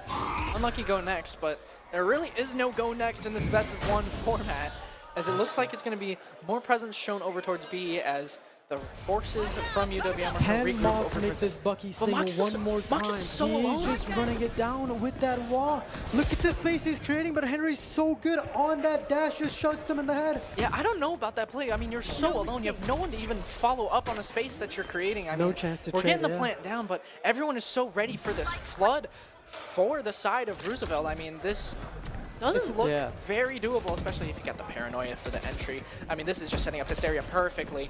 Their only win con is that deadlock utility. There we go. It does stun 3 people. However, there's no space being taken because of the lower straight buy. past the C's, though. I don't think they're going to be ready for this position. Oh, my goodness, with the stinger in the back.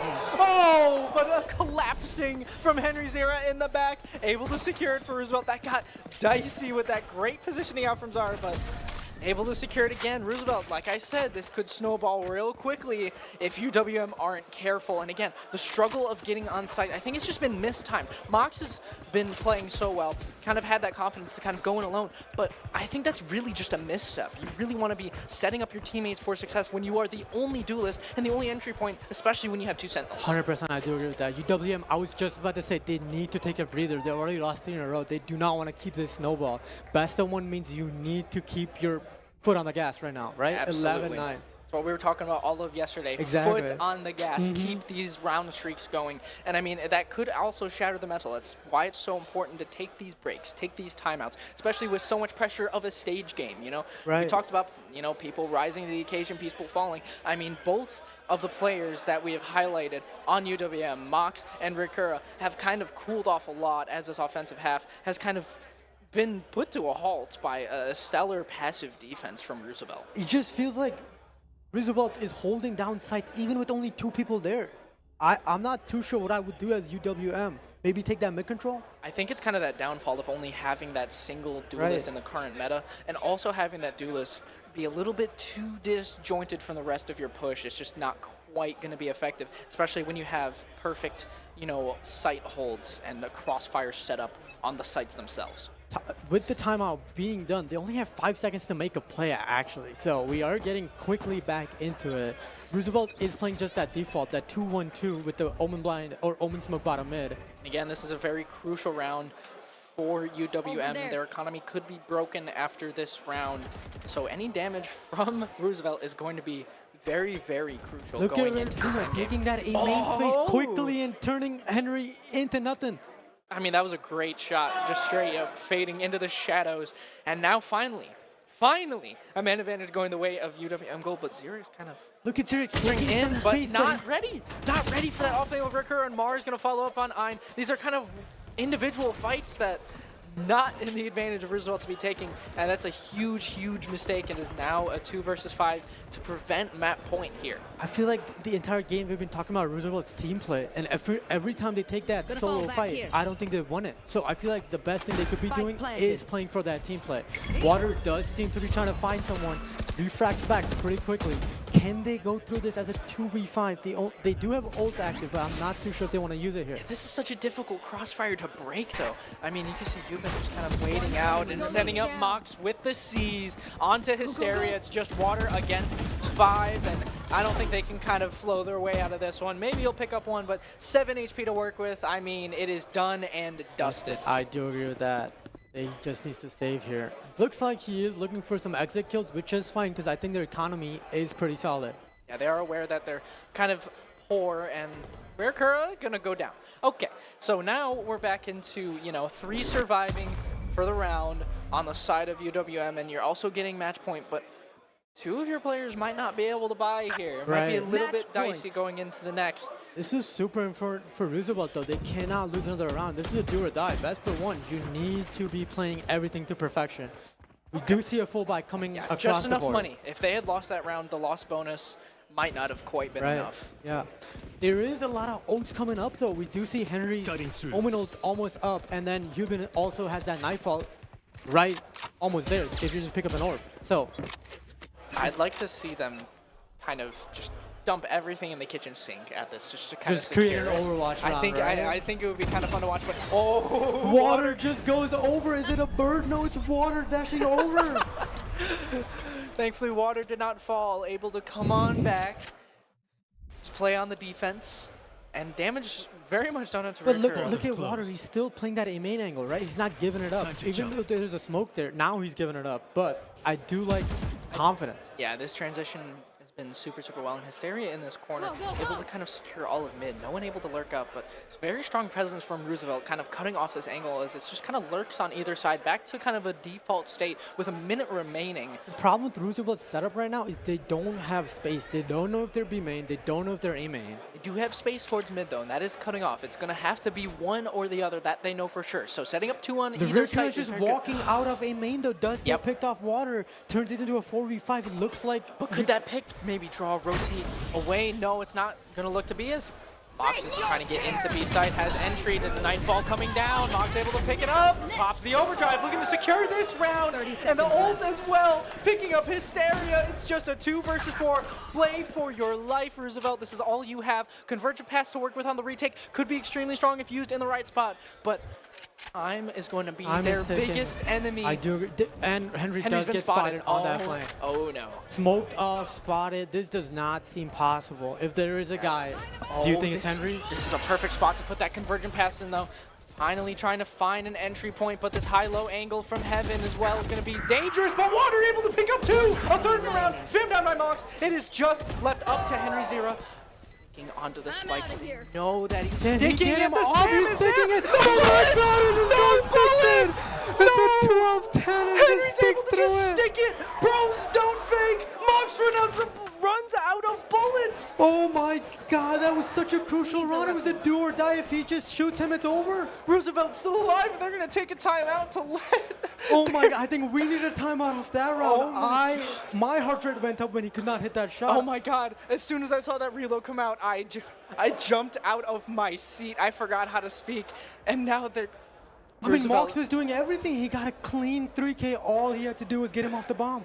Yeah, I'm wondering what the positioning of the other player was. Why weren't they there to kind of spam them off the angle as well? That was... I'm not too sure, but... the game goes on. I mean, that's a disaster. That's 3 ults used for the side of UWM to try and secure that. Like I said, like you were talking about, an Overwatch type round, but they're not able to secure it just based off of a Hail Mary stick by Henry Zero. Now they might be on a lower buy with a worse ult economy. I am pretty scared. This could go to overtime. They have to mentally lock in right now. Take this lower buy and mentally reset for the next round. Find what you can here. Find any sort of damage and just try not to let this one get away from you in overtime after a play like that. This is a full buy. It's gonna be 5 guns versus 5 guns. I think this is gonna be a very, very important round. Crucial. Hysteria has his dimensional drift. Henry has his ult. That could be really, really good for the retake. Yes. Especially if they just kind of play as passively as they are, letting them walk into the angles. But it's going to be aggression coming out for the side of UWM. Oh my goodness, an aggressive TP in from Kite has been heard by Hysteria. Paranoia not connecting. Hysteria able to pick it up. Mox trying to trade back. But is he aware of the people walking down mid on him though? I don't think so. Unable to pick off one. Water traded back though. Mox still firing on all cylinders, but it's man advantage for Roosevelt, and the walkout is watched by Henry Zero. Kura again just seems to be caught out on these lurk ups, not quite clearing the right corners, and it's going to be a 2 versus 4. But we just saw this one converted last round. Don't count out any of these UWM gold players. This is a very weird spot to be in. Your bomb is in elbow as Mox is looking for space mid. Can Mox create enough pressure to have Yubin just walk up elbow for free? I mean, maybe it could just be a distraction play, but I think Ein is ready for this. If Mox tries to walk up, I think Ein's, yep, just going to shut it down. It is all up to Yubin in a 1 versus 4. This is not possible. I think we might be going to OT. This is going to be a lower by next game or next round. Hubin does need to do something here. Let's see if he can pick one off at least. That's how it starts. No, Paranoid in. I think he's just going to get run down, boxed in. There's nowhere for you to go, Yubin.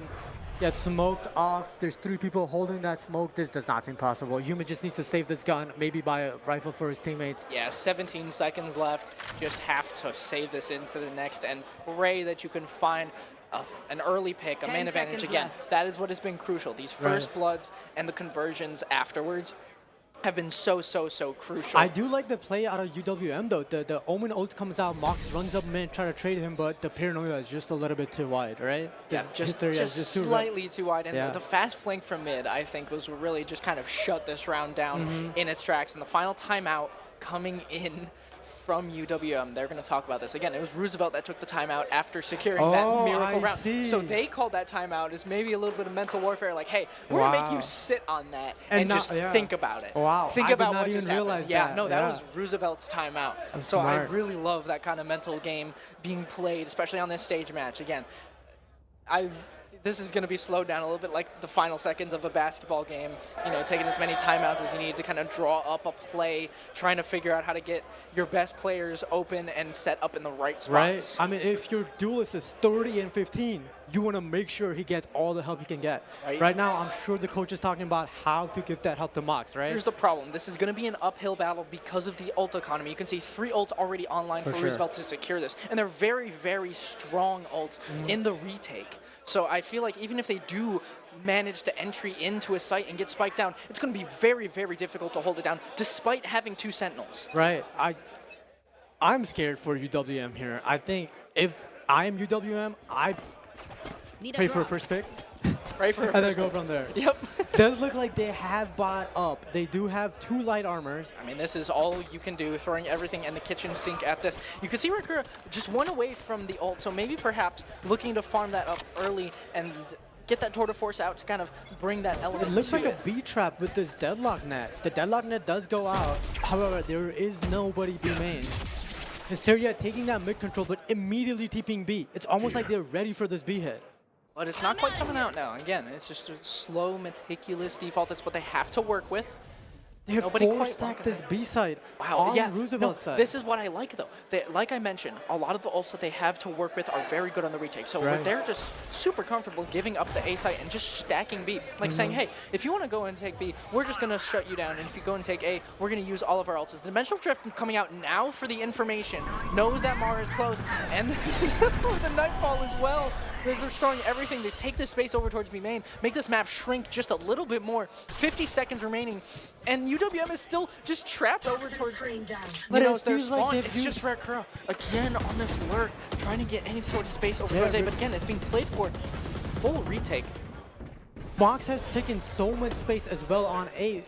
Oh, I almost with the timing. That was almost close. Look at Rakura though, taking that, trying to get that fight, does TP back. 30 seconds Are they ready for a retake? This is a 5v5 retake with deadlock utility. This is going to be a little bit sketchy for Roosevelt. Yeah, but this is going to be absolute fireworks no matter what, as it's a 5-on-5 retake. Spike finally hitting the ground. They are walking up water. There's 3 people walking up. Are they aware of the people link? I do really like how they're playing this, though. The net to delay, starting to walk up towards site. Time ticking it down. Looks like it's just going to have to be a timing through the smoke to delay.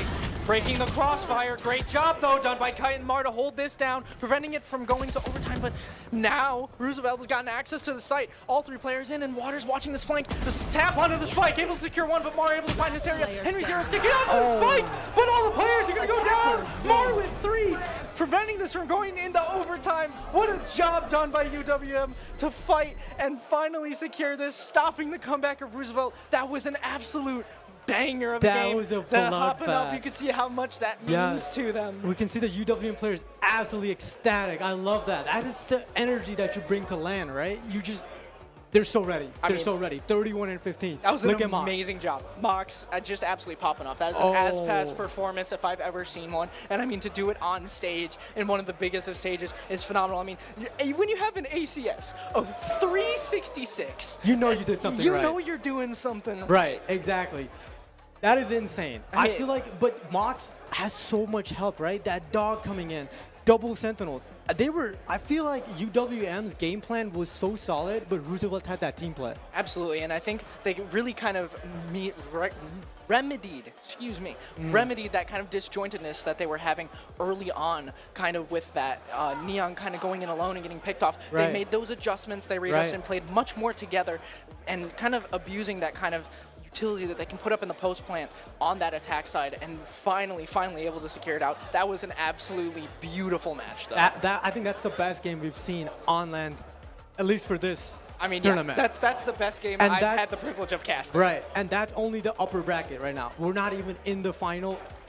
I'm super excited to see how this Battlegrounds entire land goes, right? I am too, and I mean, imagine if this was a best of 3, right? This could have been an amazing series. I mean, both of these teams so evenly matched. Yeah. I mean, it's really honestly a tragedy that one of them had to go down, but that will conclude our only game of Valorant. I believe we'll be swinging it over to Smash Brothers and then back on to Valorant to end out the day. We'll catch you for that. Don't go anywhere.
Welcome back, everyone, as we are here to continue on. I know we said that we'd get some Smash underways. That is still participating and happening, but we got a nice little surprise here as we're going to be having another match of Overwatch. A best of 5 coming up, but you can notice that there is a little bit of difference in who our talent is today. Had Centipede here earlier, but now we do have Floofy's joining us. Fantastic to have you here, my friend. I know we've had so much going on today, but I'm glad to have you here along my side. Yeah, it's great to be here. I mean, I'm out here in Lisle. We've got tons of esports, so, you know, it's one of those experiences where, you know, you go, you've been to something like a DreamHack, and then you come here, and it's like, hey, it's esports, it's all good. Right at home. Well, I mean, even you, like, mentioning, you know, another specific event, like being at this one, you coming out here into Lisle here, again, at the Sheraton Hotel, where they've been having such a fantastic space for us to be in. What does it mean for you to kind of see all of these colleges and high schools and just individuals being a part of this? Since I know I got to ask Centipede earlier, I'm going to ask you the same question and how your thoughts and feelings are about it. It makes me excited for the future of esports. Being someone that's been around from the early days where the ballrooms were not broadcast on channels with hundreds and hundreds and hundreds of viewers, it was you would go to a ballroom, you would compete, and you would maybe get a graphics card. Yeah. And you'd have to go home and be like, all right, how do we split this up among the team? Yeah. Well, now we have actual prizes, scholarships, and a path to pro starting at something like a middle school. Yeah. It's absolutely mind-blowing to me. Well, and even like you were mentioning, just like the pathway, that's why we had seminars earlier today, even for high schoolers, for colleges, to talk about it. So, I mean, there is just such a great opportunity as we're going to now hop into our first game. We are going on to Lijiang Tower as our first one, so we're looking to see what these two are going to bring to the table, as we do have the Blue Devils going up, which we did get to see a little bit earlier, and then also having Ko as their opponent. So going into this one of the big factors is being for control, having to fight for that isolated and significant spot to manage to gain that in these 3 rounds. So realistically, there's going to be a lot of different methods, whether it's through flanking angles, whether it's through direct encounter on the point. There's a lot of different ways that you can really approach a capture the location or capture a flag in sense for these types of maps. I will say, you mentioned that we got to see Ko earlier, and I was watching that game. Ko are looking really scary. I think Minnesota Mavericks are going to have a lot of work cut out for them as they try to get into this one. Yeah, it's King of the Hill. It's control. So, you know, stand on the point. I mean, Lijiang Tower is one of those maps that's been in the game since the start. So there's plenty of different ways to approach it, and the only way that's the big way that it's really changed is the new characters. And so we've got 5 new characters now, and it's been exciting. It's been exciting to see how those characters have changed how the map is played. Well, I mean, especially because when we take a look at, you know, other titles, or even just in this title previously, where when typically you bring in a new hero or a new agent or a new just classification of some kind into a game style, normally it's like that one individual facet changes, you know, very little of the overall workings. But because with these new 5, since there are new 2 DPS, there are new 2 supports and a tank, there's a lot of plug and play that can happen, and we've really been interested, even over the course of yesterday and today, trying to understand how it can impact that, and even outside of just Overwatch as a whole, what types of methodologies that they're using with these new characters. Okay, just like super low level. Yeah. My personal favorite of the new characters is got to be Jetpack Cat. Mm-hmm. Yeah. Just because anytime you get a character that can mess with the terrain and mess with the ability to reposition the opponents is always a lot of fun. Like, I always loved Roadhog, and so watching the Jetpack Cat go, I'm going to just take you off the stage now. That's a lot of fun. Well, it even almost reminds me long ago where it was like Orisa having the original halt where it would pull them together or like move their positioning. So it kind of falls in the same instance that way. And just like you said with Jetpack Cat, we even got to see that in our previous series only probably a couple hours ago now. And that's where it really was able to grab an individual, take them out of the fight so quickly, and then it really just spirals at that point, especially when it becomes, let's say, that tank who is that main front line, that massive defense that is necessary for them to have like a real backbone to a fight. If you get rid of that instantaneously, the rest of the team can really just start to crumble. Yeah, and you brought up the fact that the pick potential of the Jetpack Cat. One thing that, and this is something that the audience is probably used to, but something for me is the fact that Overwatch changed from 6v6 to 5v5. Like, the plug-and-play nature, when you go from a character being like 13% of the composition to being 20% of the composition, that singular pick can mean so much to just the overall push and pull of how the map continues to be played. Well, especially because when we look at the numbers and even actually the statistics, because this just came out over the weekend, where that 80% of bans in upper competitive play have been Jetpack Cat. So they realize the influence of how significant this hero can be. And the fact that we were able to see it a little bit earlier in use is surprising, but in the same instance, ever since they've included this type of banning method where a team can ban a hero and then the other team bans an individual, they can also now eliminate those types of opportunities of using it with such great success because the bans are now implemented every map, each map they make a decision on. I do think that bans are a necessary thing too. When the character roster starts to get as large as Overwatch has started to get, you really do need to be able to say, okay, what do we like to play as a team? How do we actually compose ourselves? There's new characters. How do we slot those characters in?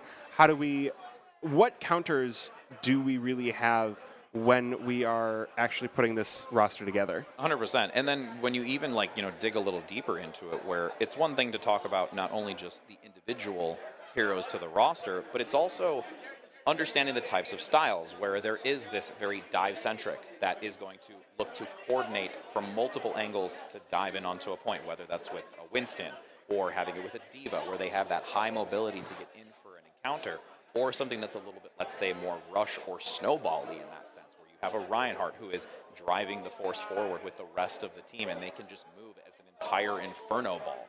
Or even the last one where it's like a poke type of style.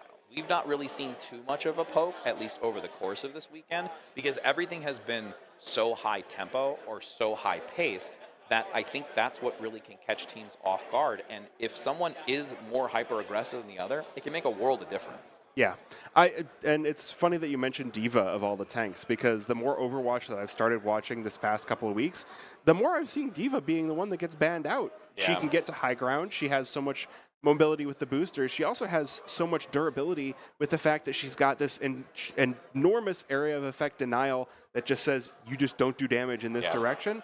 And the ability to deny a big area with her ultimate is just, I mean, it's funny to me that one of the more classic characters of the game is one of the ones that is still so impactful on the way the game is played. Well, and we see that with a lot of other titles too, where, I mean, especially if we talk about other games, because we also have League of Legends featured tomorrow for open brackets, where when we talk about some of the original heroes, we're talking some that are from birth of the game in and of itself that still kind of rise to that top. So you seeing that Diva play where there is such instant demand on getting to high ground or instant demand to getting into a position, whereas some of the others that have to more make these types of setups to get into that position, having that instant gratification and ability to react so fast in the way that the game is being played right now is really, really important.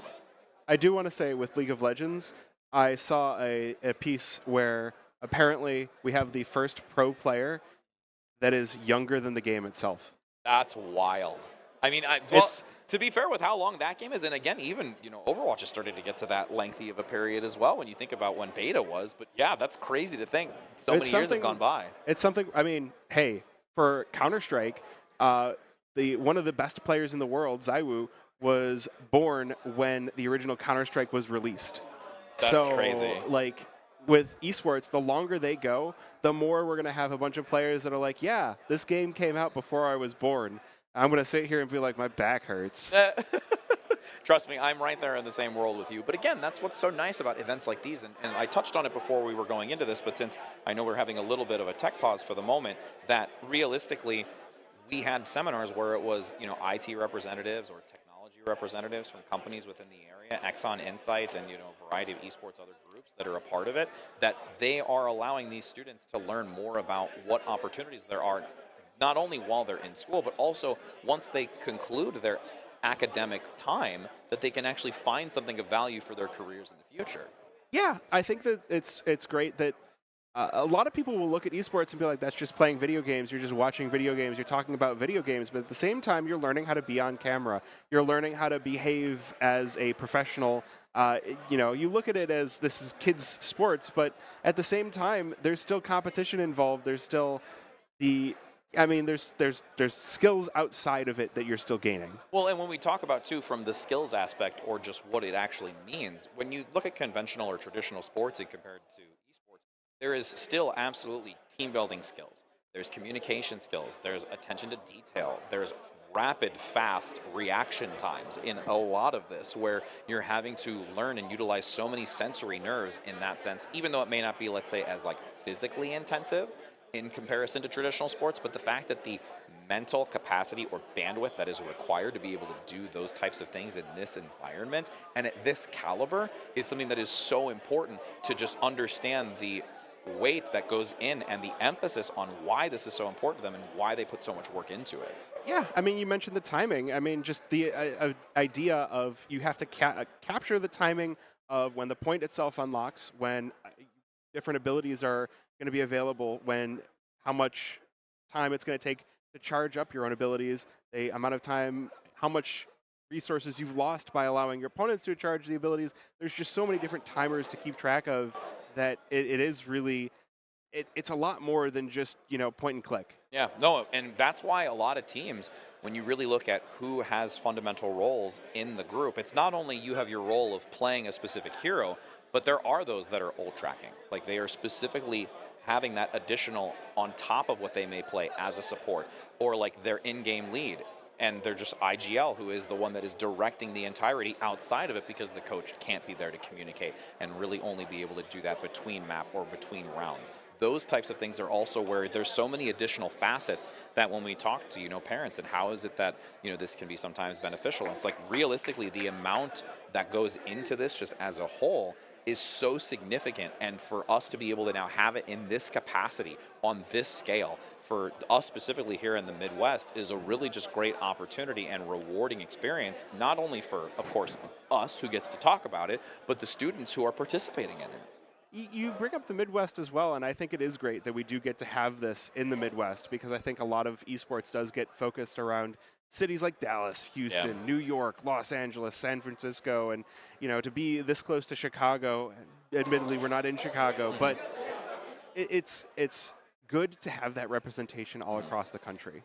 And we've had schools continue to grow. I mean, for even just Overwatch example, we had, I believe it was 10 teams last year, and we've gone up to 16 this year. So there are more that do see the value of this and how it allows them to have the experience. And earlier I was just talking about with Centipede, where we had Purdue Northwest, and this is their first physical LAN that they've ever been able to be a part of, where they just even took NECC back in December. So they are riding that high and that wave of a win, and now still continuing to perform here in a LAN type of setting, as I do think we're just finishing up with our technical issue. So I know we've been talking quite a bit here, but we're wanting to make sure that they are all locked in and ready to go as we're just waiting on it. So again, we'll be hopping into game here shortly on the map of Lijiang Tower. Had a brain fart there, but I'm glad you're there to hold my hand as well.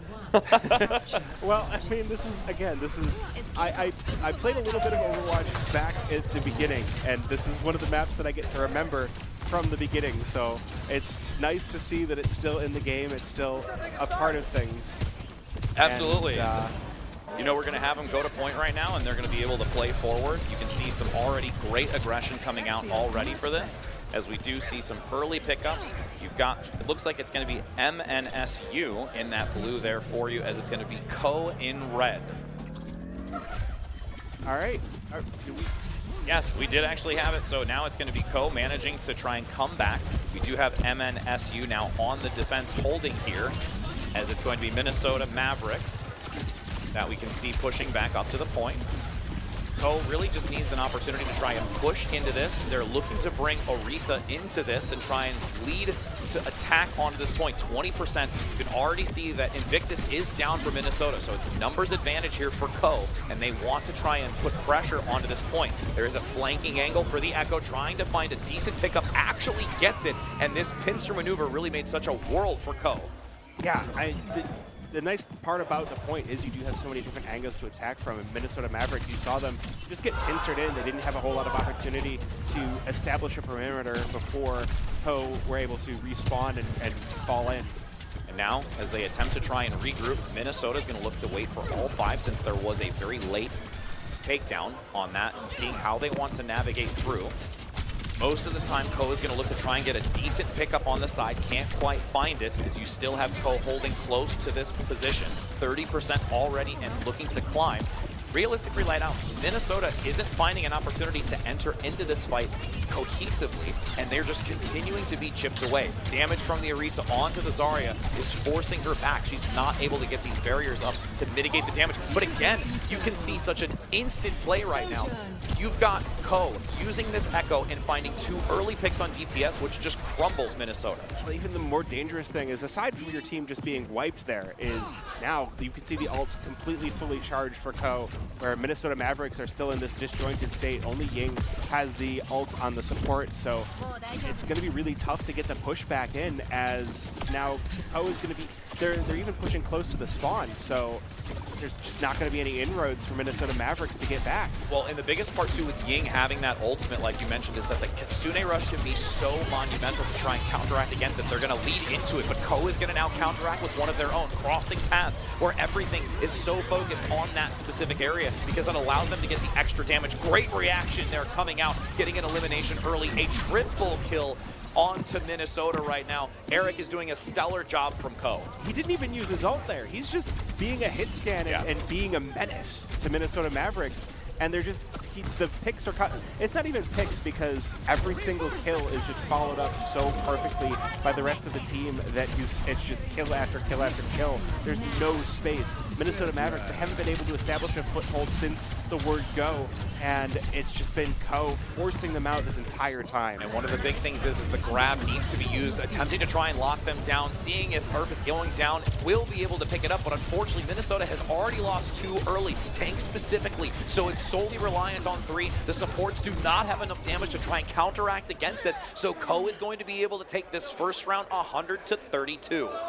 That is dominant. Minnesota Mavericks, we didn't get to, I don't think we got to saw it on the stream, but they did have the early control of the point. They had it up to 24% before Ko were able to flip the point, but since then, it was Ko all the way through. Well, and the reason being is Minnesota had a really early on elimination and had the numbers advantage. So at this point, Minnesota just had to commit to it because they wanted to try and compete onto that point. But with Ko able to keep themselves really stable, the fact that they are also able to get so much value from the Echo by Railgun was really important. And like you had mentioned, where you didn't even need Eric to use that ultimate and just was able to cleanly get those eliminations with just their basic Spire.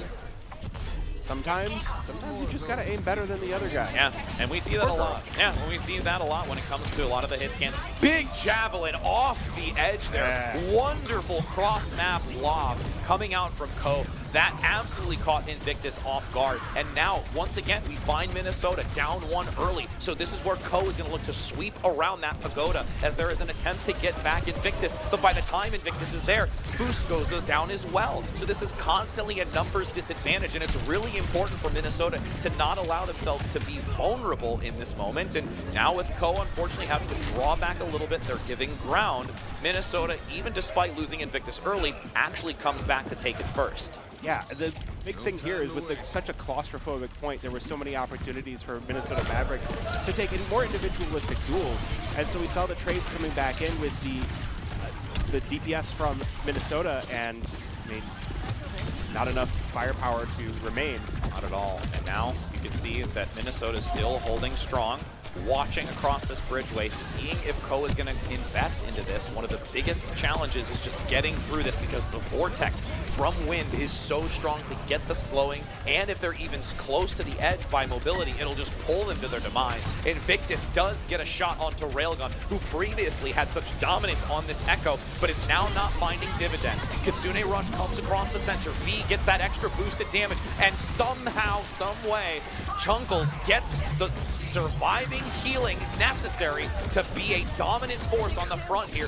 Wind is locked in the corner all alone with no one else to support. So Ko, even though giving up 55%, is able to actually turn this around with some wonderful healing from the supports. The supports are great. Chunkles is an absolute menace right now. He's giving Minnesota Mavericks no space to breathe. And again, we're getting to that same sort of moment, tempo that we had in the last map, where it was just Co establish a foothold, and they just stamp down, and there's no space to play.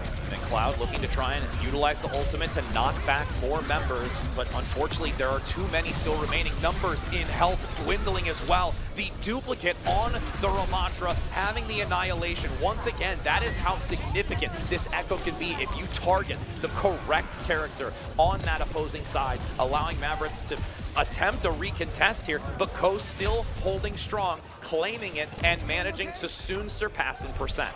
There was a swap there too. Eric the Red is on the Vara. Vara now, yeah. He was on the Cassidy before, so that's an interesting little swap here. I do like the AoE damage, and I do like there's going to be a lot of opportunities with the bridge here where we're standing to knock people off.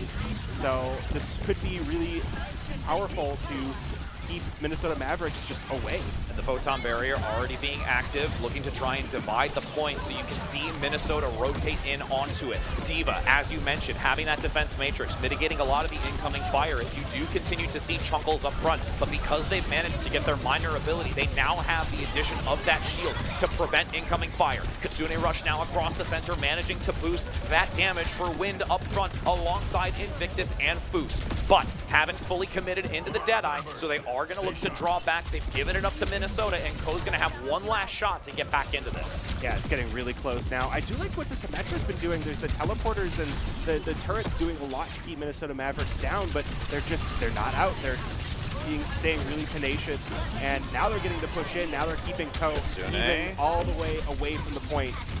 Kitsune Rush going to give major agency, just this constant snowballing forward. Chunkles with this Orisa, rotating between the shielding and gets the Javelin, almost off the edge, but the Terra Surge pulls it back in. Unfortunately not able to get rid of Invictus, so the damage can still ensue. Boost pushing forward, shutting down the tank, so now it's all onto Railgun, who's in the duplicate onto the D.Va, getting the D-Mech and can't get the self-destruct, left vulnerable in the inner corner. Minnesota has been able to outmatch and outwill across the bridgeway, despite the attempt that comes through from Co, making it a 1-1 round score. Yeah, Minnesota making great use of the fact that that point, there's not a whole lot of room to stand, so they take the fight to Co outside of the point. They make sure that they can't even access it. They can't make sure that even rolling out from their own spawn, they don't have any leg to stand on. And the fact is it's so challenging when you're in Orisa going into that, because once you're using the shield, once you're using the fortify, you've got so many defenses that have already been used before you can cross the bridgeway, so that by the time you get to the rest of the fight, you really don't have anything else to rely on other than the healers. Yeah, a lot of resources. Minnesota Mavericks burning a lot of the resources early on for Co, and making sure that they can continue to just pull back and continue to flank. It's working out really well, and now we go to the decider. Yes, it's a 1-1, as we said, for this first map. Seeing who will be able to claim it to take the upper hand of this best of 5. Seeing an adjustment in the comms. Cloud gets an instant shutdown onto one of the new heroes. Mizuki really haven't been seeing too much of it over the course of today, but again, that support, really understanding how the function is within the composition. You can see even that damage lobbed in by Chunkles, trying to help push back and force Minnesota away, as now the point does become active. Ramatra from Wind playing close, pumping damage into Chunkles, really watching and managing how that protective shield is coming up to prevent that increase in damage. What a great vortex to try and slow and keep Railgun, who is on this vendetta, locked in place. Both continuing to combat against one another until they can finally turn this over. The elimination goes through. Railgun down. Numbers advantage. Minnesota now needing to try and pincer and collapse onto this point as they are continuing to fight for it. Yeah, when doing such a great job of controlling the momentum of where everyone's even allowed to stand, they're making sure that the healers have plenty of time to come back in over and over again. And you can see the health bars dropping on the attackers for Minnesota Mavericks, down to basically nothing, and then they just come right back.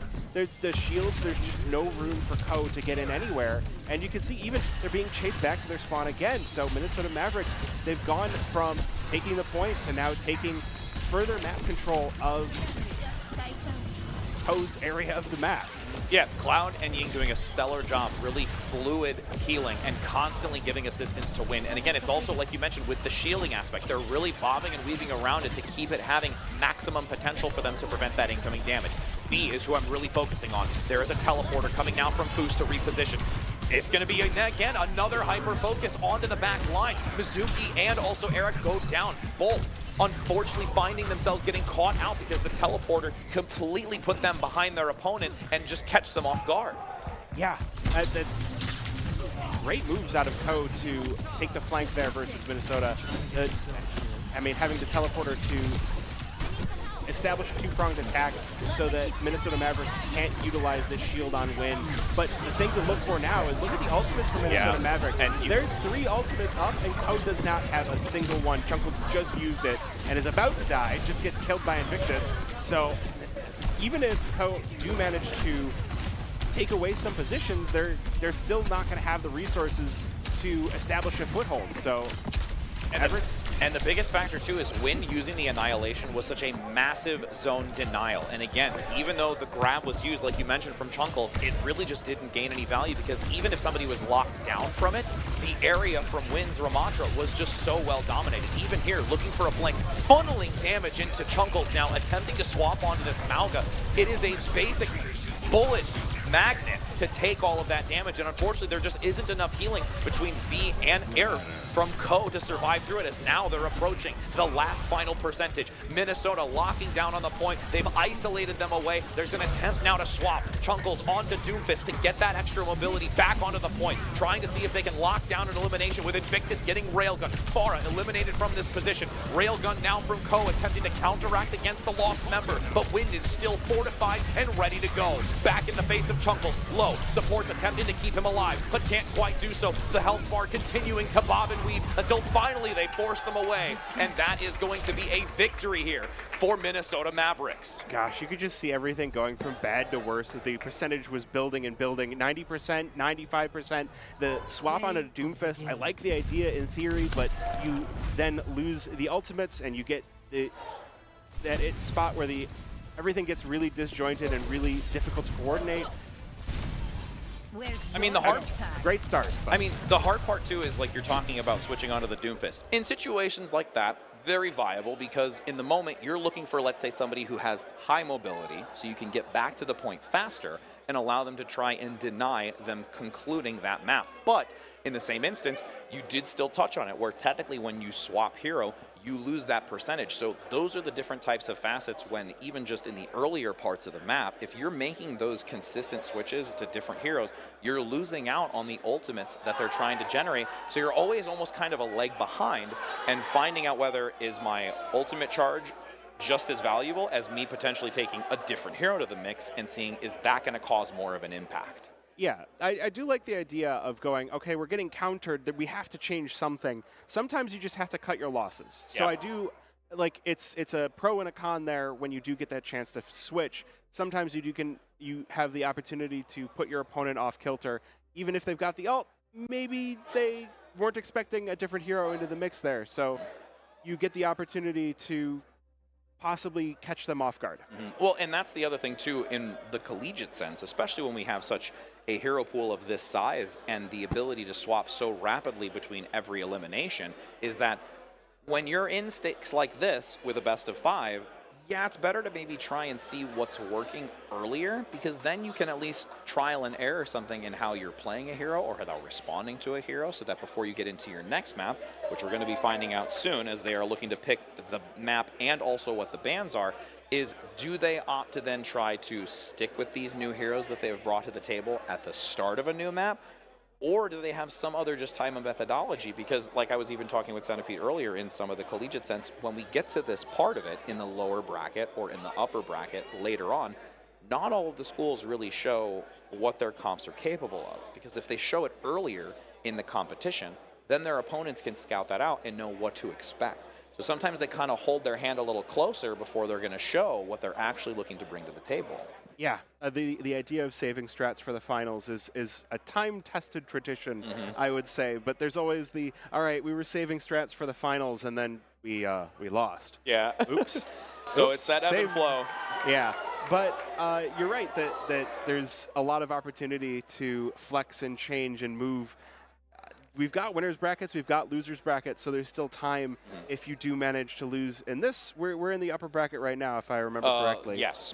So there's still an opportunity to go, okay, we can still try to sweep through the lower bracket and still make it to the finals, but you do lose that little bit of safety cushion by playing things a little bit too safe. Yeah, because having it too close, I think, is definitely something of concern, as I believe we're going to enter onto Shambali Monastery as looking at the decision. So again, with this one, interesting because it's very similar in respect to Eichenwald when you talk about a, push map in that sense, or not push, escort map, where you're really looking to be very cognizant to where you have to just go straight from the get-go, and that each of them, the first segment of this map has a lot more of that verticality, has a lot of airborne aspects, a lot of building constructions as well for escort that you have to really navigate through. The second portion is a lot more enclosed, so there's the caverns that they have to work through where you don't really have much verticality. So for something like a Pharah, that section can be such a terrible thing to really work through, which this is maybe where we did see a little bit of Diva already brought out in our previous map in Control, and that they might look to try and utilize that of entering and exiting certain segments of it because they have a lot more on-demand control like we've touched on before. Yeah, I mean, that second segment can be so brutal for AoE heroes as well, just because you have so much less space to play with. And so, no matter where you go, you're on fire. Yeah, definitely on fire for sure, especially if you bring in something like an Ashe where there's a dynamite that'll blow you up and all those kind of things. But yeah, Bob as well, just also in there, just incinerating you with some bullets. But again, so with this one, I'm curious to see what we're going to look to do. It looks like there is a ban onto Wu Yang, so that will be a support player that they are going to eliminate on this one. Again, we don't really see too much of Wu Yang anyways. The ultimate in and of itself does provide healing with the massive wave that crashes through the opponent and pushes them back while healing their own team. But I feel it's so funneled and it's so directional that in instances like this, I'm quite surprised that they looked to ban that versus maybe something other. Even though we did at least see Wu Yang played, I don't think it was maybe the most significant factor. But hey, if that's something that they feel is a direction that they want to go, coming here from Co., or sorry, not from Co. Yeah, from Co. that they want to ban it, that might be a benefit to them. Oh, I was just like, where do you see the bans? And I'm like, oh, there's chat. Yeah. Chat's always the way to go. Chat's always the way to. I mean, well, I take that back. Chat isn't always the way to go, but chat most of the time is a good time. Depends on what you're playing. I definitely was trying to play some Counter-Strike today, and I was muting chat a lot. Yeah, absolutely. And then it looks like I believe we've got the secondary ban being Orisa. So again, Orisa, personal. That one makes a lot of sense. Personal to my heart, I am a Orisa one-trick, so I play nothing other than that, and I am really sad that I can never see it. So we'll just give some homage to that for now. But again, since the ban is only for this map specifically, we can look to have it in the next one unless the opposing team also bans it as well. So it's not out of the picks. We did get Orisa last map, though. Yeah. We did get Orisa on Lijiang. Yeah, so that's why I was wondering, it's like, okay, so they're looking to do hard pick bans here because Wu Yang was in the previous and also Orisa. So these are specifically targeted in what we already have seen, but also potentially revolving around the fact that Shambali Monastery is going to be the map that they're choosing. So these details all kind of collectively coming together, and I'm curious to see how it's going to fend off, and we can take a look at the defensive side first, since I know we'll be able to get to see that comp once we do get into this game and really start to dissect and understand what direction we're going to be able to see this team go in. Because again, defensively on this type of map, since there is a lot of architecture and different angles that you can take, there are places you can really plant defensively to try and hold ground. Yeah, I mean, and the champions that we're not seeing banned, to think about, there's no Diva ban, there's no Jetpack Cat ban, there's no Pharah ban, which you mentioned before is champion that's going to take a advantage of a lot of the verticality. Yeah, I mean, the other thing too is, since there is such a high ban rate, like I talked about earlier, just from reading forums and things like that, where Jetpack Cat's 80+% banned, to see it not really be the focus ban here is, it makes me think of one of two things. It's that because it only came out 3 weeks ago and it's not really been integrated that well into schools and to compositions, that they don't want to risk it. Or it's that it's more of a, hey, this is really just not our play style in this specific sphere where there aren't really gaining as much benefit in comparison to, let's say, some others. But it looks like we're going to hop in now, so we do have the defensive side. So we get to see, actually, you know what, the Pharah is going to come out, like you had mentioned. So we were talking a little bit about that, and there's verticality and viability in this being brought out, and we may even see it from their opponent. Yeah, this should be great. Gotta break all the furniture. That's, I think, a literal decision maker of any player. You go out onto the map and you destroy things before the map starts. I think that's actually like a rule of thumb. That's not even an Overwatch thing. Counter-Strike, you go and you kill the chickens. I don't, but everyone else does it. I mean, every other game, if there's destructible environments, those environments are going to be destroyed. Yep. Or if there's things you can go hide in, League of Legends. Bushes. They're going to go run into them and hide. Exactly. If they didn't want them destroyed, they shouldn't have made them destructible. And then now as we do have it, again, opening up here, you're going to see Minnesota on the defensive side with Ko on the attacking side, who is red for Ko. Now with the shield active, looking to mitigate a lot of that damage. Domina is going to be for that tank, specifically Chunkles, looking to bring her to the table. Again, one of the newer tank heroes.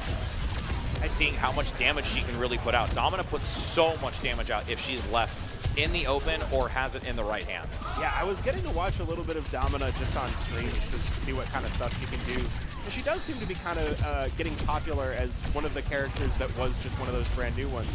And she's got so much mitigation, but it's in such a concentrated area. And you can see that Minnesota now still taking early advantage here. Again, Minnesota on that left side as blue with Ko as red on the right for those banners. With 3 minutes now to go, already being able to really hold off and play safe until they can find a better point of entry. These walls consistently coming back up. But again, this Pharah kind of nullifies that because the wall is only a vertical position, whereas the Pharah can just kind of fly over it and find these free shots. Yeah, I do wonder if the Pharah is going to draw out her own changes here, because one of her biggest weaknesses is something like a hit scan. It's like, all right, I'm going to fly up ahead, and I'm going to be like, all right, you're going to be out of cover. You know, where are you going to go? You're just going to be stuck. Oh, here she goes, and there she goes.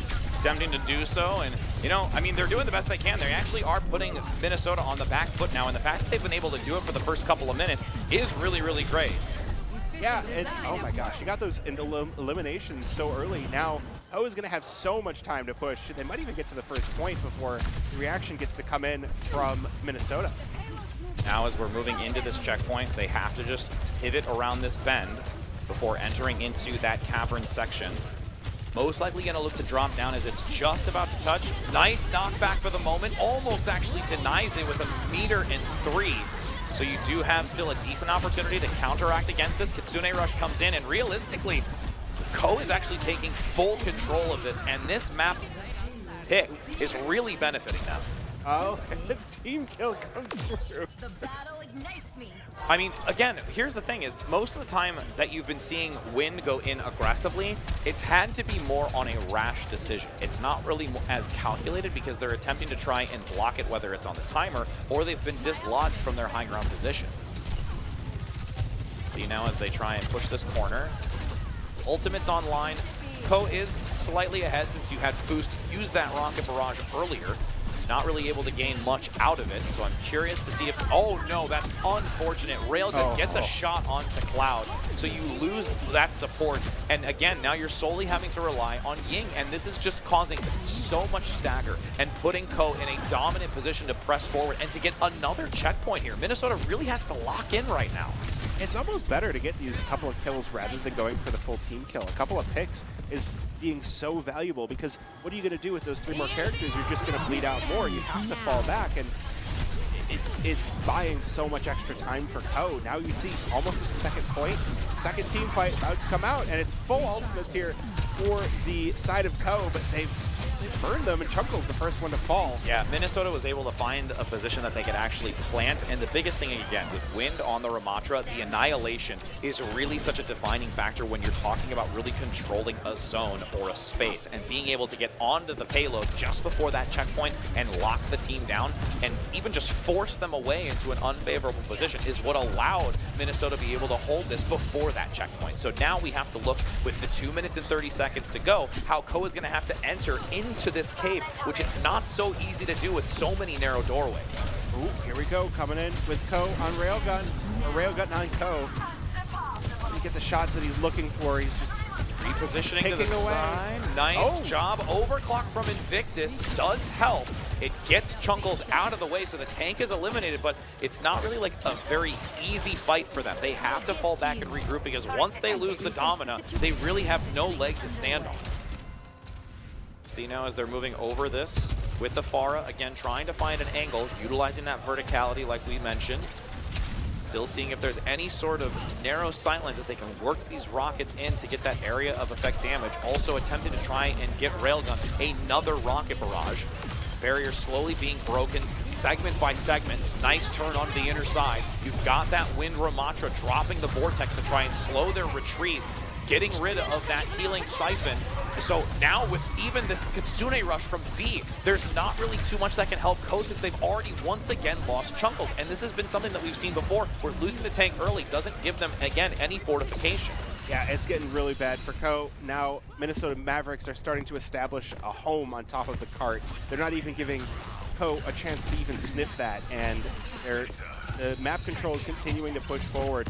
You know, you would expect the cart to be the thing pushing, but no, it's the defense pushing in and denying any ability to take to these flanks, and Chunkles is being just obliterated on entry. Like, every piece of utility for them to try and move forward with their protection is being denied. Big rockets turning the corner. Foos just sweeps right in, deletes the shield. Eric gets taken down by the fists of wind on the Ramatra, and now with this only 30 seconds left to go, it looks so challenging. And you're going to even see Eric now swap on to the 76. Again, having that mobility, looking for the hit scan, the Helix rocket as well in these close encounters to see if they can maybe get something done.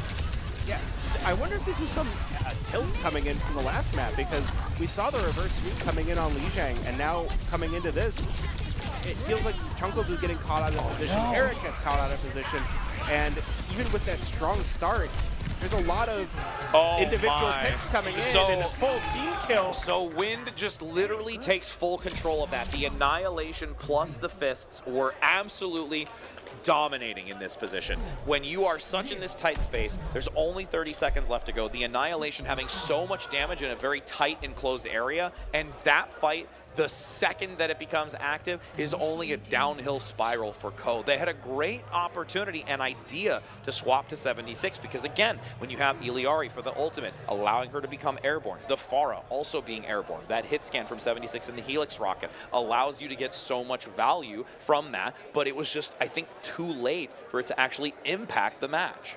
Yeah, I mean, again, we saw just a slow bleeding out for Ko as they continued to get caught out of position and not get it to establish a push. They looked so strong going into it, getting past that first point, but as soon as Minnesota Mavericks were able to establish a foothold, there was just no walking that back. And now Minnesota is going to be on the attacking side here. Ko will be defense.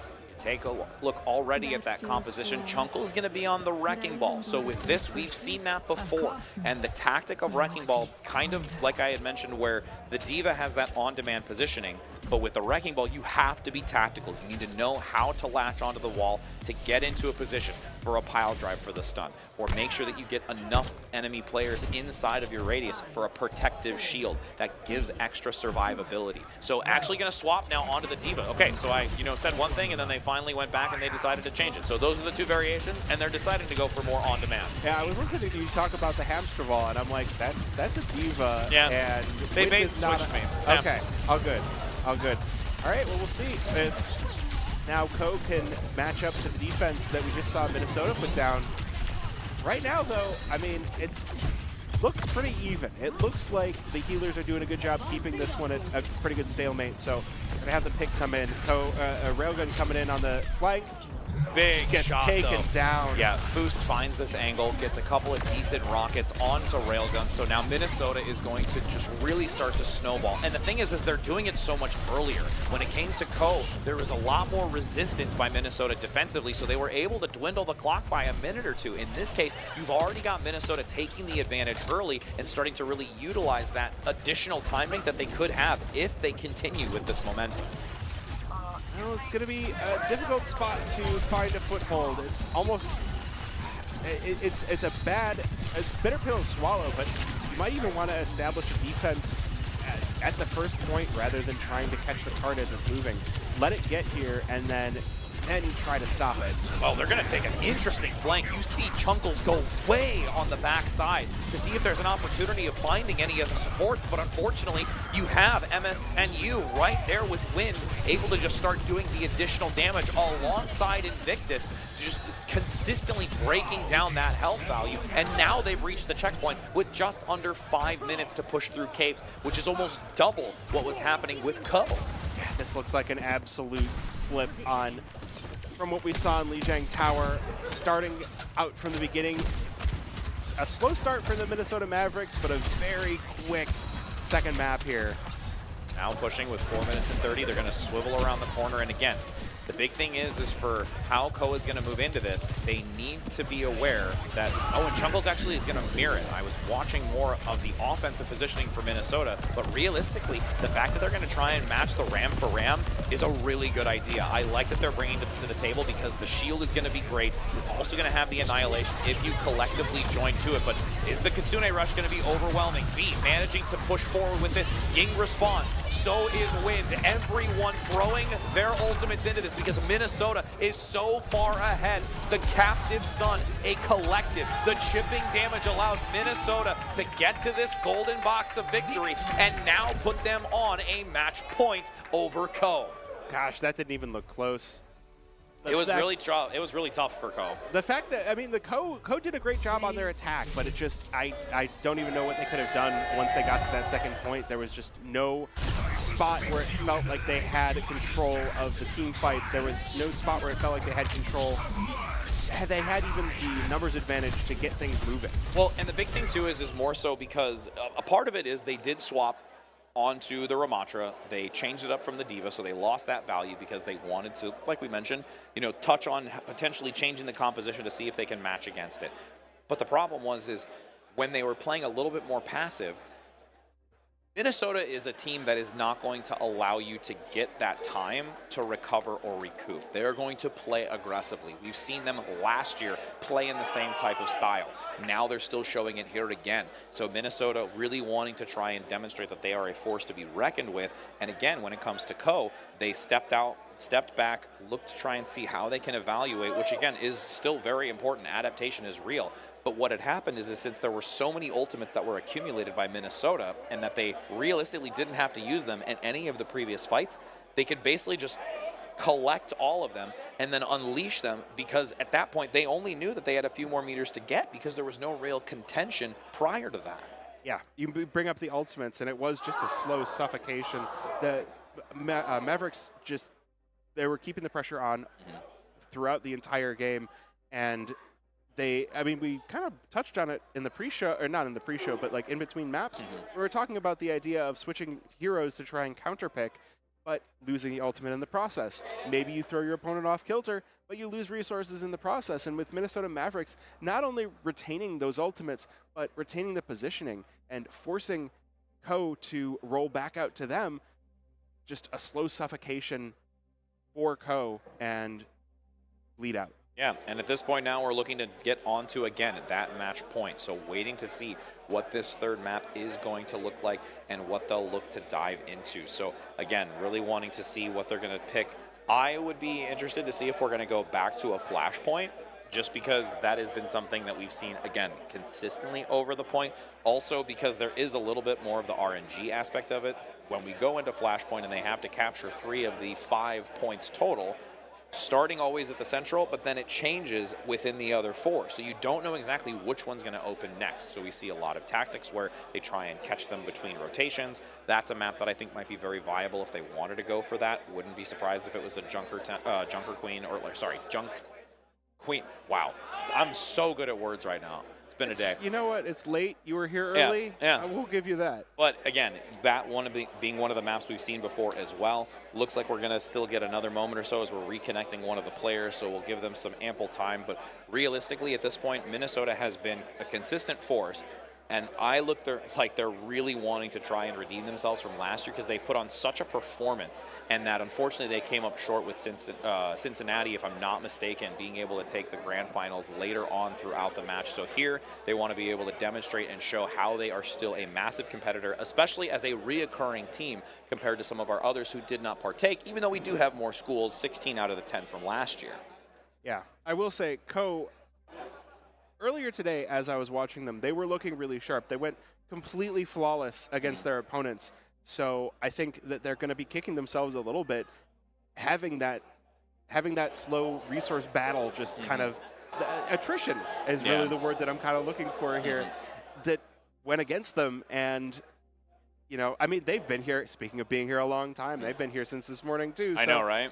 So, just look to regroup, and come back stronger here. Well, because again, when we think about the fatigue aspect of it, it's no different than, any other sport in that sense, whereas now you are constantly, especially with the land phasing of it, where you're on stage, you're off stage, you're moving your equipment, you're keeping your keyboard. I mean, probably as well as I do when it comes to some players' setup and how they're having it the specific way that they need it to be when they're going into those types of matches, or how close their monitor is potentially to their face in some aspects.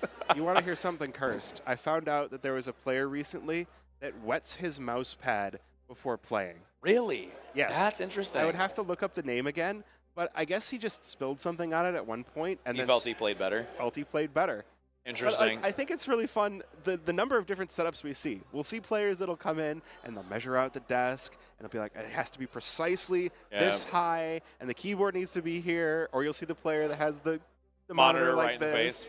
And then you'll see the player that just rocks up. It's like, yep, keyboard, mouse, all set. Yeah, there are some where I feel like they're almost kicking their feet up on the table at that point, and I'm like, that's wild how you can even play at this type. Wait, kicking their feet up on the it looks like it, because I forget who it was, but there was one player that we had where they slouched it back in a lounge chair, and they had their feet out, and they're playing like this, and I'm like, wild. Okay. I've seen a few players like that in the past. Like one of my favorites from Counter-Strike was JDM. That's another player I've heard that's done that before as well. But you get all sorts of different setups. Like some of these players, you'll get players that in the past they would play on their dad's computer after he was done playing flight sims. So rather than changing up all the buttons, instead of using WASD, they're using something like QWER to move. Yeah. Well, I mean, I'm a WoW player, so I actually don't use all WASD, but I'll use the Q and E as strafing, and people get so mad at me about that I do that. But that's another discussion for another day. But I mean, again, everybody has their own ways of playing. Or for me, where I'll use the Naga mouse, where it's got all the 12 buttons on the side, and I use those, and this hand just literally has no buttons to push except for moving around, and it's also another very toxic way to play.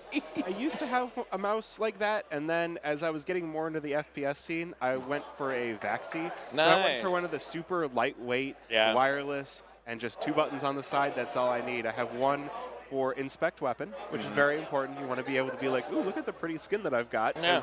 You spend money on your skins. You want to see them. You've invested. And then the other one is, I think, for swap to melee.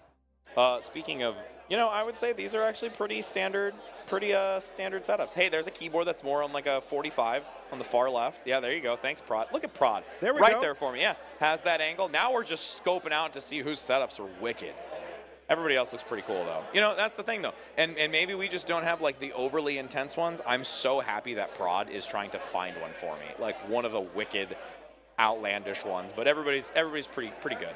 Well, okay, we're here with college kids and high school kids, so a lot of them look at all the space that they've got. Yeah. So they don't need to do a lot of crazy things with their keyboard and mouse setups. I would say that screen's a little closer. I would definitely say that. Yeah, I see you. I'm right there. Back in the day, people would sit elbow to elbow, so you have to have your keyboard at a crazy angle. Oh, yeah. So you get used to the claw hands. Bear clawing, absolutely. Yeah. Bear claw indeed. Yeah, no, I'm actually, you know what, Prod, you've just proven to me that right now there really wasn't too many wacky ways to sit. But what's not wacky is my decision-making in saying that we are going to go to Flashpoint and that we are going to go to this map. And I feel pretty good about that. I'm going to just pat myself on the back because normally I'm always wrong. More often than not, I'm always wrong on making map decisions. So No, I I totally get you. When you do your research on the teams and you go, okay, I know what these maps they like to play, I know what champions they like to play, and then you get it right when they pick it. Sometimes it's like, okay, there's not that many options for these teams to play, so I got it right, but it was like picking a 1-in-1. Yeah. Sometimes it's like there's a lot of maps to pick, and you get it right when, you know, there was a lot of different options. This is interesting to me. Is this Bastion? No, this is one of the newer ones. So this is going to be Emre, the newer DPS that was brought into the mix. So with that one, trust me, the gun does look very similar, though. The weaponry is almost identical when you look at the barrel aspect of it. But again, DPS nonetheless. So that's one that we do have to keep an eye on because that's the newer hero that we've not really seen too much. We've seen almost like little flares of it on certain map picks, this one being one of them. But again, we're going to lean into something that's a little bit more original, where when we talk about Ko, they're going to have Railgun on the Genji, and Eric going to now stick with the 76. And I'm not surprised of that because Foost is on the Pharah. I do see a lot of potential to pick around here with the Pharah, with the Genji, with the 76. There's a lot of, and speaking of pick potential, look at this. Already 2 kills coming in for Ko, and they're going to have a great opportunity to build ults, now around 30%, and leaving Mavericks in the dust. I mean, here's the thing. The Junker Queen just dominated, and the fact that the Jagged Blade also is another asset to bring the Pharah closer to the ground is what's going to force Foost to now go back onto the Reaper, looking for more of this close encounter where you get much more damage as you close the gap because of those shotgun shells. So this is going to be a lot more, I think, close and brawly versus where we saw a little bit more long-range shots and firing because of the Pharah. Invictus already getting one, though, which is huge for Minnesota to try and counteract against this. Because this is Flashpoint, each of these points actually generate percentage faster in comparison to Control. So you are very limited on time to try and turn this around. I want to start to keep an eye on these hero changes because already Mavericks, 3 kills for them to now take back control of the Flashpoint. No one switching off of Ko, so everyone's just going to be building up. Genji at 70%, that's something I'd like to make sure to keep an eye on because that's a great way to catch some people off guard on the side of Mavericks. I mean, we also have to look at it as the Genji ultimate is either very good or very bad. There is like no middle ground for that more often than not. So we can see though that Ko does have the Coalescence available from their support line. That's the one they're gonna really look to try and lean in on if they find themselves in a sticky situation. Chunkles getting so low, using the shout, attempting to get the protective barrier, actually jumps off the edge to get out of the way. Invictus and Foost are so low, has the ultimate, there's not enough healing. Ying needs to give some assistance. The Immortality field finally comes out in time to give the barrier for Cloud to get topped back up. Invictus, a sliver of health, found by Wind, gets the beam across. It is still a numbers advantage for Minnesota. That was a wicked fight between the two, and finally going back in favor, where they strip it away at 77 and should be able to lock this first one down again because it's so lightning fast of a charge. That was a fantastic play on the Zarya for Wind, and just keeping everybody alive. There was no opportunity. What? They're going to grab that early. They're just trying to keep everyone away, but there's so many mobile characters around the backside trying to get onto the point. Railgun is just instantly jumping back. The sound barrier is there. It doesn't clip V. V is brought back to the spawn. So the attempt to try and come back in with a 5 doesn't quite work, but the Blade may be able to turn this around. Gets one onto Ying. The support is out of the fight, but Wind still has protective barriers and is charged to 80%. So those lobbing grenades are going to hit really hard. Wind hitting like a truck there, and did you see there was like 3 kills coming in just from the Zarya. Wind keeping this point locked down for Mavericks all on their own. Yeah. And again, suffocating Ko out of the server 1 player at a time. Well, and the thing is, because this is how important it is to really rotate those shields on the Zarya, because if you time it right and you absorb that damage, that percentage of charge continuing to get close to 100, if you're at like 75 or more in charge, you're doing a significant amount of damage. Like, it's a lot for a Zarya. Just like right now, 100 energy, vaporizing Chunkles. Even with you trying to swivel around it with the shield, it won't last, especially because you not only have Wind putting out damage, but if Foost is alongside you, it's the beam and the Hellfire shotgun. Well, and Railgun's given up Genji. He's gone to the Cassidy now as well. He's dead in spawn.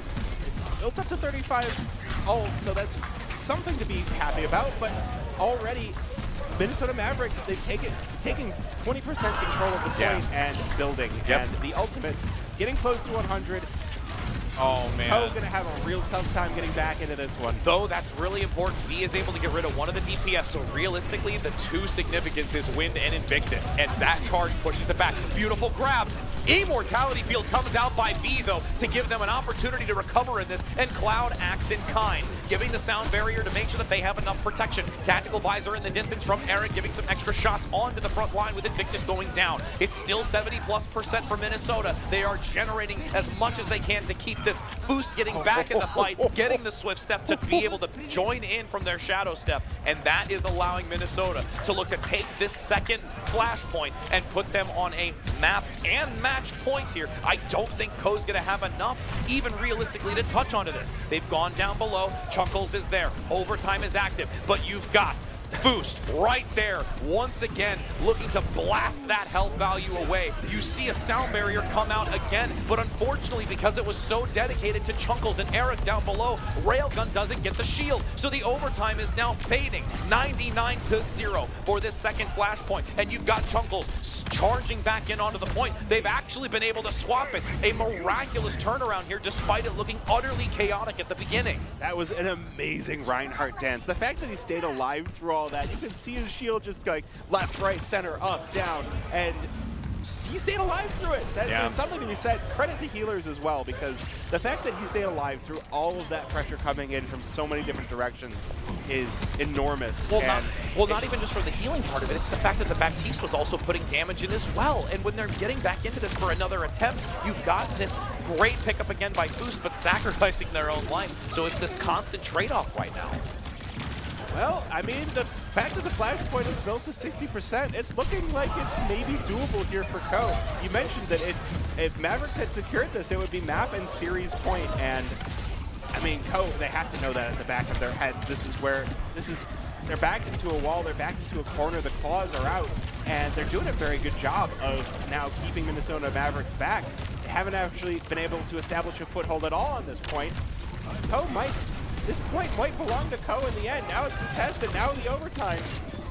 The biggest thing, though, is that they've got Railgun eliminated, and down below, Chunkles didn't have enough healing. So Minnesota at this point is able to take, but there's two picks. Both supports are down for Minnesota. Coe, even though they are lacking Chunkles, could there be enough from both Eric and Railgun? There actually isn't. Invictus and Boost, despite them losing supports, are able to find the off angles, and the amount of healing that comes through in return from Boost gives them the chance to come back and take this. So now they have to look to the final flashpoint to see if they not only close this map out, but also knock Coe down to the lower bracket. Is that the last life we're going to see out of Coe, or do they have a little bit of slight breath of life remaining here as we head to the final flashpoint? 20 seconds until the unlock. We see the Tracer coming out for Eric. That could be huge. Let's see if Eric's got something of value with this Tracer. Looking for that backline flank. Wrecking Ball now from Chunkles, trying to bounce around the map, attempting to find an opportunity for pile drive, but still so separated from the team. Nice job getting there, but again, the barrier comes out from Wind and the Immortality Field.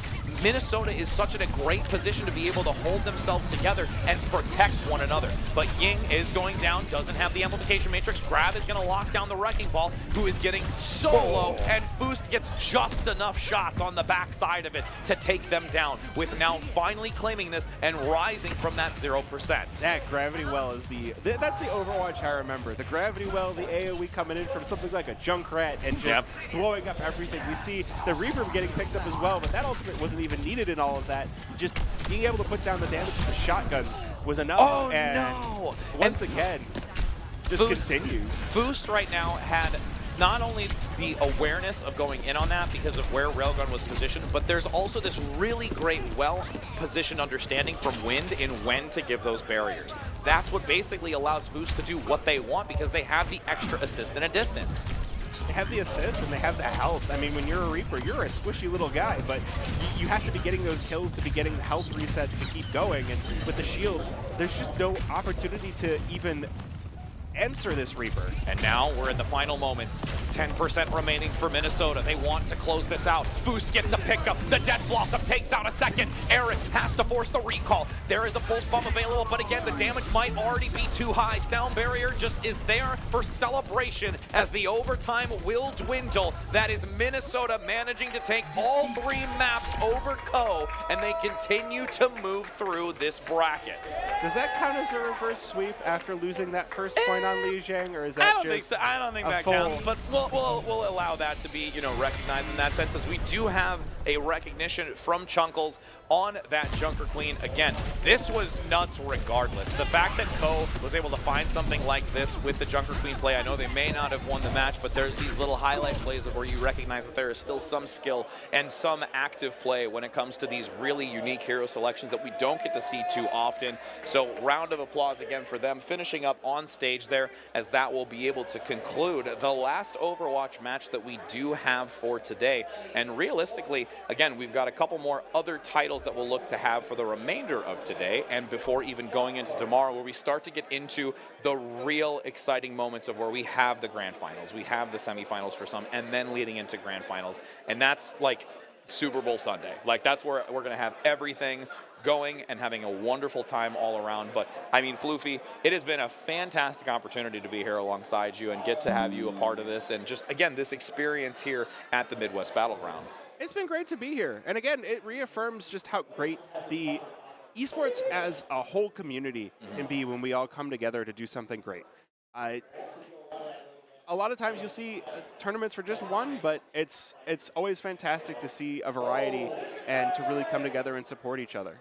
And with that being said, we will be departing for you today, but again, make sure that you are here tomorrow at 10 a.m. and we do continue on for the rest of our exciting matches for the last and final day for trophies, celebration, and victors at the Midwest Battleground.